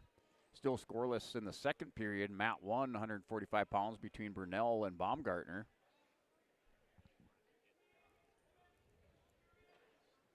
And they're tied up in the back room. Consolation round match at 160 pounds. Jacob Jaggy, a junior from Killdeer, taking on Coulter Flavelin, a sophomore from Stanley. That's tied up at 4. Now Flavelin with the takedown in the back room. And looks like he's working a fall. The official gets up off the mat, and that looks like that was a win back there for Coulter Flavelin by fall over Jacob Jaggy at Killdeer. So Flavelin for Stanley advances into the next rounds of the consolations at 160 pounds, result from mat 3. And they're scoreless going into the third period on mat 1 between Baumgartner and Burnell. Off the whistle, Baumgartner in the bottom position, stands up. Burnell trying to keep him down on the mat. 1 point escape for Weston Baumgartner. And mat 2, Eng and Dobbs over here. Still scoreless. Eng not looking. Now he's going to go low single leg on Dobbs. Going to shoot in there. Dobbs with the whizzer. Eng's going to try to elevate. End of the period. Final 10 seconds for Eng. Going to drop into that nice backward trip. The adjustment by Eng as he scores the takedown at the end of the period. 3-0 lead for Ryan Eng of Lisbon over Isaiah Dobbs going into the second. Yes, Eng with the single leg dumped Dobbs down to the mat. Nice little backward trip. Got rid of that whizzer Dobbs was trying to throw in there. And mat 3, 160 pounds, Cade Mueller, Hillsborough Central Valley up early in this one. 3-0 over Matthew Bolam of New Salem Almont at 160 pounds. Mueller Jr. for Hillsborough Central Valley. In the back room up 3-0. Looks like he's in the top position in the first period. Working on the center edge of the mat. The official down there, not sure. Looks like he's counting near fall. Yeah, as wrestlers rolling over in the back room, Mueller does have the 3-0 lead. Some near fall awarded. Or a possible change of position. We'll wait to see what comes up on the scoreboard. Just trying to interpret what's up on the digital screen up here in the main gymnasium. So it is an upgrade as we do have a big screen. 2 big screens in the main gymnasium. Have the matchups on part of it, and then the camera from the back room. So we got a little bit of coverage now from the back room. As Mueller working for a fall in the pin there for Cade Mueller, Hillsborough Central Valley over Matthew Bolam, New Salem Almont.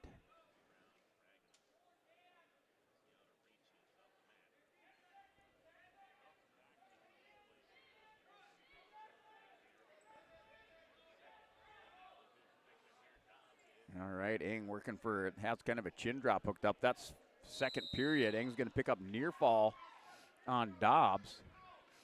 So Ryan Eng picking up near fall edge of the mat. Still has the toes in. Eng's just going to settle in there. Now he's going to reverse the hand over the chin. The pin coming here for Eng. That left shoulder can't be up by much. The official on the wrong side. That right shoulder was down flat on the mat. He's sitting and staring at it. And the other should have been looking at the other shoulder. And near fall coming to Ryan Eng. So 7-0 is the score here for Eng over Dobbs. 15 seconds remaining, second period. Now up 152, Raider Barstead of Velva, the freshman, 24-6. Bryce Schneider, Napoleon, the junior. Good matchup over on mat 1, 152 between Schneider and Barstead. That's Raider Barstead at 152. Schneider for Napoleon in this deep 152-pound weight class. Schneider ranked number 6. Raider Barstead ranked number 7, Dakota Grappler rankings.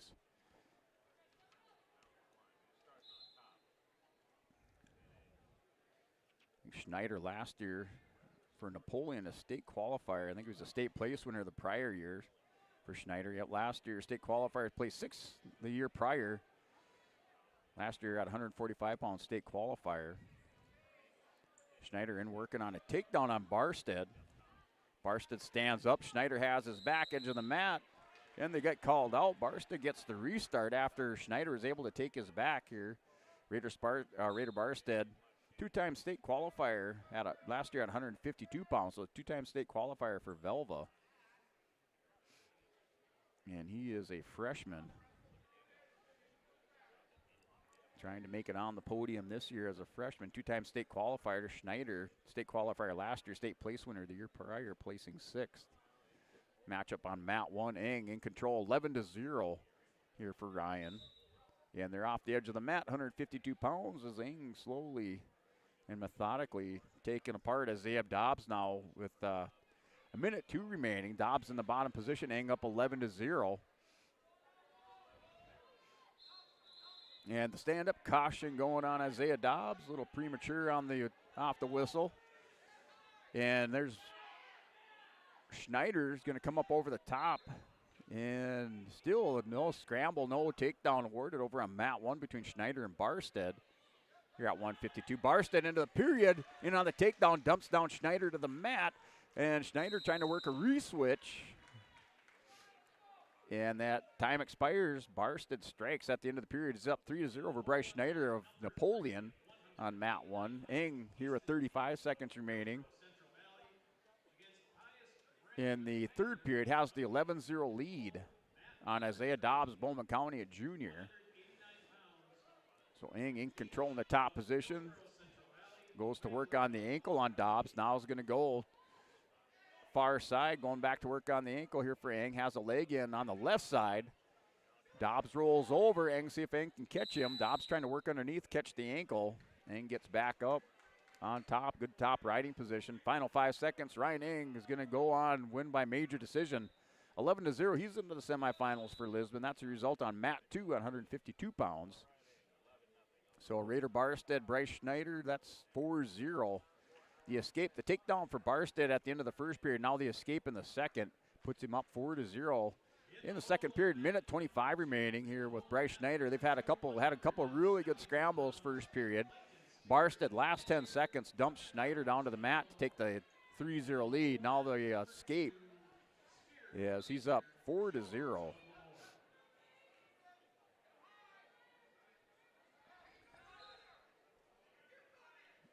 And matchup now, Matt, 372-pound consolation match. Kane Repa Stanley taking on Lane Zupan of Northern Lights. That's a good consolation round matchup. They're on Matt, 372 pounds. That match scoreless. Wrestlers up on their feet in the first period. Barstead now, Schneider on a double leg shot, goes in deep. Waterfall position there for Barstead over the back. Schneider gets the takedown. 4-3's your score. Yeah, Schneider kind of went to the forklift. Barstead was waterfall over his back. Schneider picks up the takedown. 4-3. Second period with 35 seconds remaining. Schneider wants to keep Barstead down on the mat, not give up any points to close things out. He's just down by 1 point. Schneider should have choice to start the third period. Currently riding the top position on Raider Barstead of Velva. Matchup now, Matt 260-pound quarterfinal. Lexington Smith of Velva, sophomore, taking on Miles Thiel, just a junior from Kindred. And Thiel just up 3-1 here, 160 pounds, 54 seconds remaining. And Kane Repa Stanley is up 3-0 over Lane Zupan of Northern Lights. That's in the back room, mat 3. That's in the third period as they go back to the center of the mat for a restart. Scramble out here on mat number 2 between Smith and Theolgis. Theolgis in on the forklift position, going to get potentially dangerous. And the figure 4 on the head there of Miles Theolgis. So Theolgis with 1 point. 4-1's the score with Lexington Smith. Theolgis up by 3 on mat 2. Yeah, now Schneider's going to tie it up at 4 apiece. Schneider had choice to start the third period. He picks bottom with the escape up, now tied up at 4 apiece. Over on mat 1, 152 pounds. Schneider now working underneath, takes the shot, stand back up there after down block by Barstead. Barstead runs into Schneider, takes him back, and back to the center for the restart. Tied up at 4 apiece. Smith and Thiel just going into the second period. Now Thiel just has the 3-point lead up 4-1.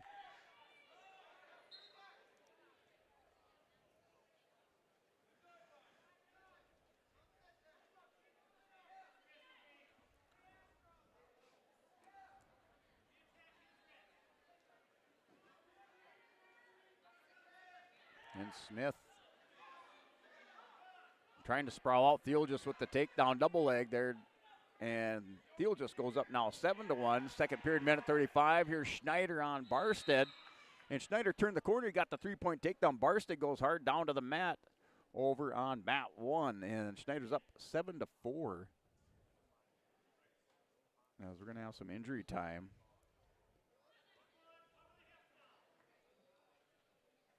Over on mat 1. There's Schneider with the takedown.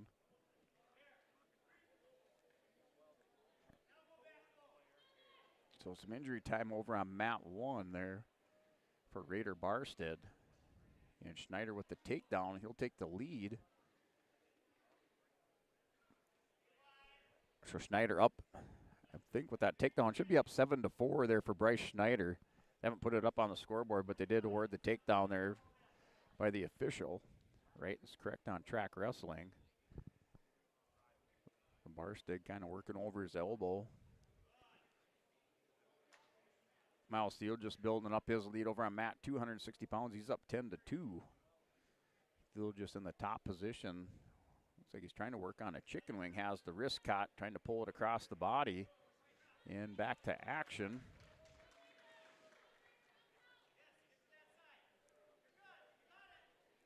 Over here. And off the whistle. Matchup here between Barstead and Schneider. Schneider with the takedown. Now Matt won. And Barstead trying to roll through. Has the inside leg caught on Schneider. Still rolling. Schneider's going to ride him around on top. Rodeo's back around. Gets in good riding position on Barstead. Down final 15 seconds. Schneider up with the 3-point lead. One couple of weight classes I would not want to go into the consolation rounds. You're at 152 and 133 because it is a grind once you get into the consolation round matches in those weight brackets. And that'll do it. And your winner, Bryce Schneider, winner by decision over Raider Barstead with that takedown in the third period. Schneider into the semifinals for Napoleon at 152. And Matt 2 looks like they're on a Bank North Bank blood timeout here with Miles Theolgis. Theolgis up 10-2. So Theolgis up 10-2 with that Bank North Bank blood timeout. Banking should feel personal, and at Bank North it does. They're proud to be local, supporting local teams and communities they serve. Visit banknorth.bank. Learn more. Bank North, member FDIC, and equal housing lender. It's your banknorth.bank blood timeout over on Matt number 2. Theolgis for Kindred leads by a score of 10-2. Waiting for the matchup over on Matt 1. Yeah, looks like they lost power up on the screen, so not sure if their track wrestling went down. So we might have a little delay. They got it back up there. Waiting for the wrestlers to get checked in over on Matt number 1. Yeah, that's been a little touchy all day over there with that track wrestling and the wrestlers on deck, wrestlers in the hole. And just kind of losing power in and out. You get it back up. And that matchup, Kane Reap, Lane Zupan. Reap up 10-1. That's in the third period, 172 pounds. That's in the back room. Wrestlers up in the neutral position. And we're back to wrestling on Mat 1 between Cash Brown, Williams County, and Leo Lallam of Lemoore. Brown, the junior, 25-0, taking on Cash Brown for Williams County. And Brown in on a takedown, has the leg split, turked on Lallam. So Cash Brown, returning state champion, or state champion last year at 145, goes to the head and arm, putting a squeeze on Leo Lallam of Lemoore, and has the head scooped, the arm stretched out on the far side. Brown's up 3-0, has 4 near fall, working for a pin on Lallam of Lemoore here. Matt won the pin. Nope. How do you slap the mat? But Lallam able to get back belly down. 7-0 is the score. The lead for Cash Brown, the state champ last year at 145. Wrestling 160 pounds. Lexton Smith, Miles Steele, just 10-2. And the stall warning given to Lexton Smith. Yeah, Steele just has a hold of the wrist. Smith not able to return him. And I think they just called him with a stalemate. So Smith was warned with stalling. Yeah, now Theolgis will get a restart. 11-2 is your score with that point coming to Theolgis for the stall. So 11-2 in a 9-point lead for Miles Theolgis over Lexton Smith. And now Brown's going to put the tilt on Lallam. So we'll have the 4 coming for the tilt. Lallam trying to get back belly down. Brown not looking to advance that to a pinning combination. So pick up the 4 near fall into the first period. He will have an 11-0 lead after the near fall over on mat 1 there for Cash Brown of Williams County. Smith and Theolgis, 12-2, 10-point lead over here for Miles Theolgis. Final 30 seconds, third period. Double underhooks for Lexton Smith. He's trying to dig him in on Theolgis, and they call stalemate. Theolgis going to hunker down in the mat. And then mat 3, 189 pounds, Easton Beach, the freshman, Hillsborough Central Valley, taking on Pius Wangler of Rugby. Beach for Hillsborough Central Valley up 7-0. So trying to let her fly in the back room there for Easton Beach, up 7-0. Wrestlers back to a restart, center of the mat in the first period. Beach up 7-0. Beach in the top position on the restart off the whistle. Wangler tries to stand up. Beach mat returns him. That's on mat 3. And here's Cash Brown working around for the takedown, the 3-point takedown. It was 12-0. The takedown by Brown the second period. Cash Brown advances to the semifinals at 160 pounds. That was on mat 1. Wins by tech fall over Leo Lallam of Lemoore. And then Miles Steele, just your winner by decision over Lexton Smith, 12-5. And Thiel just into the semifinals at 160 pounds for Carrington.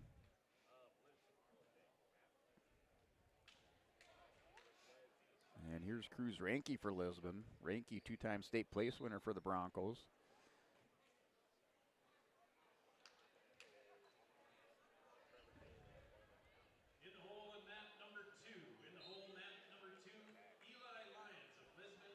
So Ranke against Trevor Daly. Daly wrestling for Bowman County Beach.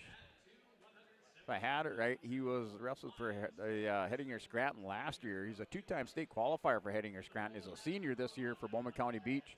21-14 record. Cruz Ranke, a sophomore for Lisbon, 23-2. Ranke with the takedown up 3-0. Follows Daly around edge of the mat. Ranke working a half Nelson on Daly.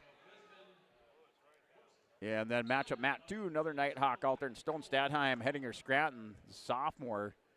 16-15 record, wrestling Zaid Heyer here at 160 pounds, a senior, 22-7. Heyer returning state place winner for Oaks here on mat 2, Stone Stadheim for Hettinger Scranton.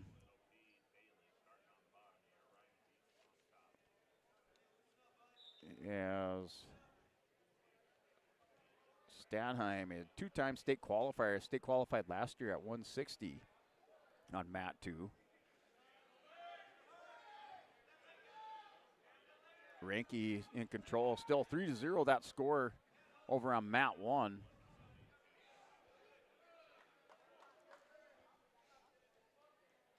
So Ranke up 3-0 over Daly.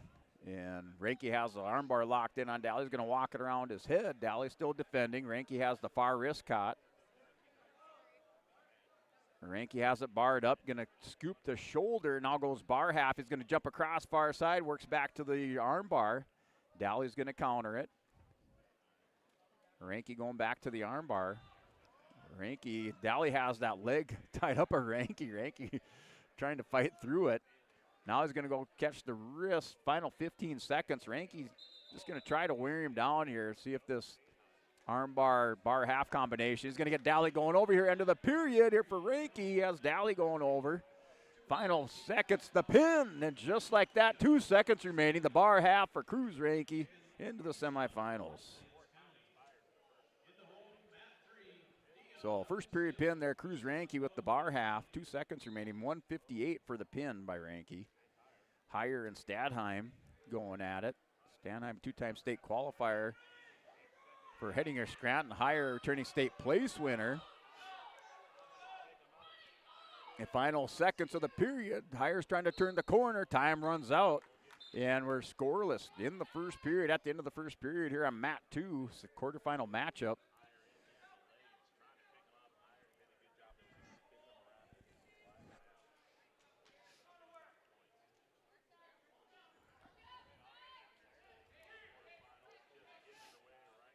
So Fisher Johnson out here for Carrington on mat 1, wrestling Cyrus Roseland, Hettinger Scranton. A couple Nighthawks on mat 1 and 2. As Johnson for the Vikings trying to work a crossface. He has a 3-0 lead. Zaid Heyer for Oaks, ranked number 3 North Dakota Class B Dakota Grappler rankings for Oaks. Stone Stanheim, an honorable mention ranking here at 160 for mat number 2 matchup. And a stall warning on Stadheim, so he's dinged with a stall warning, not returning higher down to the mat. Still scoreless. And Johnson and Roseland go out. 3-0 lead over here for Fisher Johnson. Johnson says, hey, I want to go neutral, so he's going to let Roseland up. Roseland had a scrap to make it into the quarterfinals at 172.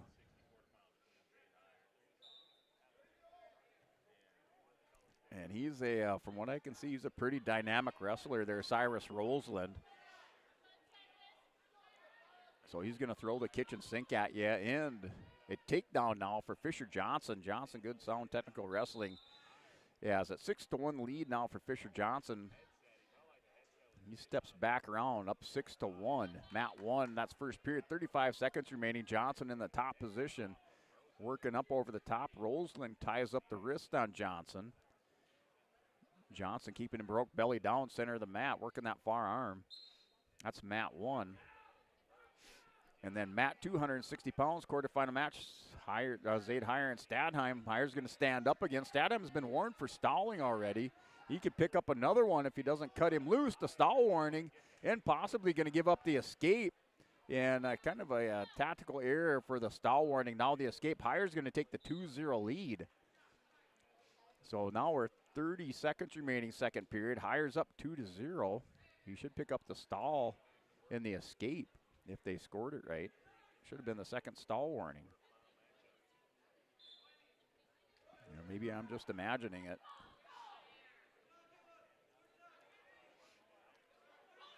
So now in final 13 seconds. And here's the elevator coming there for Roseland. Roseland hits the elevator on Johnson, and Johnson's able to wrestle through it. So we're still 6-1, and now the now 7-1, 7-1 over here on mat 1. That's second period, minute 26. So Johnson with the escape. Roseland tried to hit the elevators coming over the top. Johnson able to scramble through for Kindred. 7-1 score, second period, minute 23 remaining. And over here, mat 2, Zaid Heyer, Stone Stadheim. That's 2-0 lead there for Zaid Heyer. So they did get the point back up on the board, 2-0. Zaid Heyer leads. As Stadheim had to take a little time out. He's back to the center of the mat for the restart here for the start of the third period. Johnson with the reversal, or excuse me, 2 near fall, or no, so 2 reversals. So Roseland had a reversal, then Johnson reversed Roseland. So we're 9-4, your score on mat 1. Johnson leads 9-4 at 172 pounds. And then Heyer up 2-0. Heyer picking up an escape and a stall point against Stone Stadheim. Third period, Stadheim in the bottom position. Heyer's going to go cross arm, trying to pull it through underneath, see if he can turk the leg. Stadheim's going to try to roll back around. And Heyer's just going to step over the top. He catches him. He just barnyarded him over and then sat on him. I don't know if I've ever seen that. He just sat right on his chest, holds him over for the near fall. I like that pinning combination. So 6-0 for Zaid Heyer, up 6-0 on Stone Stadheim of Hettinger Scranton. Under a minute remaining. Johnson and Roseland, 9-6 is the score. And Roseland with the that Hettinger Scranton just start rolling and grab any type of limb or appendage that's sticking out. And he was able to catch Johnson. 9-6 the score. Going into the third period, so Roseland closing the gap a little bit with Johnson, 9-6. Yes, Hettinger Scranton a few years ago. Maybe a little bit more than a few years ago, but as soon as they started rolling, they'll start rolling, and they'll just try to grab an arm or a leg or whatever they can grab a hold of. And they were pretty dangerous with that a few years ago, and they just saw Roseland pulling out on Johnson for a reversal. 9-6 that score. Roseland in the bottom position. That's a minute 40 remaining. in the third period. Right now, Fisher Johnson up by 3 points. Johnson doing a good job keeping Roseland on the mat.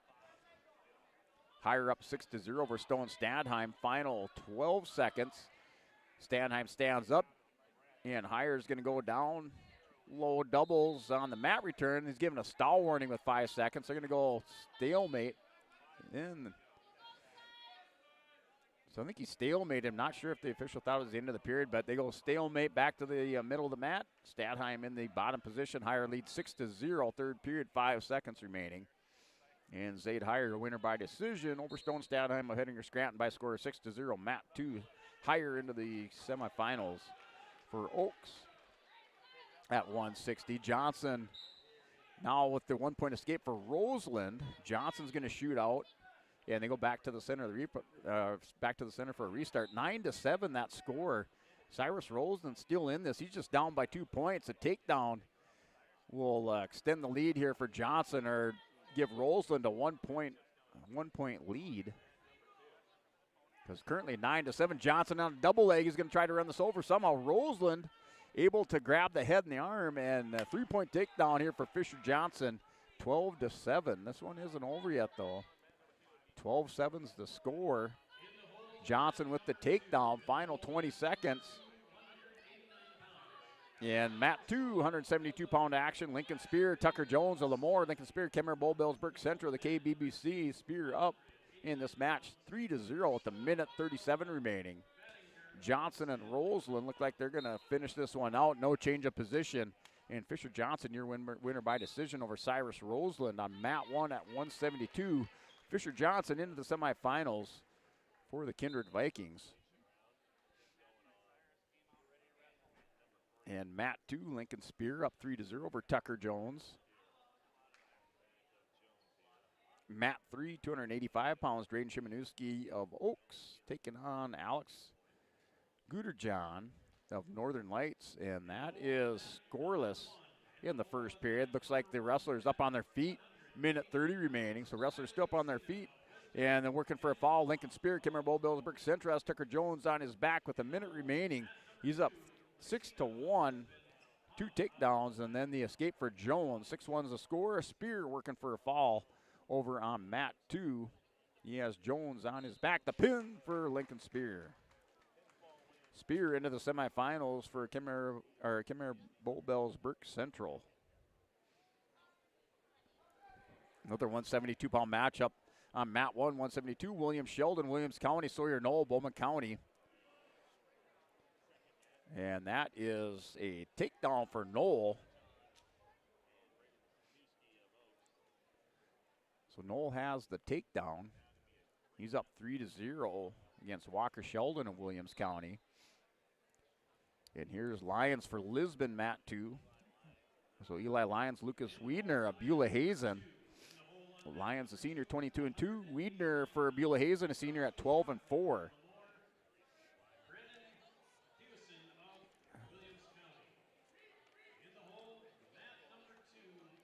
So that matchup just underway.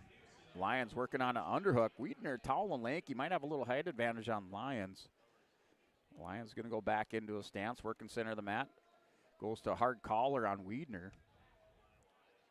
Lyons for Lisbon. Two-time state place winner, placed third last year at the state tournament, has back-to-back third-place finishes for Lisbon at the state tournament. And wrestlers break apart. Lyons goes back in, has the arm going Russian tie, now with an overhook. Here, Wiedner for Beulah Hazen. Doing a good job tying up the wrists right now on Lyons. Lyons in on a single leg shot, see if he can finish this. He's going to drag Wiedner back to the center of the mat, see if Lyons can get the trip. And Tripp's nice backward trip. Lyons going to pick the takedown. Good roll through on a scramble by Wiedner, and Lyons will come out on top. Our score 3-0 here for Lyons. So Lyons up 3-0. And Lucas Wiedner, last year's state qualifier. Lyons going to go for the fall as he catches Wiedner on his back. Here's Lyons for Lisbon working for the pin. Has the head scoop. That shoulder up, not by much. Lyons working for a fall. That right shoulder up just a little bit. He's going to scoop the head, kind of Saturday Night Ride position for Lyons. Now he goes Saturday Night Ride for Eli, the pin. And Lyons into the semifinals on Mat 2.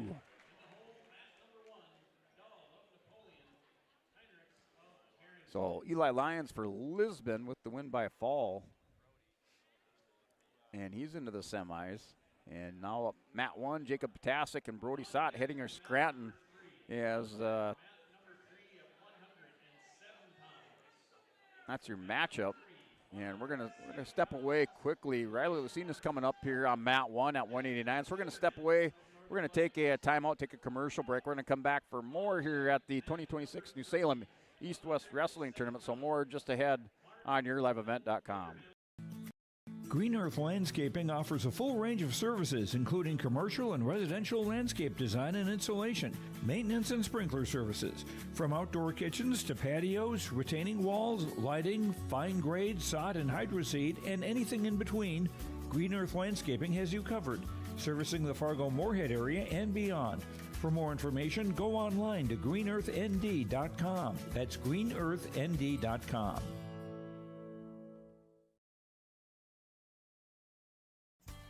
The Hillsborough Central Valley Booster Club is made up of parents, fans, and community members who work together to build team and community spirit.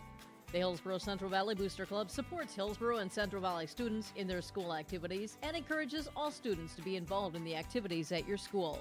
The Hillsborough Central Valley Booster Club takes great pride in uniting the communities to support the boroughs, encouraging everyone to promote school spirit, sportsmanship, and to support the Hillsborough Central Valley students. It's the Hillsborough Central Valley Booster Club. When you choose Farmers Union Insurance, you're backed by an insurance policy provider that meets your specific requirements. At Farmers Union Insurance Gullus & Olson Agency, they offer reliable insurance policies from homeowners, farm and ranch, contractors, small businesses, and more. Let Lance, Shelby, and the staff at Gullus & Olson Agency take care of you today.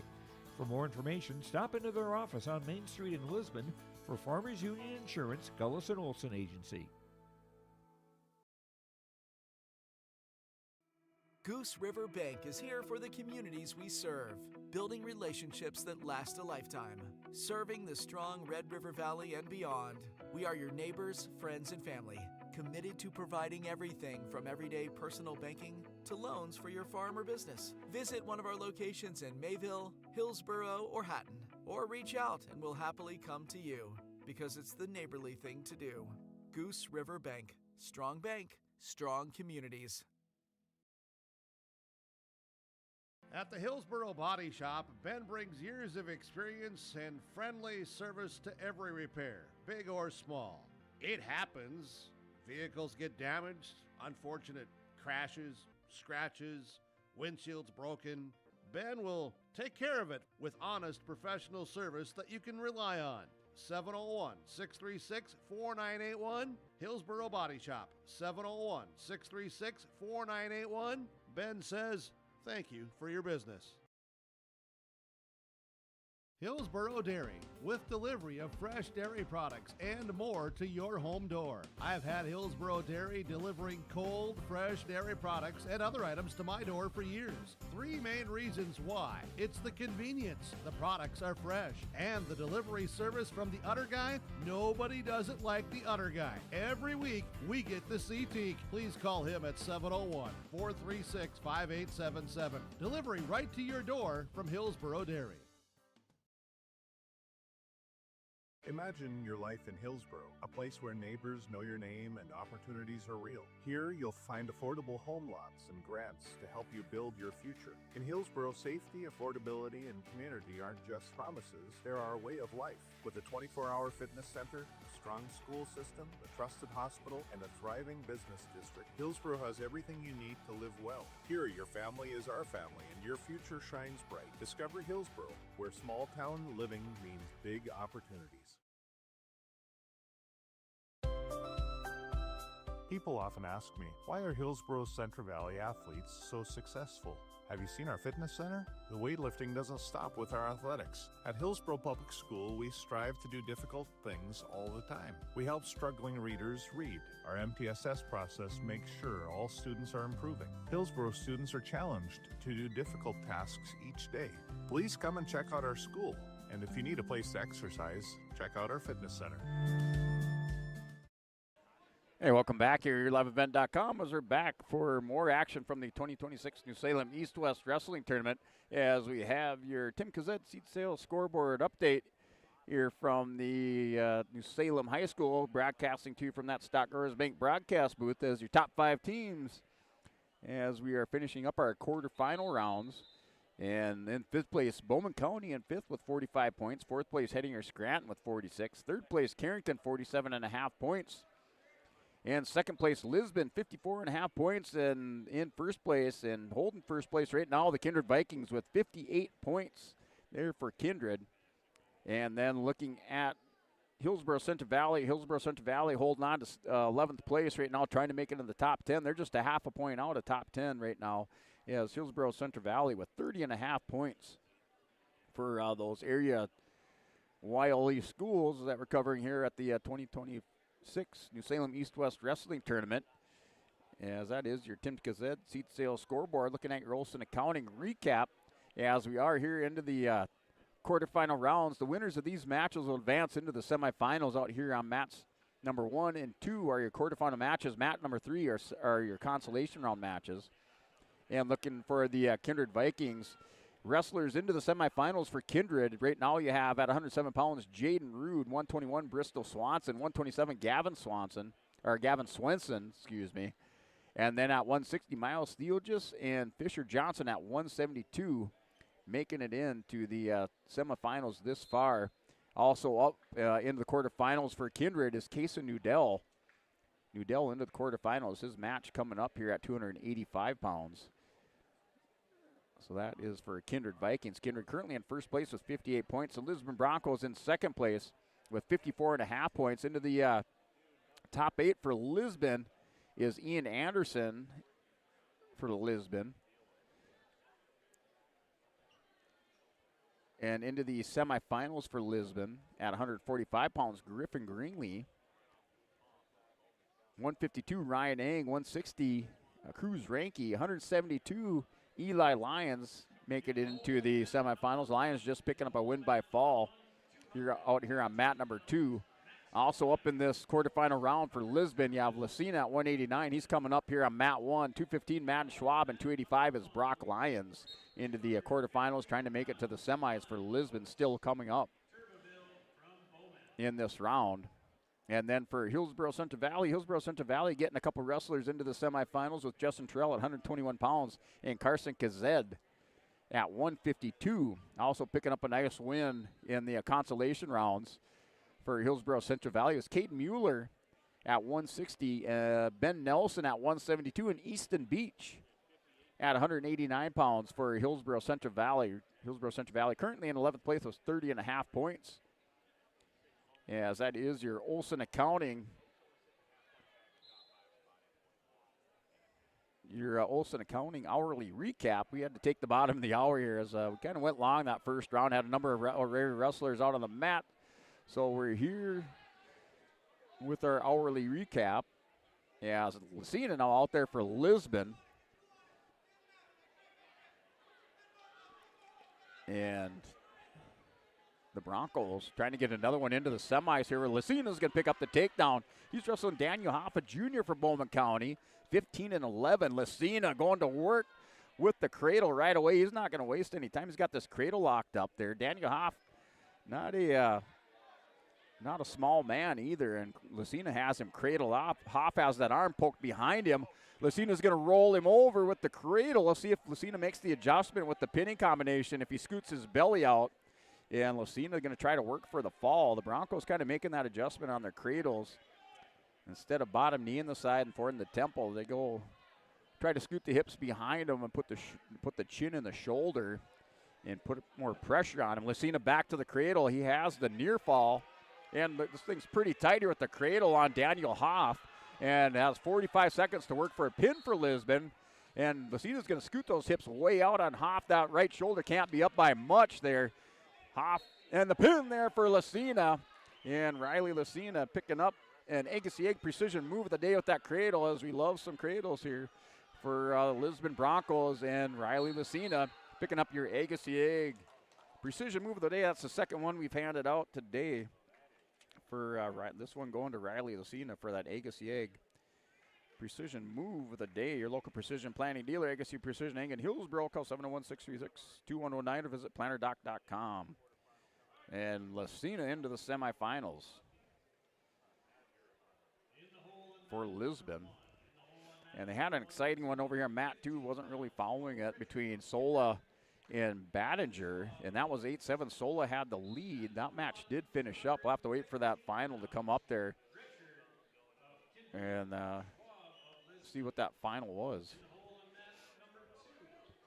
So 189 has Lacina into the semifinals for Lisbon. They pick up another one into the semis. Lisbon also has Schwab coming up at 215, and then at 285 with Brock Lyons. I think Lyons has yet to record a match in this tournament. So Lisbon with another one into the semis. Match up here at Mat 1, Andre Dahl, Jacob Henricks of Carrington. Dahl in the lead 3-0, and a win by fall for Brennan Thusen of Williams County. The senior wins by fall over Crosby Shockman of Lemoore, the freshman.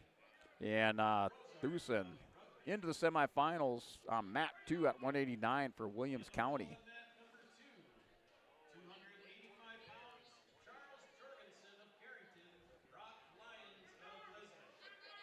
So Lyons coming up, just called Brock Lyons here coming up in the hole at 285. Schwab called a little bit earlier, so we should have those matches coming up here. Right now, Dahl and Jacob Henricks at Carrington. Dahl in top position. He's up 6-1 on Jacob Henricks.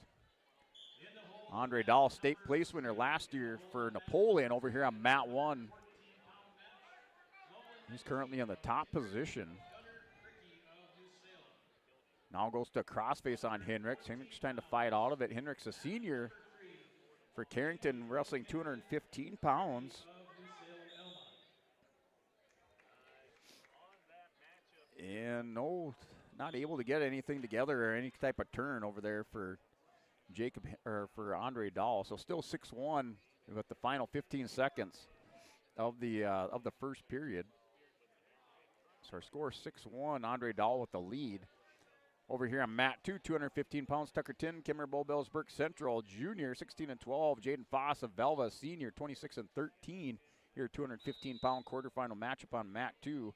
And then in that back room on Mat 3, 107, consolational match. Jeremiah Logering of Lemoore, Litchfield Marion, an 8th grader, has the 3-2 lead over Hank Bombach at Killdeer. Right now, Logering up 3-2. That's in the back room, 107. At 107 pounds, Logering with the 1-point lead. That's in the first period. So it looked like a takedown by Logering, then a reversal by Hank Bombach. So 3-2 your score, first period on Mat 3. Mat 2, Jaden Foss and Tucker Tim. That's still scoreless in the first period. That's with 35 seconds remaining.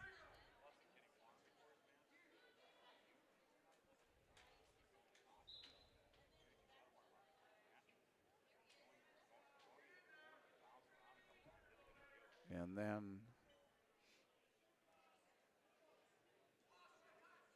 Andre Dahl and Henricks, that's still 6-1. Henricks is going to go into Dahl. Henricks looking for a throw. They're going to go out. Ooh, and a shove off the mat by Jacob Henricks. The official lets it slide. He's going to talk to him a little bit.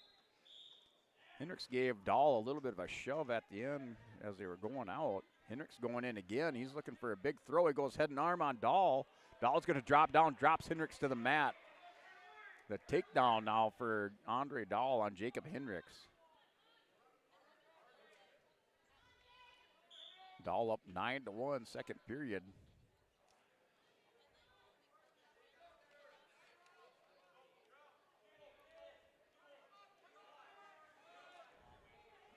Your matchup here, Mat number 2, Tucker Tim, Jaden Foss of Belva.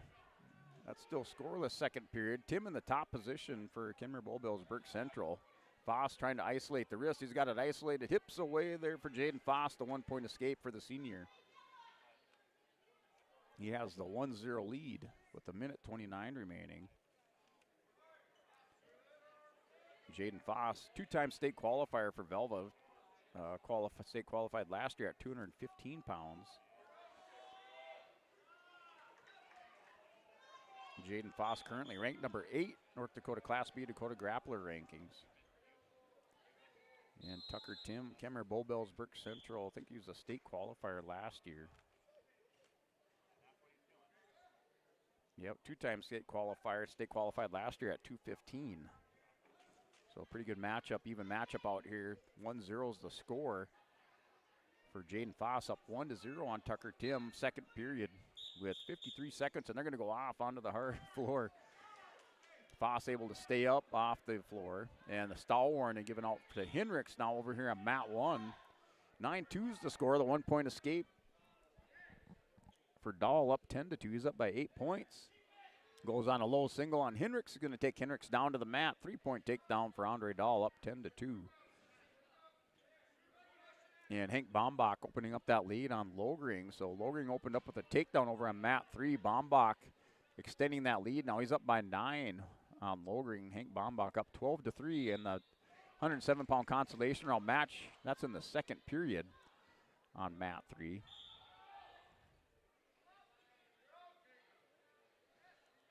Dahl's up 13-2, minute 10 remaining, third period.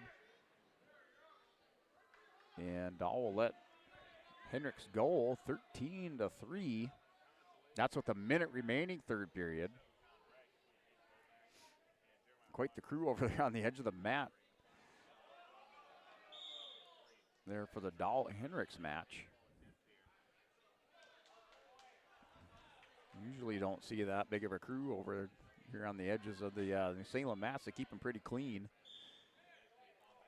As Dahl, Hendricks still 13-3, the throw, and they go back to the restart there between Dahl and Hendricks. Hendricks ain't done yet. Third period, 35 seconds remaining. He's still looking for a big throw on Andre Dahl. And Tucker Tim, Jaden Foss, that's 1-0, third period. Tim in the bottom position. Foss scored the escape in the second period. So Jaden Foss has the back ankle spiked.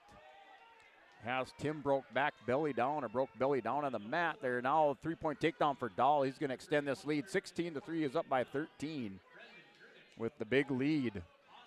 As the final 5 seconds on the clock here in the third period, Hendricks is going to try to hip heist around. Dahl will stand up, and that'll do it at the end of the period. As Hendricks, he wrestles through, the senior just wrestles through the whistle. But 16-3 is the final score. Andre Dahl into the semifinals for Napoleon at 215 pounds. And rolling through as Tim not able to get up. Looking at a minute remaining in the first period.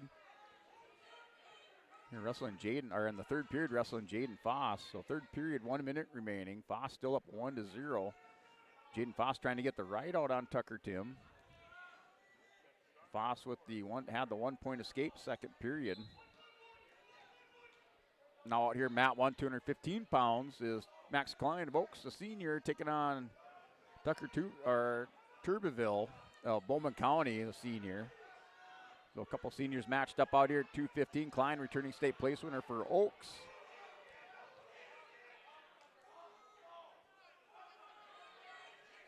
Yeah, as they're still hollering the final 19 seconds. Tim not able to get away from Jaden Foss, and Tim gave up his back momentarily. Jaden Foss putting the right on, going to go power half, has a half Nelson buried in deep on Tim. Tim just rolls over. He doesn't have much fight left at the end of this period, and the near fall with 1 second now, time expires, and Jaden Foss advances to the semifinals for Velva. He'll win by a score of 5-0 for Tucker Tim, Kemmer Bull-Bells, Burke Central. That was the result on mat 2. Here with Max Klein, Tucker Tuberville of Bowman County. Klein at 215 pounds this year. Ranked number 6 for Oaks in Dakota Grappler rankings.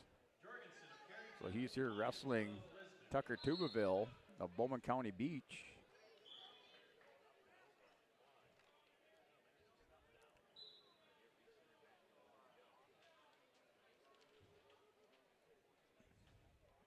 And out here, mat number 2, new matchup, 285 pounds. As Kate Olkeson of Velva, the senior, 32-0, making the trek down to Velva, Wrestled for Bishop Ryan the past few years, two-time state champion. He's wrestling Casey Nudell of Kindred here representing the Vikings, and Okeson up 3-0 on Nudell with a minute 20 remaining. He's the top position. He's going to put in this power half. And picking up near fall, he's going to roll Nudell over, working for a pin. The pin there for Kate Okeson of Velva in the first period. 48-second pin for Okeson here on mat 2. Kate Okeson for Velva into the semifinals. Yeah, this consolation round match is still ongoing in the back room. Chase Brown of Stanley, a freshman, 21-13, taking on Braden Brossart of Rugby, 21-15. Brossart, a freshman for Rugby. That matchup looks like that second period, scoreless in the second period in the back room. Wrestlers still in the referee position.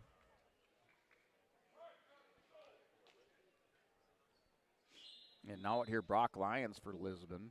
Lyons wrestling Charles Jorgensen. Two probably met up a few times already this year between Jorgensen and Lyons.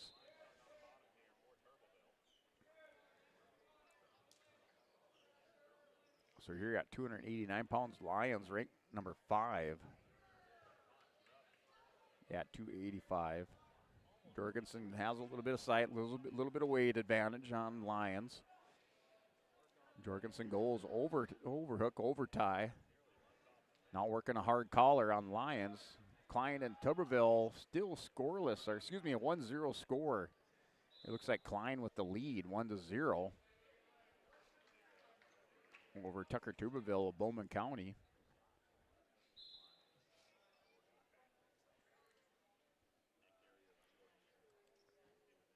The wrestlers still locked up, collar ties working back and forth, a lot of head positioning. Hand fighting here on mat 2 between Jorgensen and Lyons. So 0 apiece. Goose eggs on the scoreboard. Mat 2, under 50 seconds remaining first period between Jorgensen and Lyons. Lyons trying to work this Russian tie on Jorgensen. Jorgensen's working the head on Lyons, just trying to spin back around. Lyons with the grip, kind of the baseball grip on Jorgensen. Now Lyons ducks back around. Jorgensen spins around. Wrestler's back. Jorgensen pushing on Lyons. Jorgensen's going to go under tie. He has an underhook on Lyons with a big, heavy collar.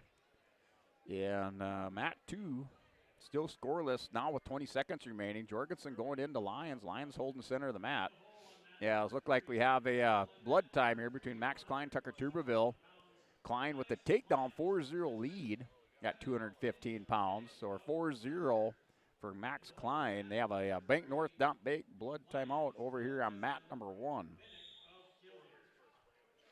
Yeah, it's Jorgensen and Lyons scoreless going to the second period.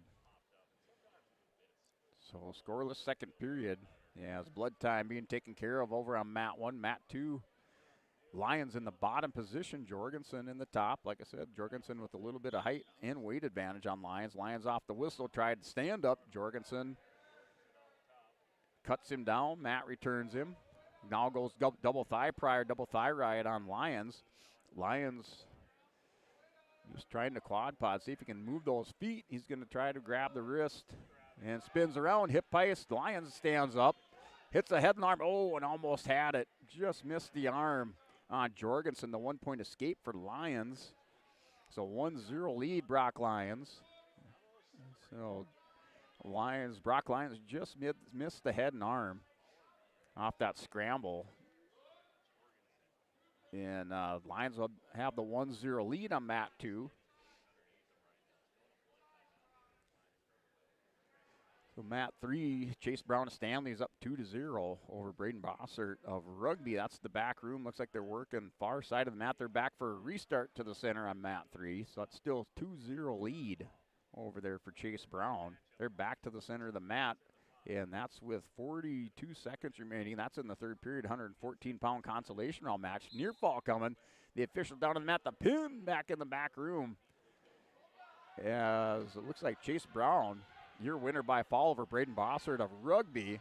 Jorgensen in on a single leg shot on Lyons, edge of the mat. They're going to run out. And no takedown, as Lyons had both hands on the mat. So Jorgensen getting after Lyons. I think Lyons got away with one as Lions had both hands down on the mat right on the edge, but no takedown, so we're still 1-0 between Jorgensen and Brock Lyons. Jorgensen, a junior, 14-7 record.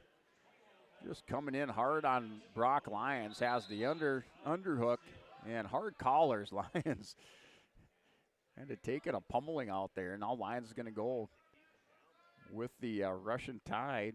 Jorgensen still back to the hard collars on Lyons. And they're back in action. Mat 1, 215 pounds. Klein in the third period, started the third period, still up 4-0 over Tucker Turbeville. And Jorgensen's going to start bottom position. See if he can fire out of there with the Lions in the top position. Jorgensen quad pot up. Lions see if he can keep him down on the mat. Lions drops down to a leg, going to elevate it. And Lions takes him back down. Jorgensen stands up again. Lions going to work on the leg on Jorgensen, gets him down, belly down. Lions just missed the power half. Lions working back inside the ankle is a little bit high on Jorgensen. Not sure why Lions went out front, but now Jorgensen quad potting. Lions going to try to put him in an inside cradle. He's out there wrestling a bull there for Brock Lyons. The elevator, Lyons and Jorgensen scrambling. The heavyweight elevator, you just saw that. No change of position there for Charles Jorgensen and Brock Lyons. That's a lot of mass moving on the mat with that elevator. And Lyons has the head high Jorgensen. The scramble, great matchup. 1-0 lead here for Brock Lyons, Charles Jorgensen, minute 5 remaining. Lyons has Jorgensen down on the hip. Lyons warned for stalling. And they're going back to the center of the mat. The official blew the whistle. I wasn't really sure if it was stopping the action or what it was, but it was a stop in the action, so he calls Lyons for stalling. Jorgensen gets a fresh start. Lyons going to go double thigh pry. Still 1-0, 50 under a minute remaining. Lions warned for stalling. He's going to go back to the leg. The official's kind of on that. Jorgensen and Lyons. Lyons dumps down Jorgensen. He's going to catch him on his back. Lyons working for a pin here for Brock Lyons. And the pin, Lyons. And he's into the semifinals as he pins Charles Jorgensen. And after we saw Jorgensen with the heavy man elevator, almost got over the top on Brock Lyons. Lyons pulls it out here with the pin in the second period into the semifinals for Lisbon. That's the result on mat 2.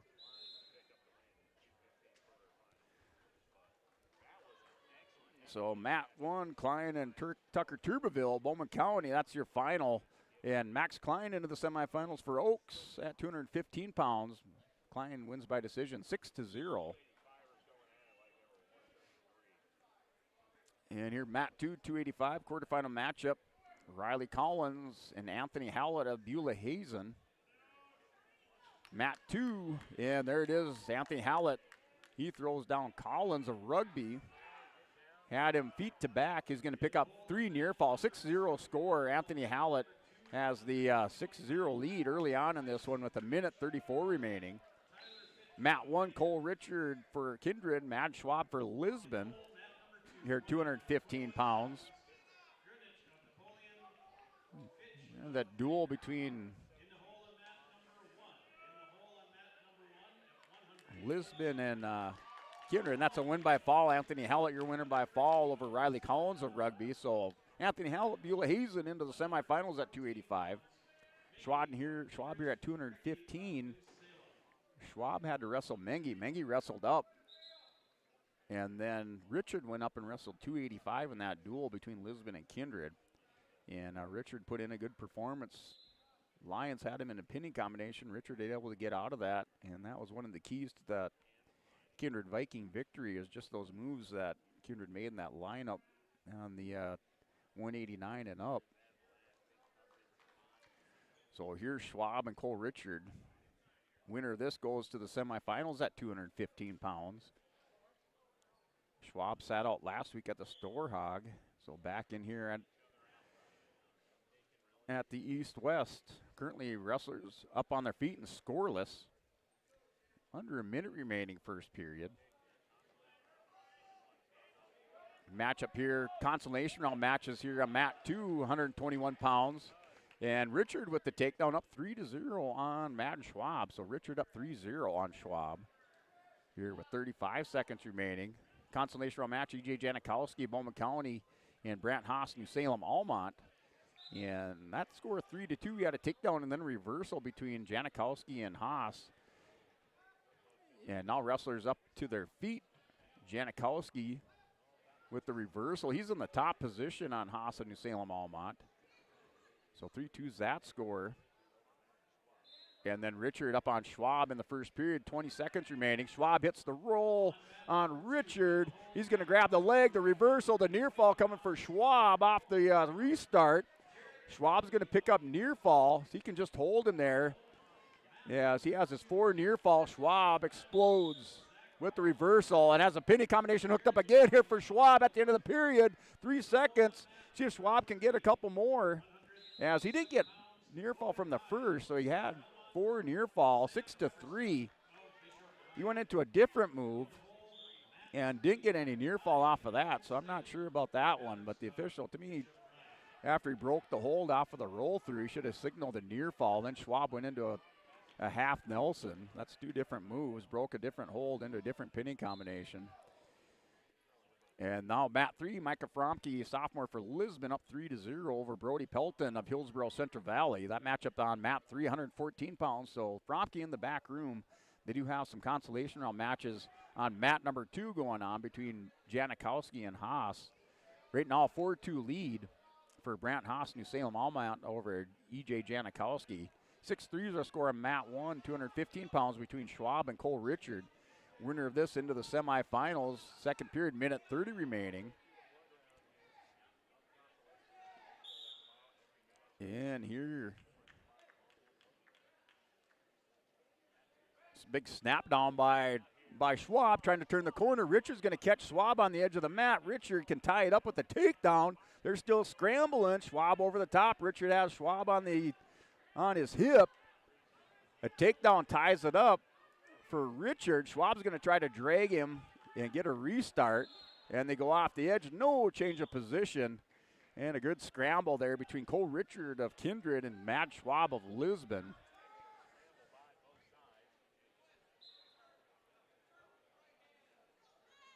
And now under a minute remaining, second period. 6-3 takedown ties it up for Richard.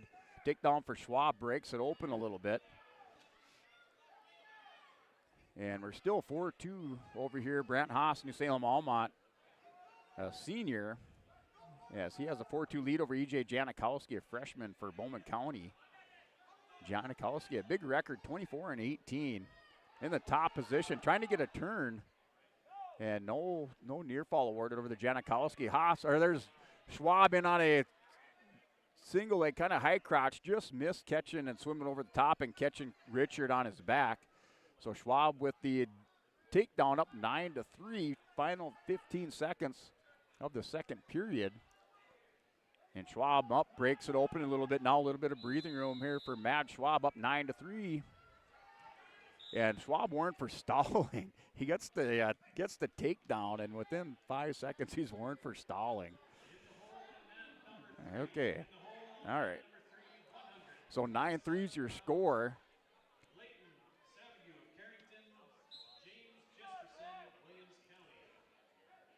Richard off the whistle, final seconds of that period. Now 9-3, Matt Schwab with the 6-point lead. Schwab, with choice, chooses bottom position. 215 pounds, this one's still anybody's match here between Cole Richard and Matt Schwab. And Micah Fromke for Lisbon, your winner by fall in 59 seconds. So Fromke, I believe that's into the top 8, as I think they're in the blood rounds now in the consolations. So Fromke with the win by fall for Lisbon at 114. Now Nice Lions trying to make it onto the podium here. See if we can get into the top 8. Right now, Nice Lions and Emmett Beineck of Kildare going at it. Lions with the 6-5 lead. That's in the back room. And see if I can watch this one. Just kind of hard to see. And that looks like the end of the period. So Lions takes a 6-5 lead into the second period. And he'll start, let's see.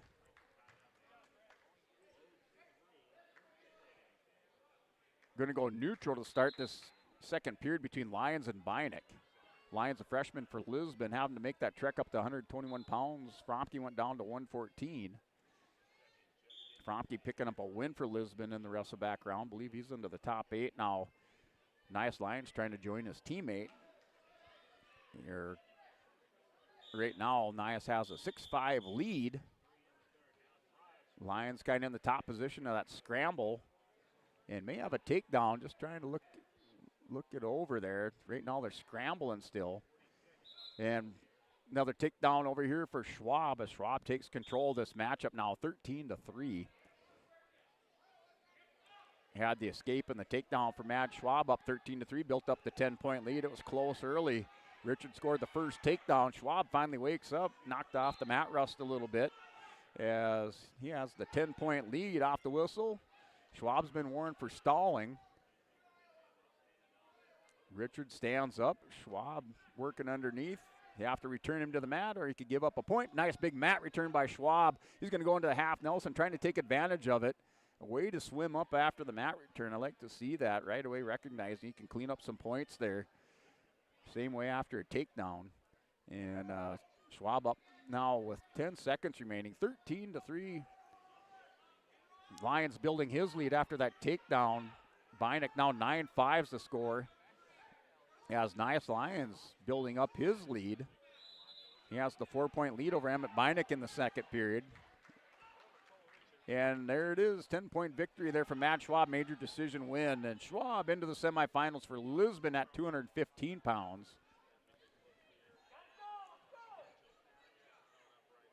And back room now, still 9-5 lead there for Lions.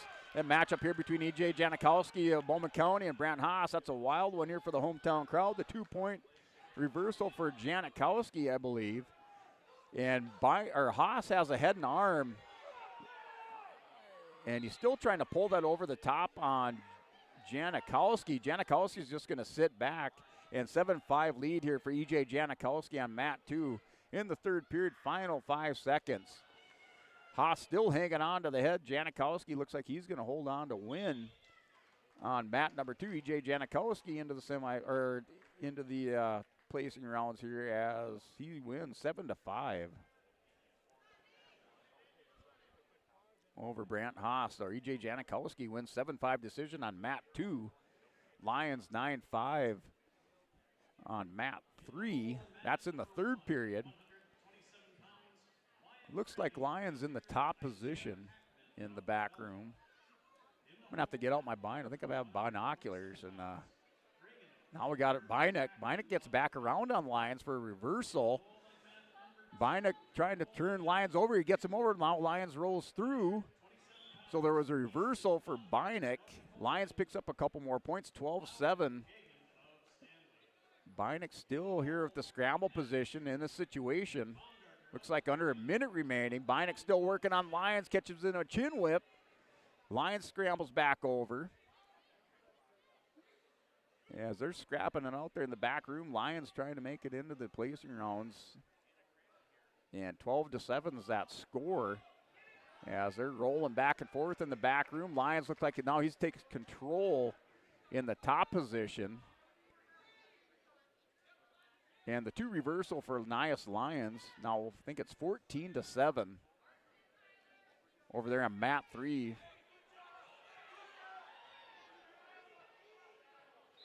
And Beinek trying to work another reversal. He rolls through. They're still scrambling. This is a wild one in the back room. And it looks like that towel tapper is out there with the official. Some more points going up. 14-7 there, but going by track wrestling. And they go back to the center, and that's it. And that's a final from the back room. Matt, 321 pounds. Nias Lions, your winner by decision for the Broncos. The Lions picks up a win.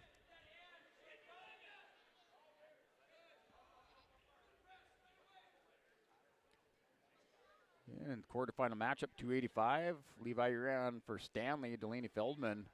Kenmare Bull Bells, Burke Central out here. A couple of big guys going at it on mat 1. And Uran goes in. State place winner for Stanley last year. Delaney Feldman, Kenmare Bull Bellsburg Central has the 3-0 lead, 146, or with the minute 45 remaining.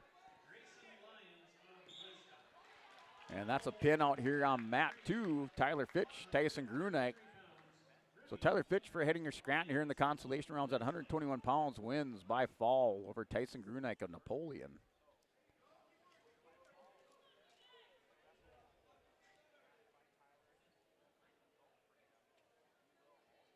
And Delaney Feldman, Kenmare Bull Bellsburg Central, honorable mention ranking, Dakota Grappler rankings, and Levi Uran for Stanley, ranked number 7 at 285 pounds. That's your matchup on mat number 1.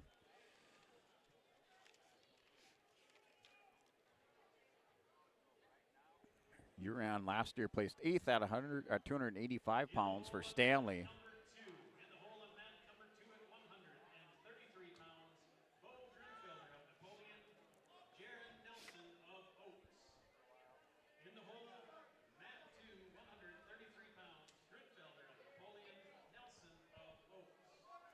Mat 2, 121-pound action. Zach Paul Lamore, the freshman, taking on Jarrett Bilby of Velva, an 8th grader.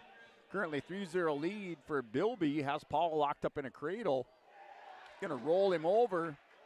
Paul was trying to get those hips free and get over the top. He does get back belly down. Bilby goes back, locks the cradle up, trying to squeeze the elbows together. 3-0 is the score. Bilby has some near fall coming over here on mat 2.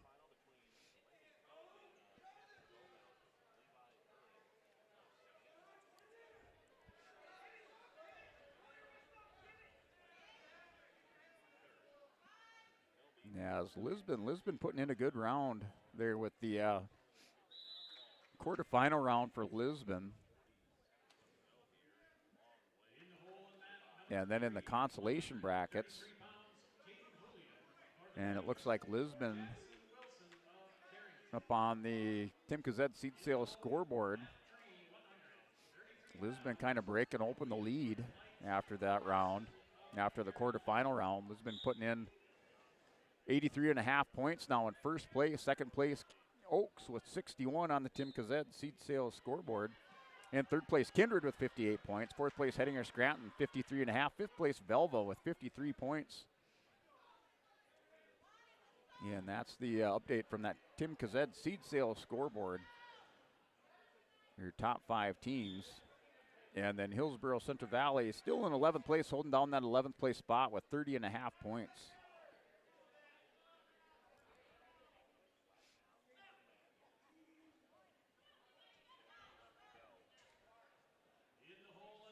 So we will have day 2 coverage tomorrow, and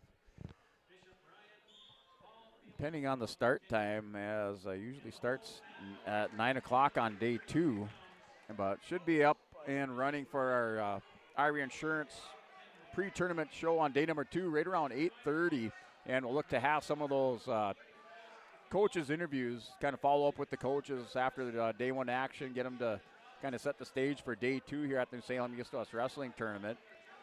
But we will have coverage tomorrow, and I'd say that start right around 8:30 tomorrow morning. Yeah, just like to remind folks that we will have coverage, live stream coverage of the Southeast and Northeast Subregion boys dual tournaments, along with the girls East Region dual tournament. So we have coverage from Fargo for the girls East Region dual tournament on Friday, and then on Saturday your Northeast and Southeast Subregion dual tournaments. I'll have coverage from Napoleon for the Southeast Subregion dual tournament, and then I believe Brady Siebels will be up for that Northeast Subregion dual tournament, and I believe that's up at Pembina County. So we'll have coverage, live stream coverage, and play-by-play for the Southeast and Northeast Subregion dual tournaments, along with the girls East Region dual tournament next week, Friday and Saturday. So you can catch all that action on yourliveevent.com. And then the next weekend we'll have live coverage, live stream coverage on Your Live Event for the boys and girls East Region dual or East Region individual tournament from Valley City High School.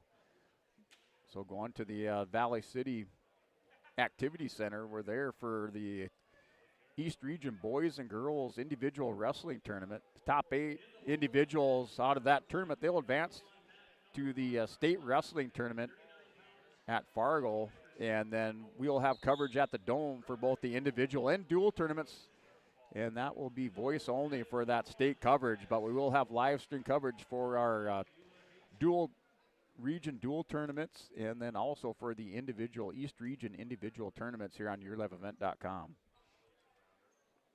As we're into the consolation rounds.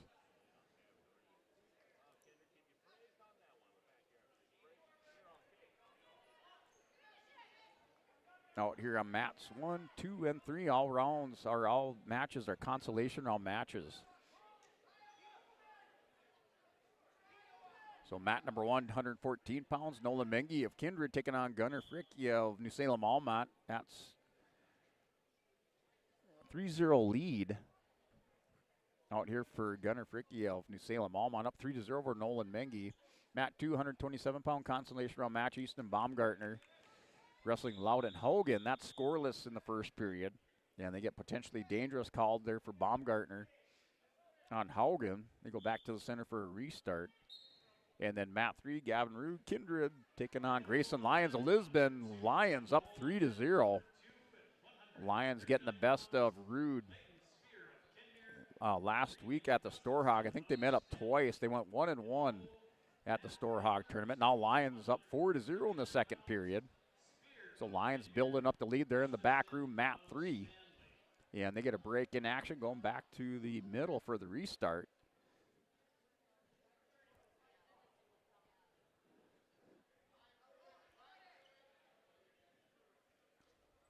Now Gunnar Fricke of New Salem up 5-0 here at 114-pound consolation round match. Has the 5-0 lead over Nolan Mengi. That's final 20 seconds first period. Fricke with the spiral on the wrist on the right side. Deep waist coming over on the left. Goes back to the spiral. Final 5 seconds of the first period. Looks like that's a 5-0 score. They're going to scramble. Your Mengi with the 1-point escape at the end of the period. 5-1's your score. Mat 1, 114 pounds going into the second. Mengi on the board on mat 1. Mat 2 between Baumgartner and Loudon Hogan of Stanley. That's scoreless. First period, 30 seconds remaining. A little Granby roll by Hogan. Hogan's going to convert that into a takedown. So Baumgartner's trying to take his back. Hogan gets the Granby, rolls through, and gets on top for the 3-0 lead. Up 3-0 now here for Loudon Hogan. First period, final 10 seconds. And now Gavin Rude with the takedown on Lyons in the back room. 4-3 is that score. That's in the third period. So Rude opening up with the takedown third period. And they're scrambling in the back room. Looks like Rude's underneath on Lyons. And now a reversal. So I think Rude has the lead now, 5-4 on Grayson Lyons in the back room. Third period, 133 pounds. So Rude is up in that one, 5-4. Lions will need an escape to tie it up. Little sit out by Lyons.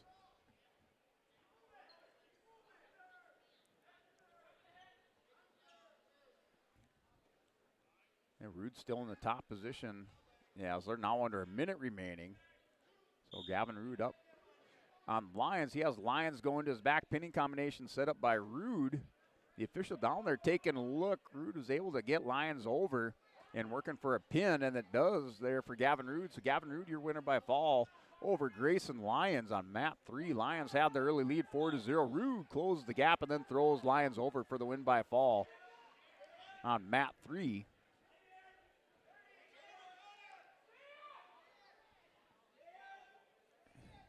Mat 2, 127 pounds. Hogan up 5-0 over Easton Baumgartner. And now 5-1's the score. So 5-1's your score. Baumgartner trying to stand up. He's going to grab the head on Hogan and hips away the 1 point. So we're 5 5-2 over on Matt 2, 127 pounds between Baumgartner and Loudenhaugen of Stanley. And then Mengi and Gunnar Frick of New Salem Almont, that's 5-1 going into the third period. Gunnar Frick is going to choose bottom position for New Salem to start the third. That's 114 pounds.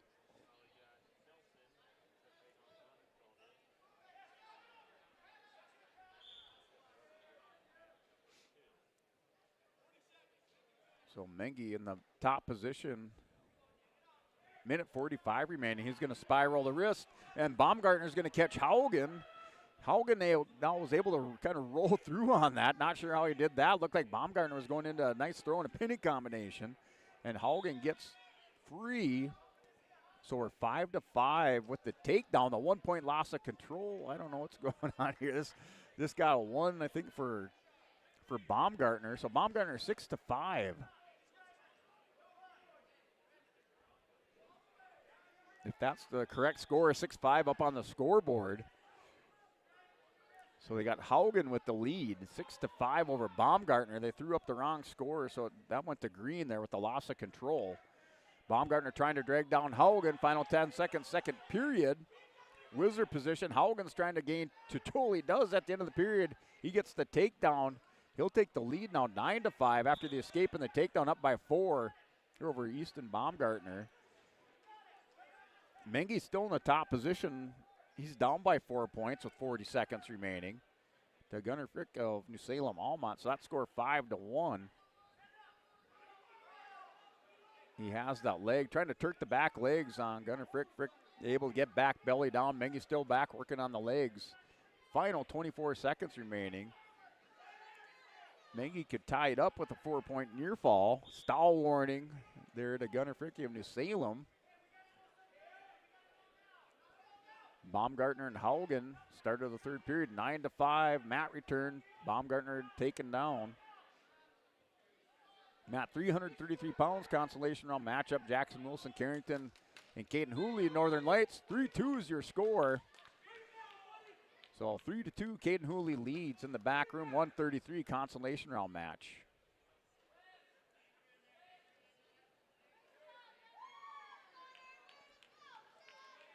And that's your final there, as Gunnar Frick wins by decision over Noel Mengi of Kindred. And that final 5-1, 114 pounds. And rolling through as Loudenhaugen's going to catch Easton Baumgartner for near fall. Houghton's going to switch those hips around, try to get on top. Pinning combination hooked up now with a minute remaining. He has 4 near fall. He's broke this one open. Picked up that loss of control at the end of the second period. And then the takedown, and potentially dangerous, called over on Matt 2.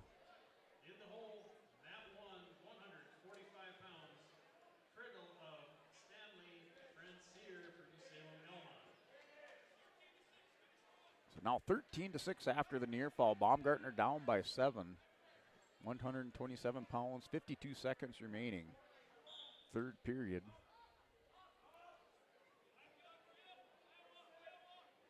As it looks like we're coming up for another break. As your matchup here, Matt, number 127-pound consolation round matchup. Wyatt Reagan taking on Isaiah Hackman of Velva here in the consolation rounds at 127.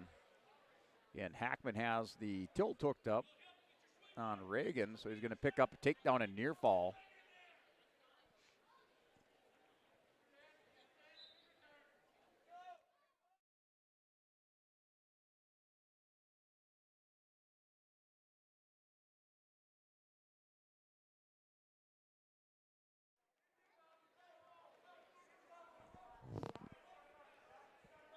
Looks like we have a little injury time there for Hackman. So Hackman with some injury time, working on his finger over there on mat 1.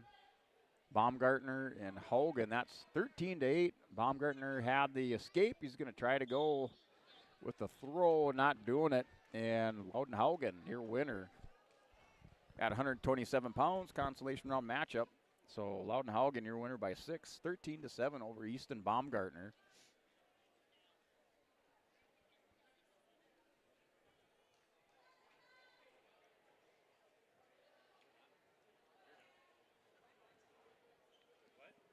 Yeah, it looks like we're going to go and step away. We're going to take a hard break here, take about a 5-minute break as waiting for more wrestlers. Area wrestlers come up on the mat, so a good time to take a break here. Mats 1, 2, and 3, all with our consolation round matches.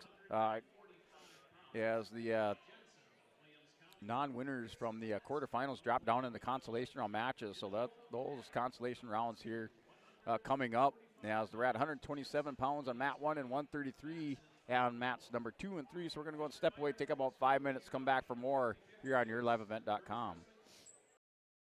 The Hillsboro Vets Club thanks you for your support of their activities and events. Stop in and to check out their new menu. Enjoy the Vets Club appetizers every Wednesday from 5 till 7. And as I've said many times, they have the best roasted chicken around. Enjoy roasted chicken every Saturday from 5:30 till 7:30. Get there early because sometimes it's gone early because it is the best roasted chicken. Fries and coleslaw also available with this meal every Saturday. Dine in or take out. The Hillsboro Vets Club. Buying, selling, or leasing commercial real estate or farmland in the Fargo-Moorhead and surrounding area? From office to retail, industrial to multifamily, commercial land to farmland. As the #1 commercial sales and leasing brokerage in the FM region, Goldmark Commercial has the experience and skills to handle all of your commercial real estate and farmland needs with the highest levels of customer service and marketing around. Trust the experts at Goldmark Commercial Real Estate to lead your team to success. Hi, we're Jim and Bernie Berkemeyer, and we're inviting you on a holiday vacations tour. Join us on a Montreal, Quebec City, and the Canadian Maritimes tour, July 30th to August 9th. Experience picturesque small towns, as well as the historic cities along the Atlantic coast, as we use roads and rails on this Canadian adventure. Visit holidayvacations.com, keyword RJ, to request a brochure, to watch a travel show, and to book this tour.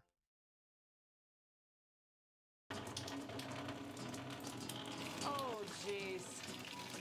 That's a lot of water. No! Jeez Louise! This system is packing 70-mile-per-hour winds, golf ball-sized hail, and a fast drop in temperature. Oh, jeez. Dave and Cheryl's kitchen started on fire. Oh, jeez. Oh, geez, let's take a look. Oh, geez, moments happen. Be ready with Irie Insurance. Partnership is a way of life here in the Northland. It's about pitching in to help our neighbors, making lending decisions locally, honoring long-term commitments to farmers, Main Street businesses, teams, schools, and rural communities. We're more than just a bank. We're a community partner, working constantly and diligently to enrich the lives of everyone we serve. Bank North, always true.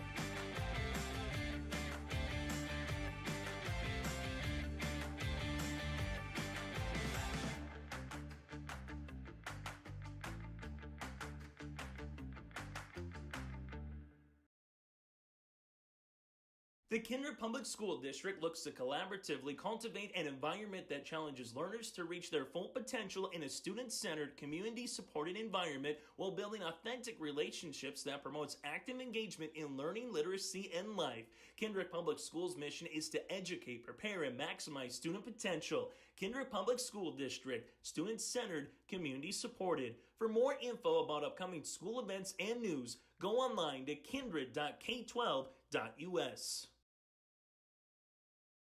The friendly staff at Lemoore Drugstore reminds you from prescription requests and OTC medication, you can find it all at Lemoore Drugstore. Download the app to make refilling your prescriptions more convenient. Stop in and stock up on hand and foot warmers. Lemoore Drugstore has rechargeable heated gear for everyone in the family. And get your special someone something sweet in February from different candy and gifts. Located in the center of Lemoore in the Bank North Mall. For more info, go to LemooreDrugstore.com or stop in and check out Lemoore Drugstore. Lamore Hardware carries your everyday items for plumbing, electrical, automotive, and more. Head to Lamore Hardware for in-store deals on Milwaukee tools and check out the new M18 Hot Shot Card Jumper Pack. And when you purchase certain Milwaukee M12 tools, receive a 2-amp battery for free. Plus, browse their Sweet Pickins section. You'll see brand new furniture and decor. Lamore Hardware is your community one-stop shop. For more information, go online to lamorehardware.com. That's lamorehardware.com. Hey Lisbon, it's time to rally behind our favorite team. The Lisbon Bronco Athletic Boosters are sending all our best wishes to the Broncos as they hit the court and field this season. The Lisbon Bronco Athletic Boosters are proud to support our teams and community. Let's show our Broncos that we're with them every step of the way. Go Broncos! Your dedication and spirit makes us all proud. From all of us at the Lisbon Bronco Athletic Boosters, we're cheering for you.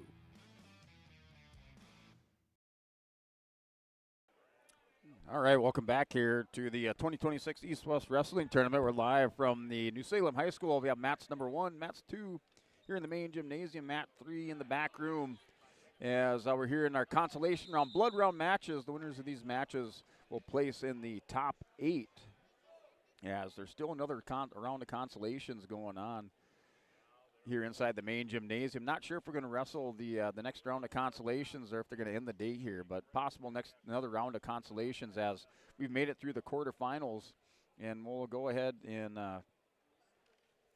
give you that Tim Kazed seed sales scoreboard update. So looking at the scoreboard after the quarterfinals here into the blood round. And blood round matches right around 133 to 145 pounds out on the match right now. And looking at your top 5 teams, in 5th place, Hettinger Scranton with 53.5 points. 4th place, Velva with 60.5. 3rd place, Oak, 61. 2nd place, Kindred with 62 points. And in 1st place, Lisbon with 83.5 points. Hillsborough Central Valley dropping down to 13th place now with 30.5 points. HCV, Hillsborough Central Valley, not having too bad of a round there in that second round or that first round of consolations, and also put 2 wrestlers into the semifinals there for this Olson Accounting recap. As Justin Terrell and Carson Kazed into the semifinals for Hillsborough Central Valley, and then also picking up wins in these consolation rounds, as you had Caden Mueller at 160, 172, Ben Nelson, and 189 pounds was Easton Beach there for Hillsborough Central Valley. And then for the Kindred Vikings, they're in 2nd place as they have a number of wrestlers into the semifinals, to include 107 pounds Jaden Rude at 107, 121 Bristol Swanson, 127 Gavin Swenson, and then 160 pounds Miles Theogis, and 172 Fisher Johnson. And then making it into the top 8 so far into the through the blood rounds was Gavin Rude and Cameron Kittleson, Gavin Rude at 133 pounds. Also picking up wins in this consolation rounds. You had Cameron Kittleson at 152. As they're still looking for 215 pounds. Cole Richard should still be coming up, or still coming up here at 215 pounds, along with Kason Nudell for Kindred, still here in these consolation rounds coming up for Kindred. And then for the Lisbon Broncos, the Broncos here for this Olson Accounting hourly recap, as Micah Fromke and Nias Lyons both picking up wins for Lisbon in the consolation round as they're into the top 8. Grayson Lyons was defeated by Gavin Rude in the blood round at 133 in a deep 133-pound weight class. So it was Rude by fall over Grayson Lyons. Lyons out of the tournament. 139, Ian Anderson into the top 8 for Lisbon. 145 pounds semifinalist Griffin Greenlee. 152 semifinalist Ryan Eng. 160 pound semifinalist Cruz Ranke. 172 pound semifinalist Eli Lyons. 189 Riley Lucina semifinalist. 215 Schwab in the semifinals, and 285 pounds Brock Lyons into the semifinals. So Lisbon all wrestlers scoring in the tournament, and they still have, out of the 11 wrestlers entered, they have 10 of the 11 wrestlers still active in this tournament. Just a matter of where they're going to place now, as they have 7 into the semifinals for Lisbon and 3 into the top 8.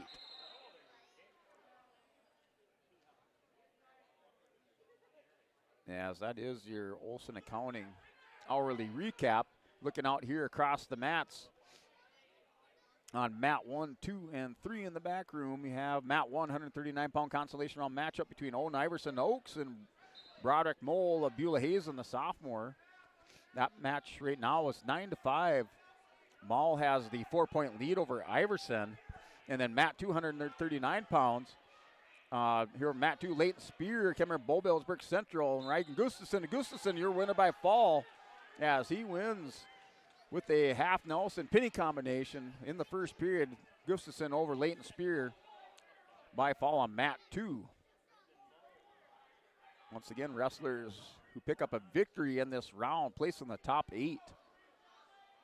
So still looking to see if we're going to have another consolation round. If they would, in the next round of consolations, then those winners would advance to the consolation semis. The non-winners would wrestle tomorrow for 7th and 8th place.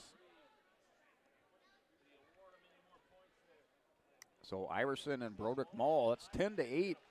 Final third period, 12-10's your score. So that's a final over there on mat number 1. 12-10, Owen Iverson, the freshman, picks up a win, come from behind win over Broderick Mall of Beulah Hazen. Mat 339 pounds, Carson Burnell, Williams County, taking on Joseph Potts of Lemoore. That's in the back room. Right now, a 6-0 lead for Carson Burnell. And the official down on one knee in the back room. Looks like some near fall coming for Brunel. So Brunel picks up near fall on Potts. That's in the back room. Second period, now 10-0 lead for near fall coming to Carson Brunel.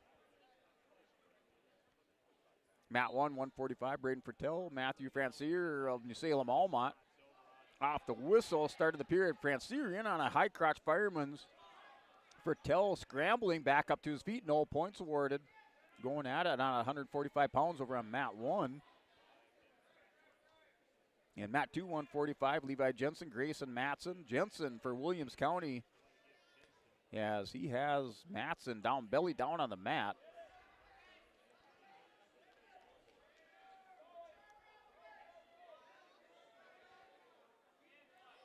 And the 3-0 lead for Levi Jensen of Williams County. He's up 3-0 over Grayson Matson a little more. And Jensen trying to work a tilt, has the chicken wing hooked up underneath. Matson trying to roll through. Jensen's just got to get those hips up a little bit. And no near fall. Matson able to wrestle through that position. Potts down 10-0 for Lemoore on mat 3 to Carson Brunel. Wrestlers off the edge of the mat. 2-point near fall coming in this matchup on mat 1.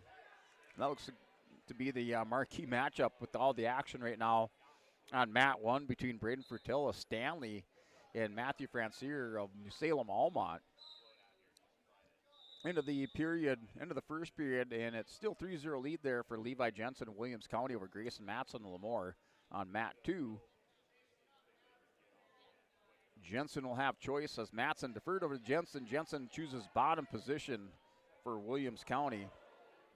And Fertel and Francier, that's Braden Fertel with the takedown now 5-4. So Francier coming back in the first period. This is a 5-4 lead, 1-point lead for Matthew Francier of New Salem Almont. He's in the bottom position. So it's been back and forth in the first period. Fertel has the right wrist spiral. Now he's going to go to work, tilts through, rolls through, no points. As he attacked that left arm and wrist, tried to hit the head low tilt through and roll through, not able to get it. Now he's going to try to come back in a little bit of space. No points and no change of position at the end of the first period. 5-4. Matthew Francier, New Salem Almont has the 1-point lead over on mat 1. And that score now 14-2 on mat 3 between Carson Burnell, Williams County, and Joseph Potts. Yeah, mat number 339-pound consolation round match. And over here, mat 2, Jensen and Matson. That's 7-0 now the point. So we're still minute 45 remaining. Second period. Still 5-4 score. Francier and Fertel. Fertel with the big double. Oh! And he had the heart mad return on Matthew Francier and has to return him. He had the big double. Francier goes down hard to the mat. He says he's okay, but yeah, he should take some time over there. Yeah, so the hard mat return. So his point's going to go to Matthew Francier on the slam. So 6-4 is the score off of that big double leg into a hard mat return, the slam return. 145 pounds. 6-4 is that score. And then we have a final over here on mat 2, 145, Levi Jensen, Williams County. As he'll win by fall over Grayson Matson of Lemoore. And mat 3, 145 pounds, Callan Wolski of Carrington taking on Emmett Legge of Velva. That's 3-0 lead. Legge has the lead 3-0. Now up 6-0. That's first period on mat 3. That's in the back room.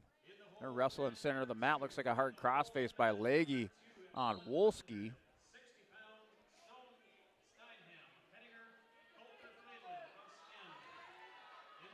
And then here on mat 2, Jeremiah Schmidt, Dane Dakota of Northern Lights. Dakota opens up with, Jeremiah Schmidt from Williams County opens up with a 3-point takedown. He's up 3-0. That's at 152 pounds. Goes into a nice cradle. Went head to knee right away. Crunched it down on Dane Dakota. Has Dakota going over for a fall. Here's Schmidt. Squeeze the elbows together. Right shoulder not up by much. Rocking, just trying to rock back and forth. There's Dakota. Schmidt still working for the fall on mat 2. And the pin there for Jeremiah Schmidt. As he advances to the top 8. Next rounds of the consolations for Jeremiah Schmidt with the winner by fall over Dane Dakota and Northern Lights. And it's now our 7-6. Braden Fertel with the lead. He was called with an illegal slam. Francier got the point. Fertel takes the 1-point lead. Now 25 seconds remaining, second period. He's in the top position. And there is Francier on the bottom, belly down. Fertel's going to go to work on the left arm. Has it barred up. He has to watch it so he doesn't get, goes potentially dangerous with it.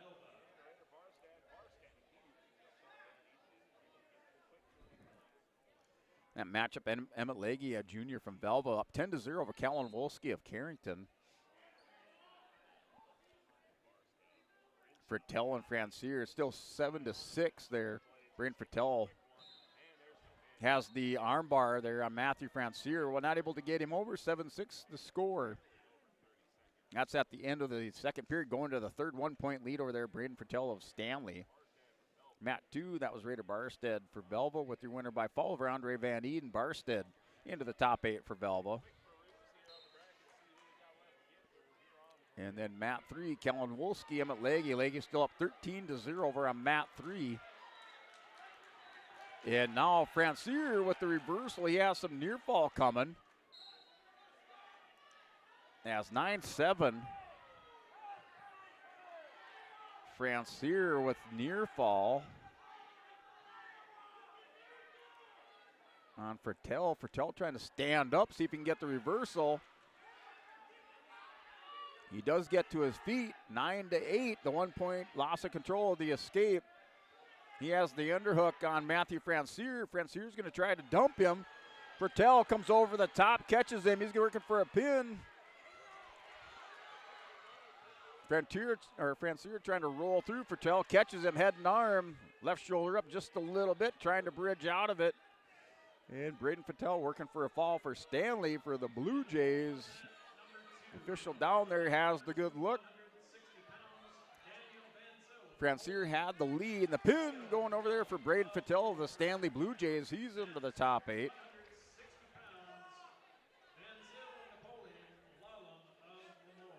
Matt 2, 160-pound Stone Stanham of Hettinger Scranton, Coulter Flavelin of Stanley.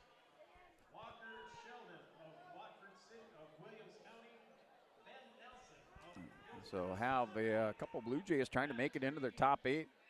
Right now, Coulter Flavelin has the 3-0 lead over Stadheim of Hettinger Scranton off the mat. Hip iced around the 1-point escape. Stone Stadheim 3-1 score.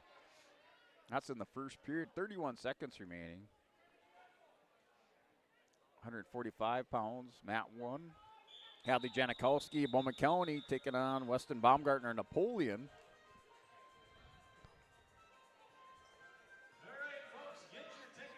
Oh, we've got the 50-50 raffle coming up.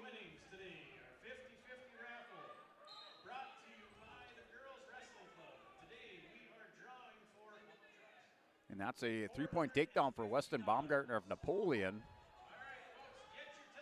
So he's up 3-0.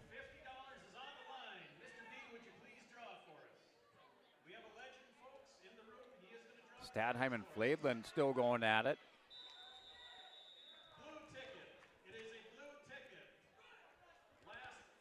And they're going to go into the second period, 3-1 score. Over here on Mat 2 going into the second period between Stone Stanham and Hettinger Scranton and Coulter Flavelin. Weston Baumgartner has the 3-0 lead over Hadley Janikowski. Baumgartner has an armbar locked up on Janikowski. He's going to walk this around. Janikowski laying on his side. Baumgartner jumps across, rolls him over, trying to make it into the top 8 for the Imperials at 145 pounds. Weston Baumgartner, pinning combination locked up, north-south over the top. And he's going to make the adjustment. And Janikowski rolls through. 4 near fall for Weston Baumgartner. 7-0 lead. Now with 26 seconds remaining first period. Baumgartner up 7-0 over Hadley Janikowski. Stone Stanheim, Coulter Flavelin. Flavelin still up 3-1 second period. Minute 20 remaining. And then Mat 3, Isaiah Dobbs, Bowman County, Cameron Kittleson. 3-1 lead, Isaiah Dobbs at 152 pounds. And they're going into the second period. Looks like Dobbs for Bowman County starting in the bottom position.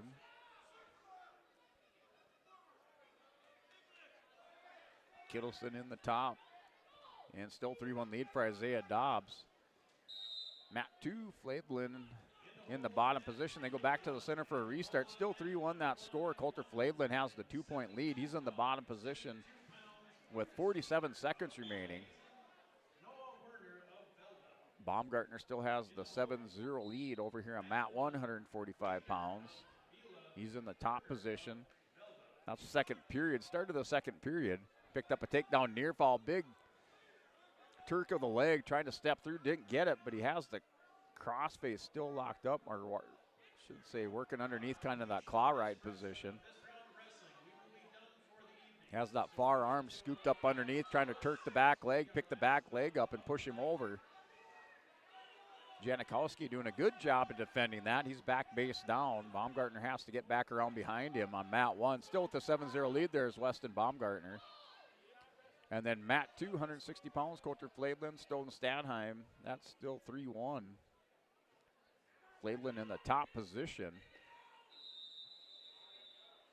And the end of the period, going into the third now here on Mat 2.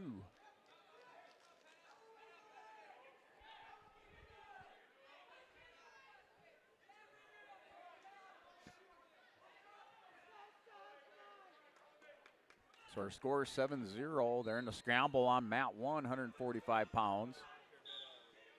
And they called a stalemate. And back to the center for a restart. Mat 1, Baumgartner up 7-0. That's in the second period. 42 seconds remaining.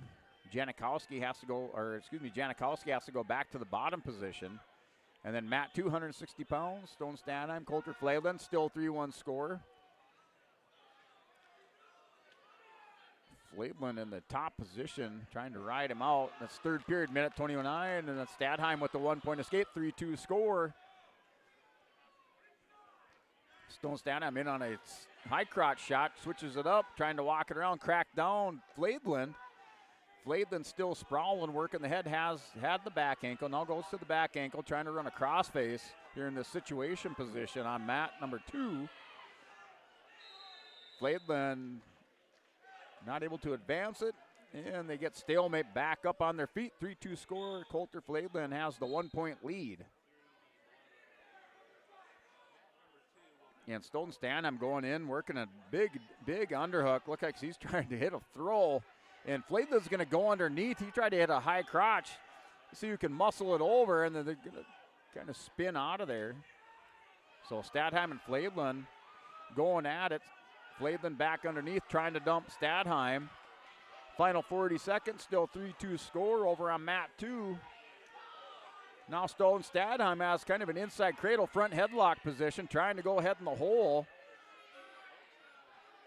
Flaidlin's going to grab the elbow. Stadheim trying to step over. He has Flaidlin on his hip.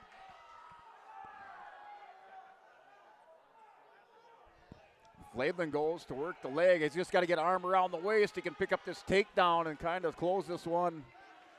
Close it out. The 3-point takedown for Coulter Flaidlin over Stone Stadheim. And Coulter Flaidlin into the top 8. He'll win by decision. 6-2 over here on mat number 2. And then mat 1, 145 pounds, Weston Baumgartner is up 10-0 on mat 1 over Hadley Janikowski of Bowman County. So 10-0 lead. And then mat 352 pounds, Isaiah Dobbs, Bowman County in the back room has the 5-1 lead over Cameron Kittleson. Dobbs in the top position on Kittleson. That's in the third period. They're just working off the kind of the center edge of the mat. Dobbs working a half Nelson on Kittleson. Kittleson long and lanky, hard to get him over with a half.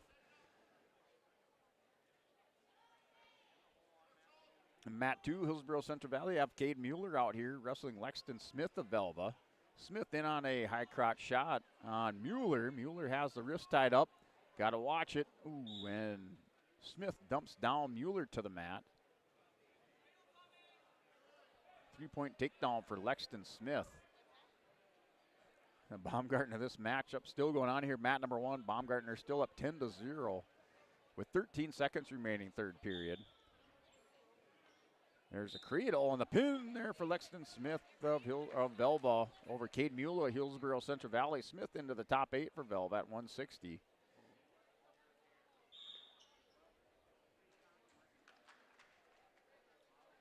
Dobbs and Kittleson, they're back to the center for a restart, third period. Short time over there on mat number 3. So off the whistle, 5-1's your score. And that'll do it over there on mat 3. And it looks like Isaiah Dobbs, Bowman County into the top 8 as he wins by decision over Cameron Kittleson of Kindred.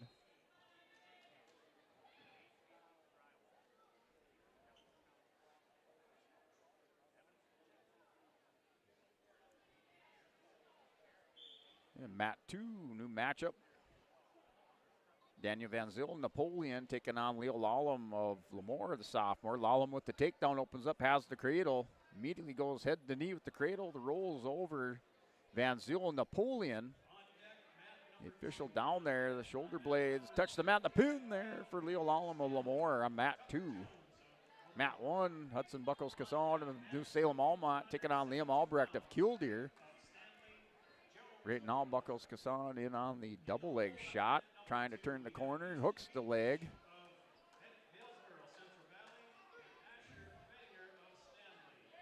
And the 3-point takedown for Hudson Buckles Casson.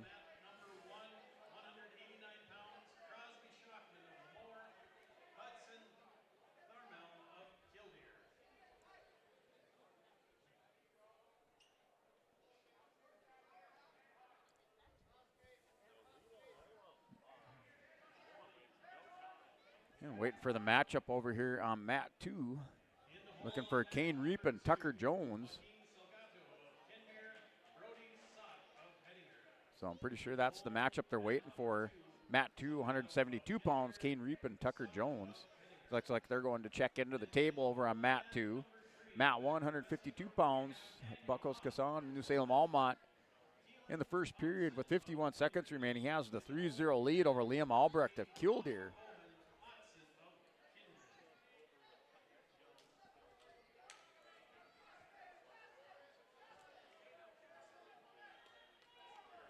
And Matt 3, Trevor Dowley, Bowman County Beach.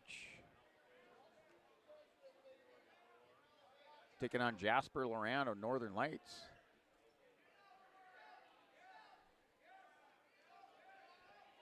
And that is scoreless in the first period. Looks like they have a scramble on the edge of the mat over there on Matt 3. Right around, almost into the wall. And they get back to the center for a restart over on Matt 3. Right now, Dowley up 3-0.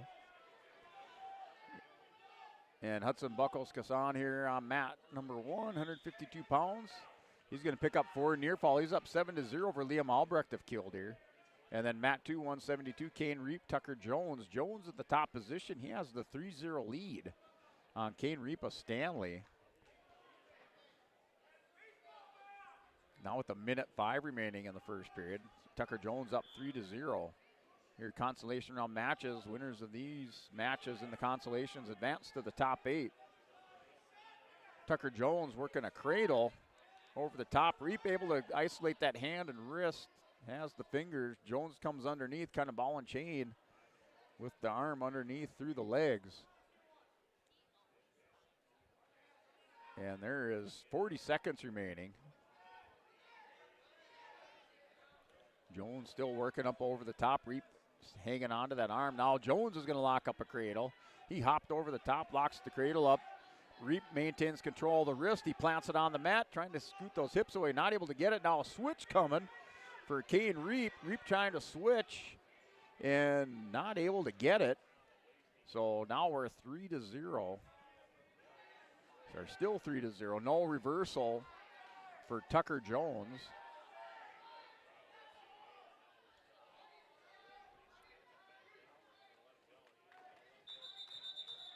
And 3-0 Tucker Jones into the second period.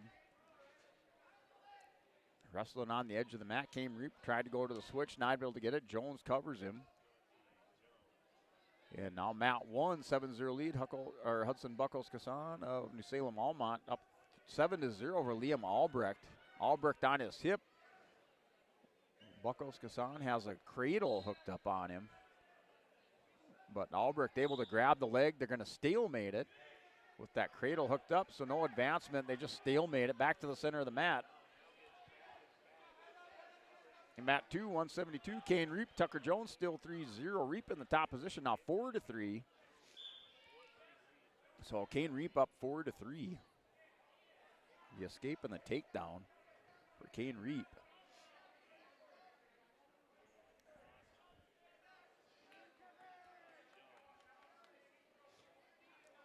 Dowley for Bowman County up 9-0 over Jasper Loran of Northern Lights.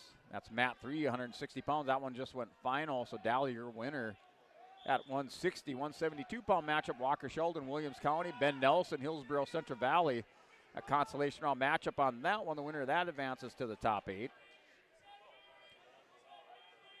And Reap kind of in that elevator position. He's going to take Jones out on the edge of the mat. That's 4-3 lead for Kane Reap of Stanley.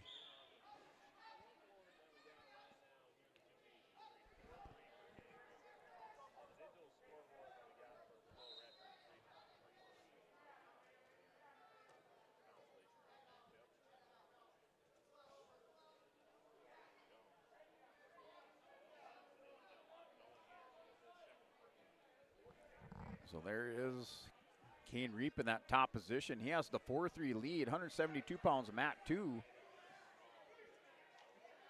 On Tucker Jones, he's working over the top, tries to go crossface, gets it. And just as he hit the crossface, Jones kind of brought that knee up in bad position.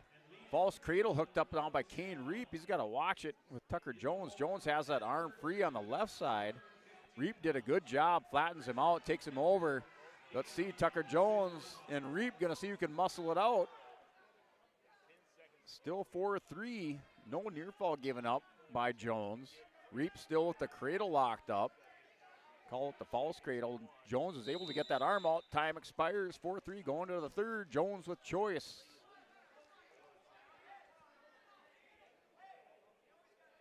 He chooses neutral to start. So Matt 2, 172 pounds, 4-3 lead there for Kane Reap in the third period. They're in the neutral position. And then Matt 1, 14-0 there with Hudson Buckles-Kasson of New Salem Almont up 14-0 for Leon Albrecht of Killdeer. And that match, third period, 24 seconds remaining. Now under 20 seconds on Matt 1, 152. So Hudson Buckles-Kasson has that one well in hand. They're on the mat there with Jones and Reap. They're going to scramble, and Jones comes out on top with the takedown. And now 6-4. Jones with the lead over on Matt 2, 172 pounds. Walker Sheldon has the 3-0 lead of Williams County over Ben Nelson of Hillsboro Central Valley. Wrestlers are back up on their feet for a restart. That's in the first period. Or start of the second. And Walker Sheldon has the 3-0 lead start of the second period. They're in the neutral position on this second period start. Wrestlers locked up in a collar tie. Here's Reap and Jones still scrambling. Kane Reap trying to work a Peterson. He has the elbow caught, kind of winged down on it. He's going to catch Jones a little bit high. Jones cartwheels over the top. Our score 6-4 on Matt 2. The 2-point lead for Tucker Jones, final 30 seconds. So Tucker Jones with the 2-point lead has the armbar locked up on Kane Reap. He's going to roll him over. So the strong man here for Lemoore with the armbar, the pin for Tucker Jones on Matt 2, 172 pounds. And Matt 3, Walker Sheldon, Williams County, now with the 6-0 lead on Ben Nelson. He scores another takedown in that second period. So 6-0 score. Walker Sheldon has the lead on Ben Nelson. And now Wiedner and Werner. No Werner for Velva battling it here on Matt 1, 172 pounds. Wiedner Beulah Hazen up 3-0. He was defeated by Eli Lyons by fall in the first period earlier in that quarterfinal round. They're scrambling now between Werner and Wiedner. Wiedner scored the opening takedown. Werner's going to try to come out the back door on the scramble. He's got Wiedner in some trouble. And he will score the reversal. So our score 5-2. Wiedner with the lead, up 3-point lead there for Lucas Wiedner at Beulah Hazen over Noel Werner. Walker Sheldon opening up the 13-0 lead on Ben Nelson, and looks like they're going to the third period. Nelson will choose bottom. Nelson going to the bottom position on Matt 3.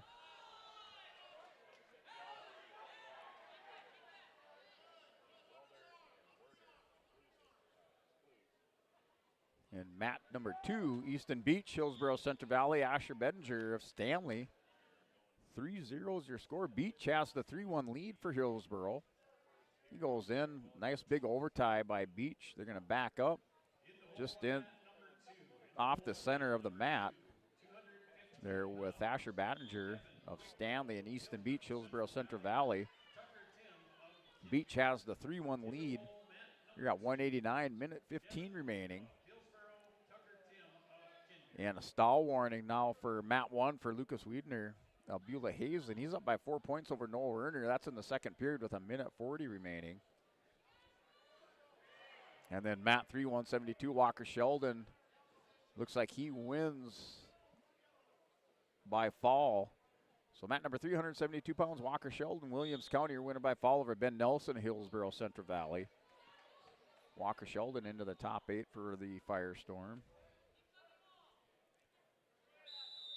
And out here on mat 1, Wiedner and Werner. Wiedner back up. Has the crossface locked up on Noel Werner. See if he can stretch this out. Has the leg turked. Going to try to walk his arm out. He has it nice and tight around the chin and back across the shoulder. Werner trying to get belly down. Wiedner, see if he can stretch it out. Yeah, Werner in an uncomfortable position there with Lucas Wiedner over the top. He has the 4-point lead with 54 seconds remaining. Beach 3-1 here with Asher Bettinger. And they're back up on their feet. Double underhook for Battinger of Stanley. Battinger just an 8th grader. Beach a freshman. You're at 189 pounds.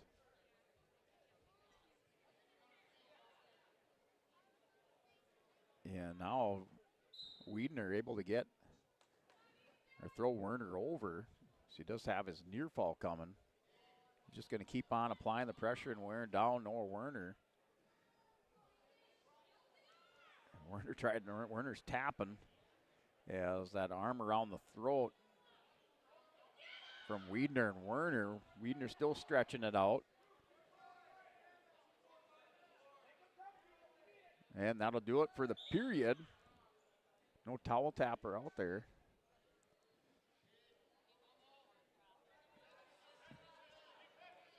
And the 4 near fall, Lucas Wiedner now up 10-2 over Noah Werner. Werner going back to the bottom position.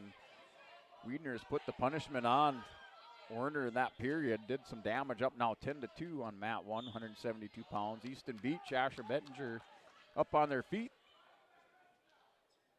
And 1:04 remaining. That's in the second period.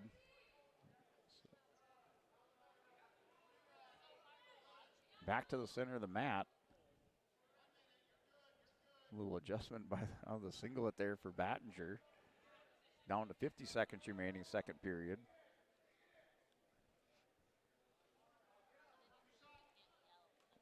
Battinger drops down, has double overs on Easton Beach. See if he can step across and hit the throw on Beach. Beach trying to back up, backs out of it. Break apart, back to the center of the mat. Matt 170 pound or 172. Wiedner still in the top position on Werner. That's down to under a minute 10 remaining in the third period. Wiedner in the top position, up 10-2.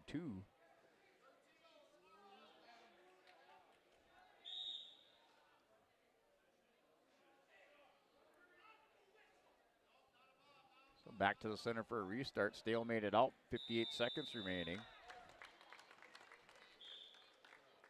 As they're going neutral to start the third period.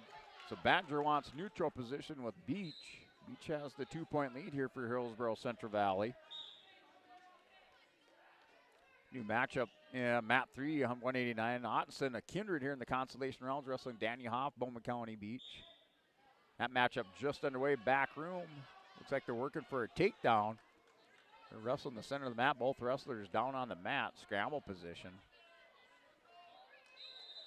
And they go off the mat as Battinger throws Beach off the mat, landed in the top, but they went off, rolling off the mat, so no takedown awarded.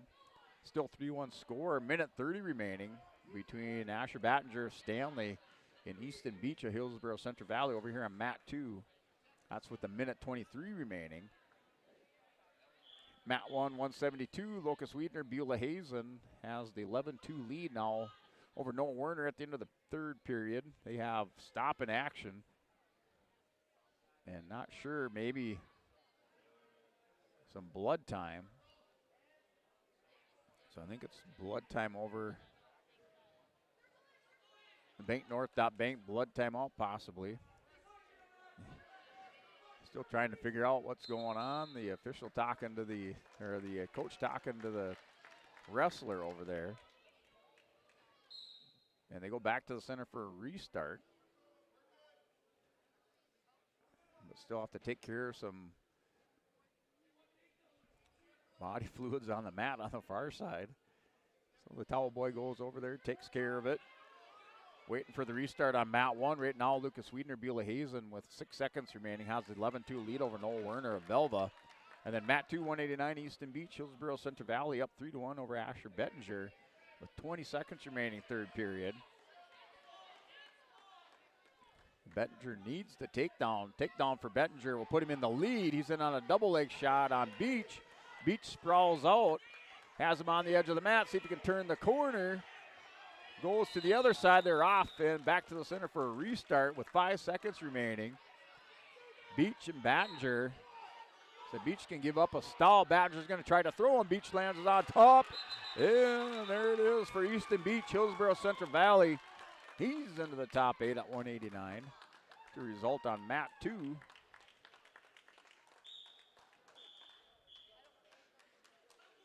And match final now on mat 1 between Wiedner and Werner. Lucas Wiedner, Beulah Hazen, the senior, into the top 8 for Beulah Hazen. He wins 11-2 over Noah Werner.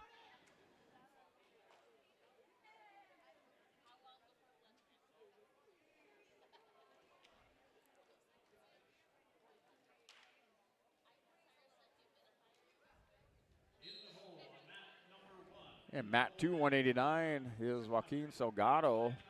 Freshman, Kimmer Bull-Bellsburg Central, Brody Sott, Henninger Scranton. That matchup, mat 3, 189, between Daniel Hoff, Bowman County, and Kalinotsa and a Kindred. That's tied up at 2 apiece. In the back room, the official down on the mat. Looks like a pinning combination locked up.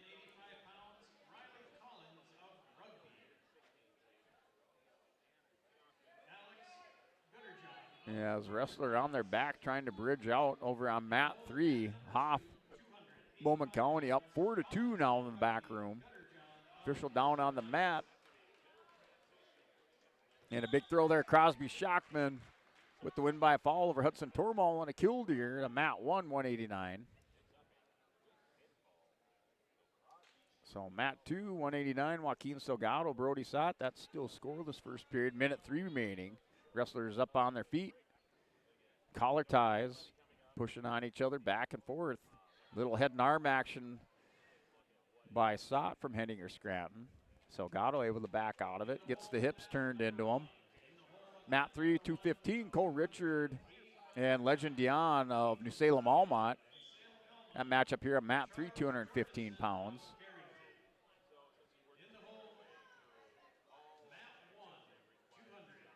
And mat number 1, 215, Tucker Turbeville of Bowman County, Bryce Stewart of Rugby.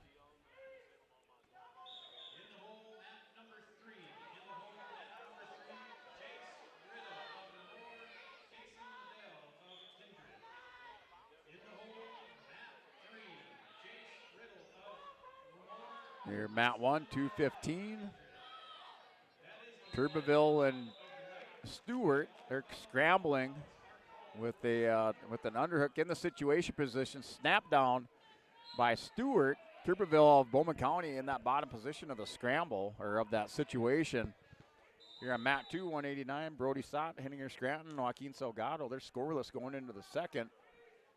Just a reminder, winner of these matches here in the consolations advance to the top 8.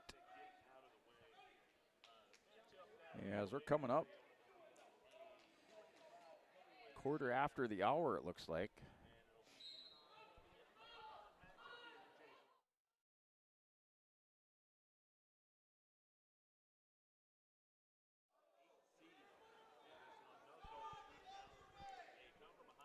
So looking at mat number 1, Tucker Turbeville, Bryce Stewart, they're in blood time. They got to bank North Dot Bank. Blood time out over here on mat 1, 215 pounds. They cut blood time. Yes, they're going to go back to action, get everything cleaned up over on mat 1. That's 2-0 lead, Tucker Turbeville, Bowman County. And then mat 2, 189 pounds, Brody Sott, Henninger Scranton, and Salgado. That's now 1-0, minute 30 remaining. Cole Richard in the back room up 3-0. So it's a 3-0 lead back there for Cole Richard, 215 pounds over Legend Dion of New Salem Almont. That's at the end of the first period. Richard up 3-0.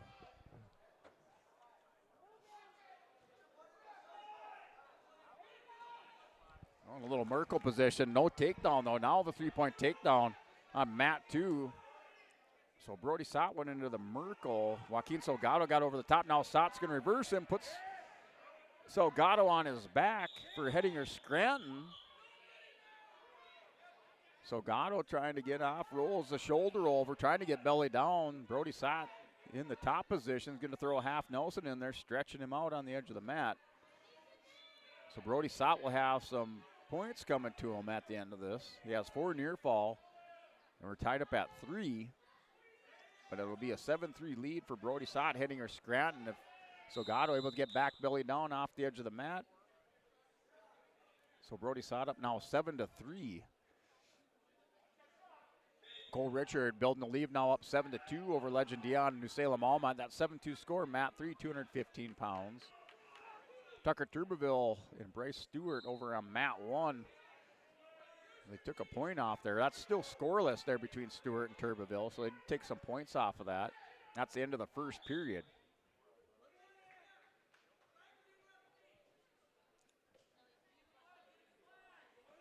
And Cole Richard up 7-2.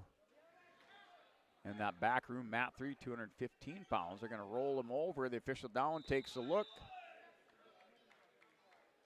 And it looks like they roll through it, so no points coming off of that near fall. They do signal a couple points. As Cole Richard now up 11-2. And looks like we have a Bank North Dot Bank blood timeout over here on mat number 2. So Gatto and Sott, 8-3 lead there for Brody Sott. He's breaking this one open in the third period on mat 2. That's at 189. And Tucker Turbeville and Bryce Stewart over on mat 1. That was scoreless now. 3-0 is the lead over there for Bryce Stewart of Rugby.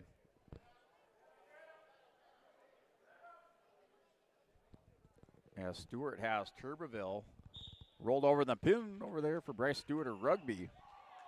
Stewart into the top 8. He wins by fall over Tucker Turbeville of Bowman County Beach.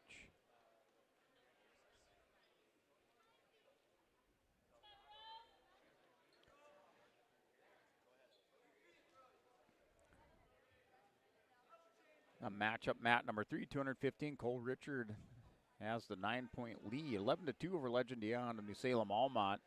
And that's at the end of the second period. He towel tappers out there. Richard in the top position. And he's going to go to the third with that 9-point lead over on mat 3.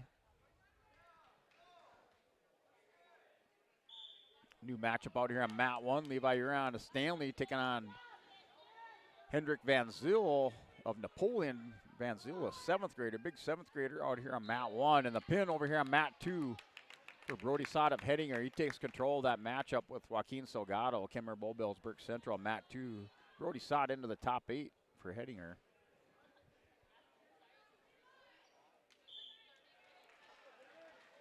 And that's a win by fall over on mat 1 there. Levi Round of Stanley, you're winning by fall over Hendrik Van Zyl of Napoleon in the first period, mat 1.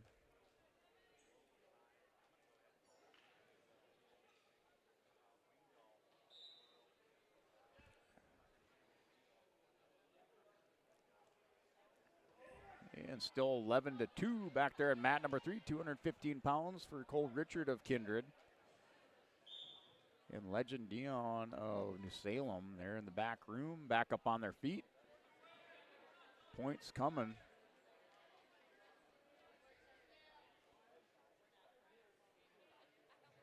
New matchup out here on mat 1.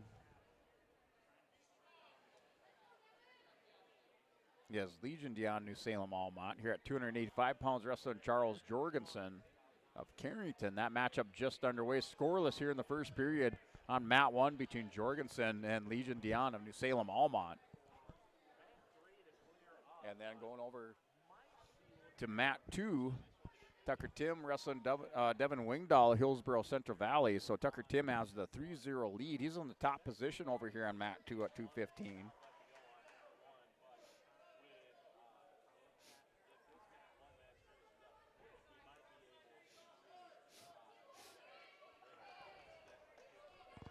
In the scramble, Tucker Tim back on top of Wingdahl with 42 seconds remaining. That's in the first period.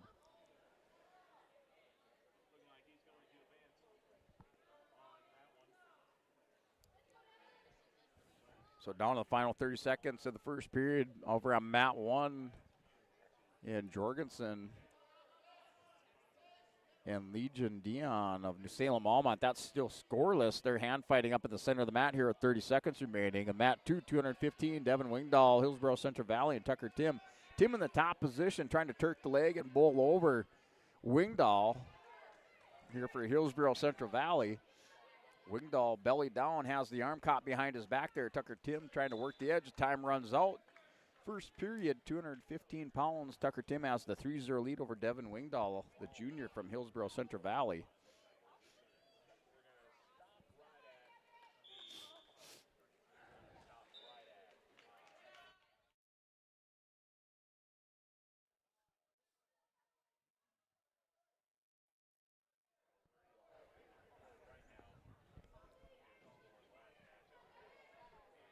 We'll start of the second period, minute 45 remaining. Mat number 2, Tucker Tim, up 5-0. He picks up a couple near fall. So 5-0 is a score, or I should say the reversal. 5-0 is a score over here on mat 2. Tucker Tim now building up his lead. He has an arm bar locked in on Devin Wingdahl, Hillsboro Central Valley. Has the arm punched through. And Tucker Tim for Kimmer Bull-Bellsburg Central, your winner by fall on mat 2 over Devin Wingdahl of Hillsboro Central Valley at 2:15. And Wingdahl down on the mat as maybe just had the wind knocked out of him a little bit.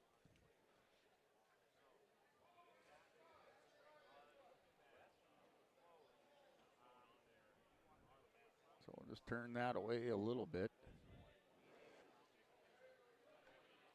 So that's mat number 2, a little medical time over on mat 2. Mat 1, Charles Jorgensen has the 1-0 lead over Legion Dion on mat 1. Looks like Cole Richard picks up his win on mat 3. That match went final. And now Casey Nudell, Kindred taking on Jace Riddle, Lemoore. That's on mat 3. That matchup just underway, first period. Wrestlers up on their feet between Nudell of Kindred and Jace Riddle of Lemoore. Jorgensen here on mat 1 and Legion Dion New Salem still the 1-0 score in the second period there for Jorgensen. Jorgensen working in underneath on Dion. So Dion tried to work in on a duck under on Jorgensen. Jorgensen gets back around. Yeah, it looks like we're going to wrap up. No more matches assigned. So these are the last matches of the day here for the first day at the New Salem East West Wrestling Tournament. As matches here on mats 1, 2, and 3, Jace Riddle, Lemoore taking on Casey Nudell, freshman from Kindred. That's scoreless in the first period.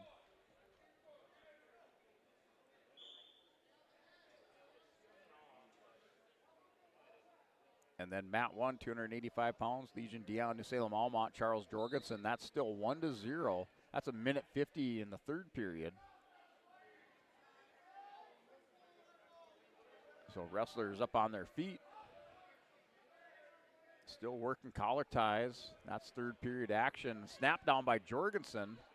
Dion stands him back up, goes to the collar tie. Working through now an underhook, pummeling in and out there with Jorgensen and Dion. So they're pushing back and forth, back to the center of the mat. And now working a collar tie. There for Dion. Jorgensen goes into him, still working inside, just doing a lot of pummeling over on mat 1 there for Jorgensen and Legion Dion in New Salem Almont. So 285-pound action here. Mat 2, Riley Collins and Alex Guderjohn of Northern Lights. That's scoreless in the first period. That's a minute remaining. We're in the third period, 50 seconds remaining here on mat number 1 for Legion Dion, New Salem Almont, and Charles Jorgensen. Mat 3, 285.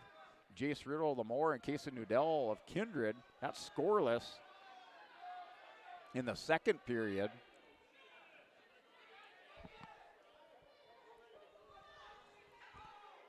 So Jorgensen still up 1-0, final 20 seconds, final 25 seconds of the third period. And Dion's going to commit. Jorgensen throws him by there. Nice little snap down, threw him by there. Charles Jorgensen with the takedown up 4-0 with the takedown. Jorgensen trying to make it into the top 8 here at the New Salem East-West. Keeping Dion on the mat. Final 2 seconds, and Charles Jorgensen for Carrington into the top 8 at the East-West Wrestling Tournament as time expires. So that'll do it for matches on mat 1. Waiting for Jace Riddle and Case of New Dill. That's still scoreless in the back room on mat 3. And then Riley Collins here for Rugby and Alex Guderjohn. They're going into the second period, start of the second period on mat 2 at 285 pounds. There for Guderjohn in the bottom position off the whistle, stands up. Collins goes in, trying to return him to the mat for Rugby. The 1-point escape for Guderjohn. They're back up on their feet working some collar ties. So mat 3, 285, Nudell and Riddle. As it looks like Riddle kind of quad podding up, and Nudell in the top position trying to keep Riddle on the mat. So we're still scoreless, and some near fall coming. Looks like Nudell has Riddle on his back. And the towel tapper out there right now. They're on mat number 3 there for Jace Riddle, Case of Nudell. Looks like Nudell has Riddle on his back and some near fall coming. So Case of Nudell will take the lead up 4-0. So mat number 3, 285 pounds. Case of Nudell for Kindred up 4-0 going into the third period.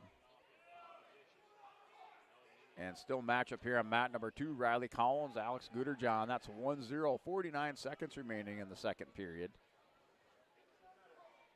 The wrestlers just pushing back and forth on each other.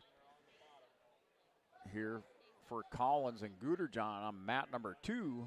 Jace Riddle, Case of Nudell, 4-0 score. That's in the back room. Nudell with the 4 near fall at the end of the second period. As he's in the bottom position, Jace Riddle on top. Looks like he's trying to spiral the leg, some stop in the action.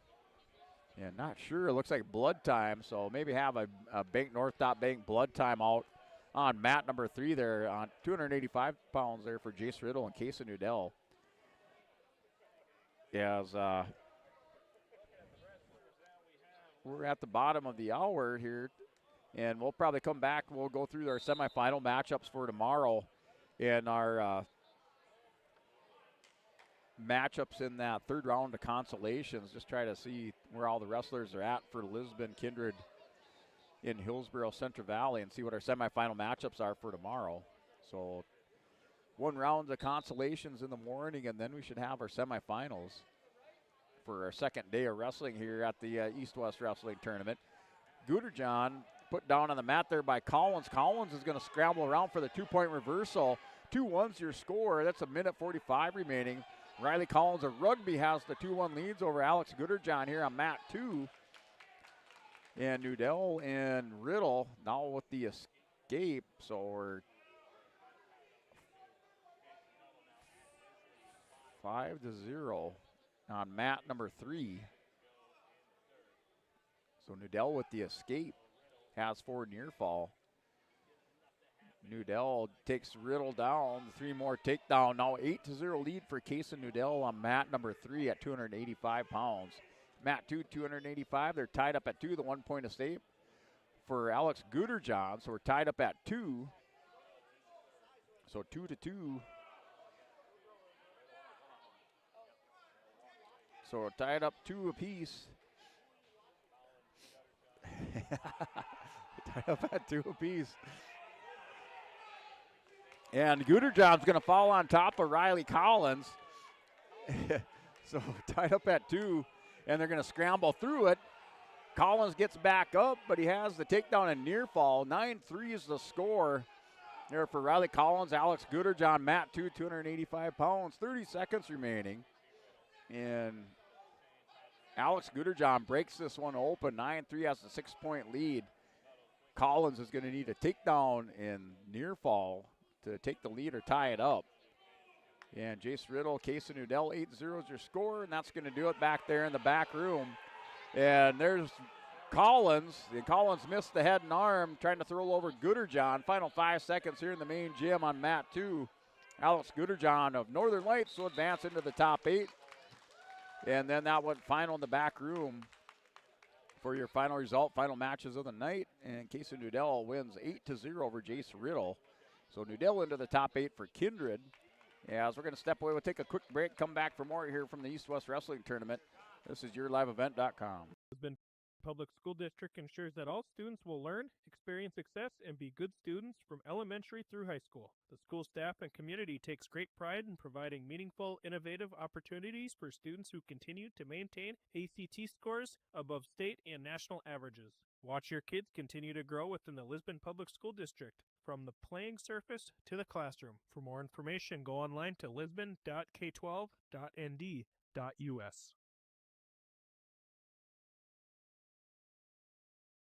This is Austin. All right, welcome back here to the 2026 East-West Wrestling Tournament. We finish up our day one action as we're here for that Tim Kazed seat sale scoreboard update. Looking at your top 5 teams. 5th place, Hettinger Scranton, 61.5 points. And 4th is Oaks with 63 points. 3rd place, Kindred, 69 points.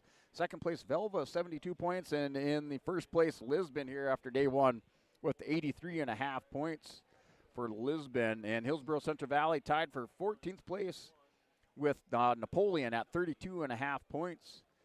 And looking at Lisbon in this tournament, heading into the semifinals tomorrow for Lisbon at 145, we have Griffin Greenlee at 145, 152, Ryan Eng, 160, Cruz Ranke, 172, Eli Lyons, 189, Riley Lucina, 215, Matt Schwab, and 285 is Brock Lyons. And then heading into the placing rounds and wrestling in that 3rd round of consolations, at 114 pounds for Lisbon is Micah Fromke, 121 Nias Lyons, and 139 Ian Anderson. If they win those matches, they move on to the consolation semis.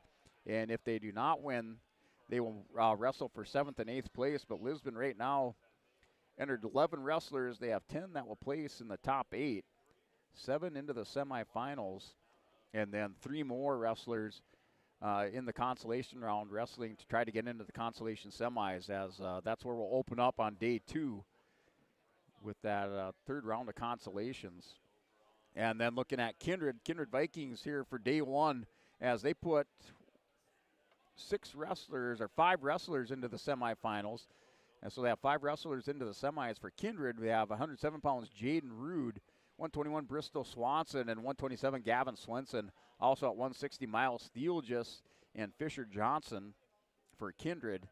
And then wrestling in that 3rd round of consolations, they have Gavin Rude at 133. He defeated Grayson Lyons of Lisbon by decision.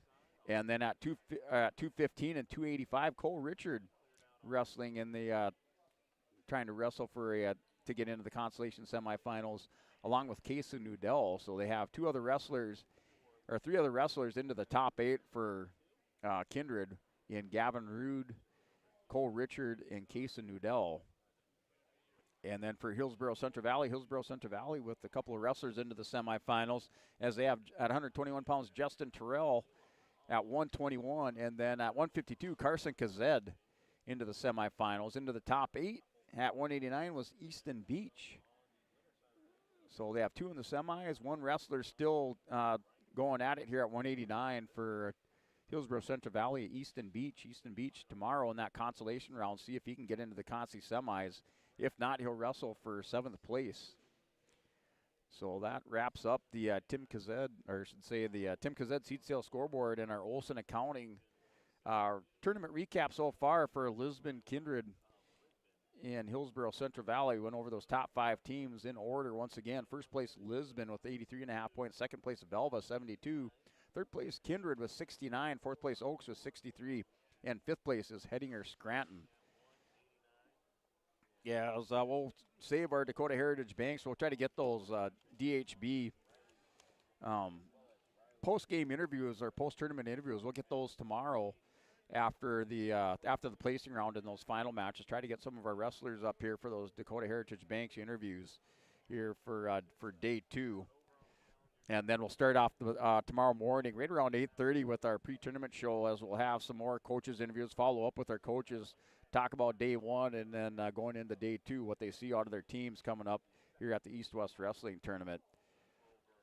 So as we handed out a couple of our Agassi Precision moves of the day, we're going to hand out our Enbridge Energy Wrestler of the Day for the Lisbon Broncos. Enbridge Energy Wrestler of the Day going out to Eli Lyons of the Lisbon Broncos. Life takes energy from Enbridge. Energy for life at Enbridge.com. Eli Lyons for Lisbon picking up a first period fall, making it into the semifinals as he went out with a big cradle in that quarterfinal matchup for Lisbon at 172 pounds. And he had a quality opponent in there, and Lucas Wiedner from Beulah Hazen, and Lyons wins by a fall in 1 minute and 45 seconds.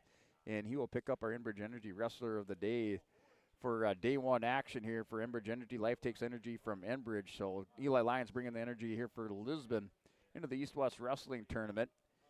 And that'll do it for Enbridge Energy Wrestler of the Day. You can see Precision moves of the day, and I also gave out our Halstead Telephone Company connection of the day or of the tournament there for Halstead Telephone Company. So wrapping things up here out of the Stockgrowers Bank broadcast booth from the north side of the gymnasium. We'll see you tomorrow morning right around 8:30 for day two action as we'll continue our coverage here from New Salem, North Dakota.